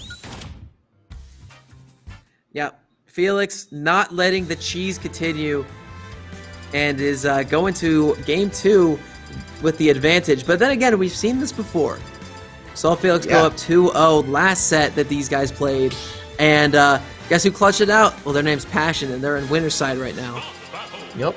So really good stuff there, I gotta say. But at the same time, here comes Passion making quite the interesting counter pick here. Because see, in the last game, I believe it was Steve that we had. And this time we'll be getting Alex for the counter pick. It was Alex last game too. Oh, it was? Okay, never mind. I'm tripping. Yeah, dog, you're tripping. Again, like, it's not like it makes a fundamental difference either. No, it doesn't. It doesn't make any difference. Yeah. The only fun. I was like, I think we saw Enderman at one point. Whoa! Wait a minute, there's some advanced jab blocking going on right here. What? 35%. But that's no sword though. There's no sword left. No, yeah. Holy. Yeah, but anyway, I saw Passion was reading Felix's SDI in. So that's why they were stuttering and backing it up and forward in the middle of the jab string. I have no clue who just raided, but hey, Van Street Battle, thank you for the raid of 9 people. Welcome in. We're in the middle of grand finals of our in-person Pure Smash weekly tournament events. You can see those face cams right there at the venue. Me and my big friend over here, Laird, we are both on the mic at our own homes. We're doing this all like remote, safe commentary, and yeah, this has been one heck of a grand final set already. Passion, who's on winner's side, is making quite the upset just being on winner's side, given that he was seated for 6th place. So yeah, a lot of awesome stuff going down tonight. Thank you for the raid. Yeah, appreciate it very much. Thanks for supporting the Arizona Smash scene and supporting Felix and getting this, you know, on the warpath for victory. So for those of you who weren't here before, which is a good amount of you after the raid, appreciate you very much. Felix was in winners finals against Passion, and Passion actually won the set against him in a reverse 3-0. So Felix is on the road right now to try to prove that it was a fluke win and that Felix deserves to win more. So this is a grudge match, it is a revenge match, and you couldn't have picked a better time to tune in. What really a good combo timing there. too. Oh my goodness. Yeah, reading straight into the up. I can't. Couple up airs, up B. Beautiful, beautiful. That was real nice. Up air. Up air. Another up air. Up B? Wow. Yeah. Amazing Shaking catch. it up It was a a bit. frame trap I too like because the air dodge came out from Passion. And yeah, afterwards, no options. They had to land right into the Firefox. And yeah, Felix capitalizes in a big way to take that game. We're going to game 3 already. And it feels like Felix is just in a very good headspace right now. I think beating Frost is exactly what they needed.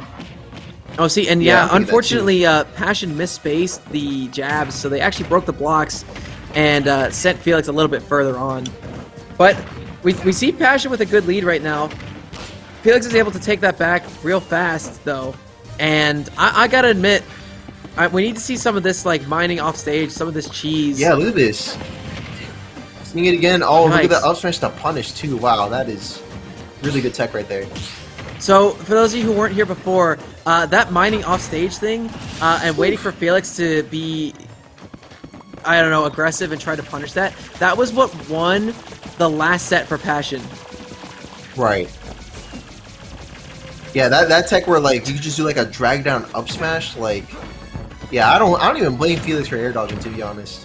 I don't think anyone really can. No, I don't. I think who thinks they're Felix gonna was get like, dragged down by an up smash, right? I think it was more so that Felix just didn't want to get stage spiked. And see, now you see Yeah, Felix that's right. giving a lot of respect to Passion off stage now. Right, yeah. Starting to respect that way more. So they don't want that to There you happen go. again, obviously. Nice catch on the illusion. Yeah, it TNT seems like not that gonna Psybe connect. on the stage just get punishes. It just gets punished by whoever he goes up against. Like, Yeah, Frost is really good at punishing it. Even Passion just now is good at punishing it. Well, I think everyone at this point realizes that's one of Felix's safety options. That's one of their panic options to get back on stage. And if you can bait it out, you can hard punish it. But speaking of which, up smash, one of the best punish tools in the game. That shield almost got broken. Yeah. I wonder go, what good hits Steve's again. big thing to do out of shield breaks is. Probably I would just do a TNT, yeah. I would literally just do TNT and just call it a day. Yeah. Well, I mean, but TNT only does like 30%. I mean, you could get probably more. Oh well, I guess like, I guess it does combo. depend on the percent. You're right. I'm thinking like that high percent. High percents would probably kill better. Yeah. Forward throw. Oh, my double goodness! forward air. Look at this no off-stage spike, setup. Yeah. Oh, that's gonna miss too. And there's the down smash off the re-grab. No kill though, and the taunt's coming out. Hyping it up. Yeah, expected to roll on stage. Did Felix, but I think Passion might be coming to their own. Never mind. No, they're still living. Oof, yeah. Oh, not that time. Oh, there's a back here. Yep. Good finisher. And we got a reset here, a 3-0 in Grand. 3-0 reset, man. Look at that. Oh, hold on. Wait. Hold on a minute. Okay, yeah. So I actually ordered a Postmates thinking that it was going to take like 40 minutes, but here we are 20 minutes later and it's already here. So I got to go grab that real quick. Look at that. Yeah, hey, shout out to Postmates, though. You know what? 20-minute delivery, that's pretty good. Definitely. So, great set from Felix. It definitely had all of Passion's lunch money there in that set. Now Passion trying to mentally collect themselves in order to go forward and take the dub here. It's a reset. It's 0-0 set count. And we're going to get right into this. Small Battlefield is the pick. And I got to admit, I know Passion likes the stage a lot because I see a lot of Steves go here. Passion, I think, won a couple times last set on this stage. So, or not last set, but in the winners final set. And again, Felix's game plan is relatively the same. Just kind of smother Passion so that they can't get a lot of materials or so that they can't mine.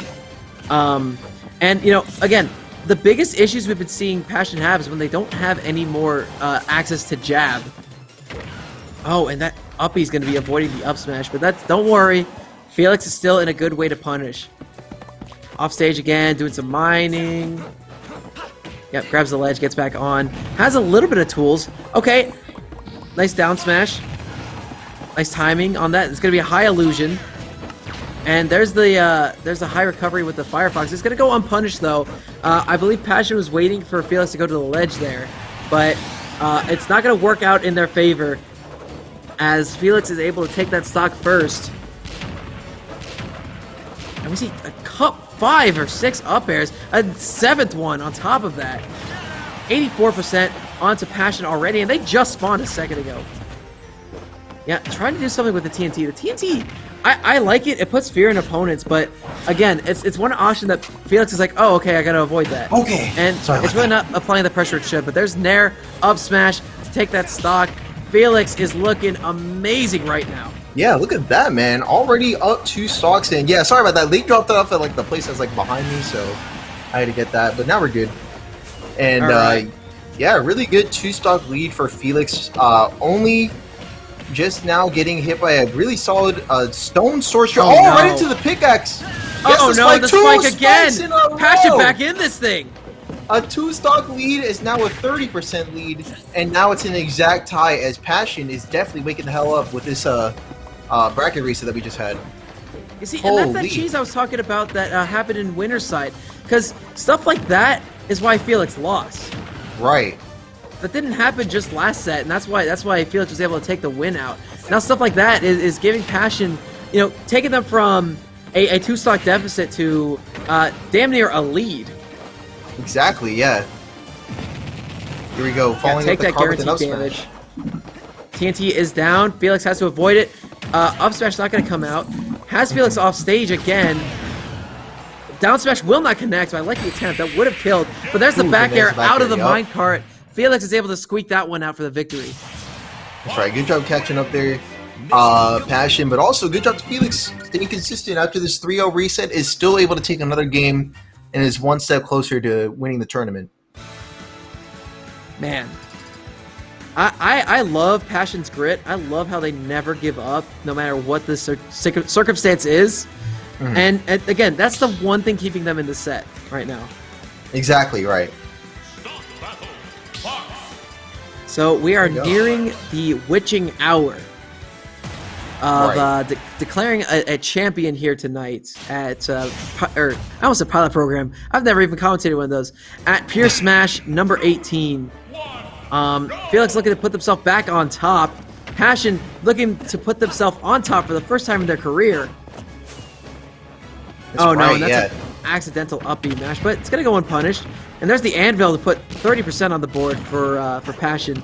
And you know, if Passion can match Felix's level of aggression, I think they're gonna be having a way better time in the set. Yeah, I'm thinking so too. To be honest, I don't think we've even seen him, like, will kill. Oh, yeah, that's gonna do it. There we go. Look at Passion trying to put up a wall for himself real quick, but still gonna get hit here. And yeah, Felix is just pushing right through. Jab block into up smash is exactly what Felix needs to tie it right back up. And the taunt too. The taunt. All right, I like Passion's feeling okay right now. They're at a deficit in the set, but they know they can win this game. Catching that SDI in. Yes, excellent use of the flint and steel off stage to try to get that off stage pressure. Exactly. Passion's doing a good job of just meeting Felix in the middle. Right, which is something that we didn't even see in the winner set. Right. Just kind of just meeting him in the middle and like just so happened to win as a result. No, right now, it was more still, so just cheese.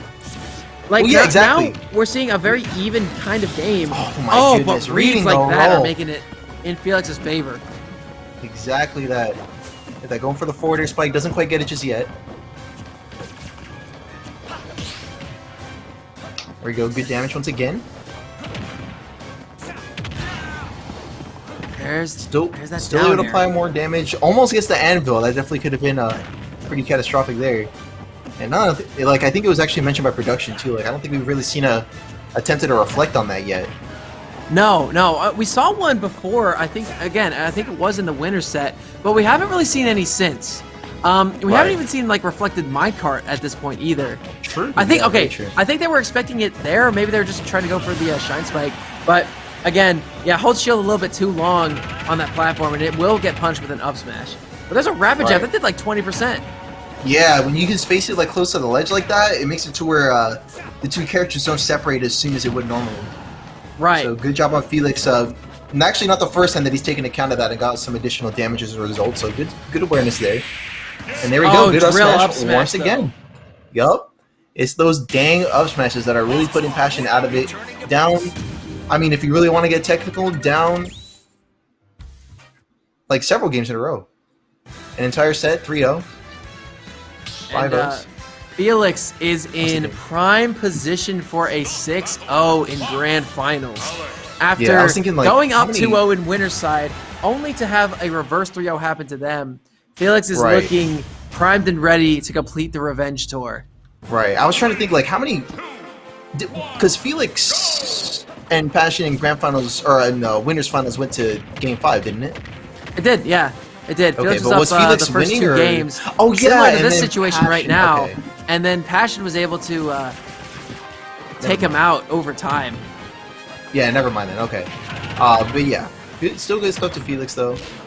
Tech off the block. Love to see it. Nice. Now Felix looking for a kill. Oh, goes for a Firefox. Oof, it will go punished for about 20% with that down smash. And there's a catch on the jump with the up air. Yeah. Felix feeling himself right now. Oh, and there's a down smash coming out from Passion as well. And no jump option left, but still able to make it back onto stage with that up B. Right. Yep, stalling off stage with the minecart. Great play there from Passion. Not going into a situation they aren't prepared for. Right. But they're entering the Lion's Den right now, trying to take center stage back from Felix. And Felix is just spacing out incredibly well, sticking outside the threat range, and waiting for something to go into hard punish. Look at that. Now we're starting to see some reflex on the minecart there. Yep. No tech on that block. It's going to send up. All right, I like that. I like that. Felix using the Firefox to cover the ledge and try to prevent the Electro recovery from making its way through. But unfortunately, it does so anyway. But still, Felix is in a great spot to win. Oh, no! Oh, no, what was that? Bro. We can't be doing that. Now you're on your tournament stock. Yeah, actually, and that was... I wasn't a horribly early percent to die, but you could have gotten the stock, perhaps. Exactly. Oh, no, and Felix is in such a good position right now. Almost getting a 3 stock. There's a Firefox. We got it up to the top again. And it will kill. Once again, yeah, that's like the second time tonight we've seen that. And That is that's such a the solid 6-0, ladies and gentlemen. That's how it goes. Happens to the best of us. Excellent play, though, by Passion, even making it this far in bracket. Right. Yeah, you love to see new talent making an impression like this. And, they did take Felix to the ropes in winter side, but Felix had a long time to just sit and think about what they needed to do differently, and boy, did they. Right, yeah. I mean, yeah, you know what? Might have not been able to close out the entire tournament, but like you said, just it's good to see that growth. I think Definitely. you mentioned that like a couple of times as well, and I was just like, you know what? Yeah, that's the right word to put it. I would just say like not just like improvement, but just growth overall. Yeah, so I guess the block came out as the uppie was coming out, and I think Passion just got caught underneath the damn thing and died for it. Right. Yeah. But hey, it was a great tournament overall tonight. We're gonna be taking you through. Do we have any highlights tonight, production?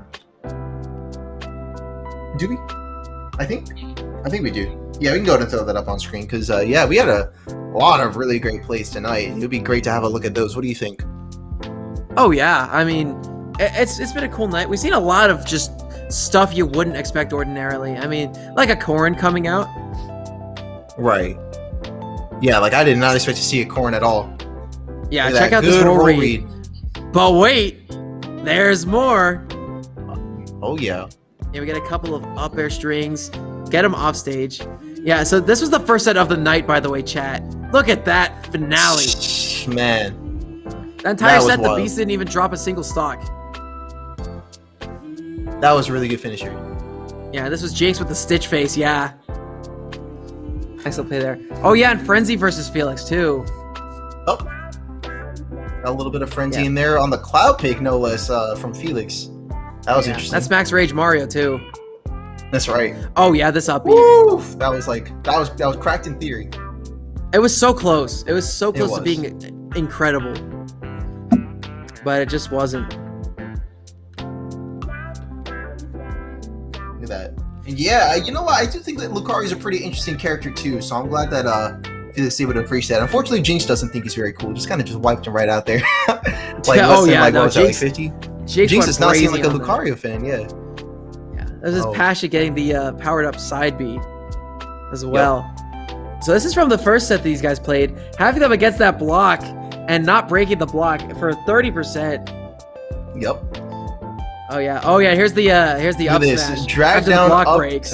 Yeah, look at that, man. Holy. I think Felix was waiting for that tech there is what happened. This is from Amateurs Finals. This was Ravens versus Ravens won. Ravens versus Brian Maples. Right. I think. Kevin Maples. Yeah, Kevin. Yeah, Maples. It was Kevin. Yeah, there's the trade on the up B too. Yeah. Man, Yomadafu got served tonight. But you know what? But just like Passion, Yomadafu also did really great tonight. I would say. Oh yeah, overall. Yeah. Yomadafu,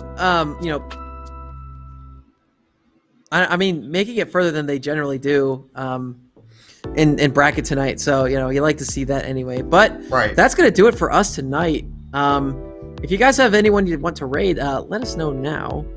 There you go, yeah. But that's going to do it for us tonight at Pure Smash. Thank you guys for tuning in. Of course, we host events like this every Wednesday. We also have events called the Pilot Program on Monday night. Same Twitch, SAK Gaming TV. So if you want to catch those, make sure you drop a follow to the stream. Yeah, and I was going to say, that reminds me, because be sure to tune in on Sunday. Now, keep in mind, we haven't really done too many Sunday tournaments, but we are going to be resuming our Tap Jump weeklies. For the first time since the COVID-19 pandemic, we'll be resuming those weeklies. So now, this week and going forward, we will have Monday, Wednesday, and Sunday to look forward to. So be sure to look out for that. We'll see you guys on there. I'll probably be on the mic for some of the Monday ones as well, so I look forward to seeing you guys there as well. But yeah, any other closing thoughts for tonight?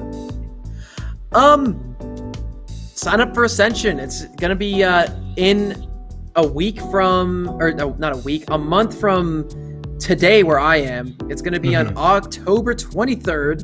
That's right. I'm Central Time, so I'm not Arizona time, but it's going to be October 23rd in beautiful downtown Phoenix, Arizona, in the middle of autumn, and we have a ton of out-of-state talent coming up. You've got Texas, you got SoCal, Vegas, Utah. A lot of other areas are coming to the biggest regional in the Southwest, so you want to show up too. Don't be that guy who can't make it. Exactly. Especially when you know you can, because I know you can. I do know who you are. You haven't signed up for Ascension yet. I know who you are. I'm not going to say your name because I don't know what it is, but there's someone in there. Make sure you do that. Yeah. I'll even drop the link again. You know what? I'm gonna go find you that link again. But yeah, while I give my closing thoughts, where I just mentioned the fact that I'm really proud of a lot of the great developments that we've seen from a lot of our scene. It looks like we're having one hell of a roster that we've already had. Just looking forward to seeing that expand over the next couple of months. And you know what? Something tells me that on October 23rd, we're going to see that all culminate into one hell of a monthly. So looking forward to that, and looking forward to being on the mic again with you, Laird. Thank you for tonight. Of course, always a pleasure to be here from Indiana. But that's going to do it for us tonight. Again, thank you guys so much for tuning in. Make sure you follow SAK Gaming TV on Twitch to catch more of these updates, or more of these events, rather. But if you want updates on these events, check out the Twitter. It's at SAK Gaming TV as well. And on top of that, if you want to check up on myself and Taco, our Twitters are linked below our names down here. I have some big news in the works. Trust me, you don't want to miss it, especially if you're a fan of the Smash scene by and large. I'm not allowed to talk about it just yet, but it's a passion project I've been working on for the better part of the past 2 months, and having it come to fruition is going to be amazing. So definitely, stay tuned for that stuff. But that's it for me. My name's Laird. My name's Taco Waffle. And Taco, you stream on Twitch, don't you? I do. I'm on a bit of a hiatus, but I just posted my the SmashGG link on there. You guys can follow me on my Twitch channel. I'll be back before I know it, before you guys know it too. I'll be looking forward to coming back to streaming. But yeah, in the meantime, I'll look forward to being on the mic with you guys here again. So have a great night. Awesome. Have a good night, everybody. Thank you so much for tuning in. See you next time.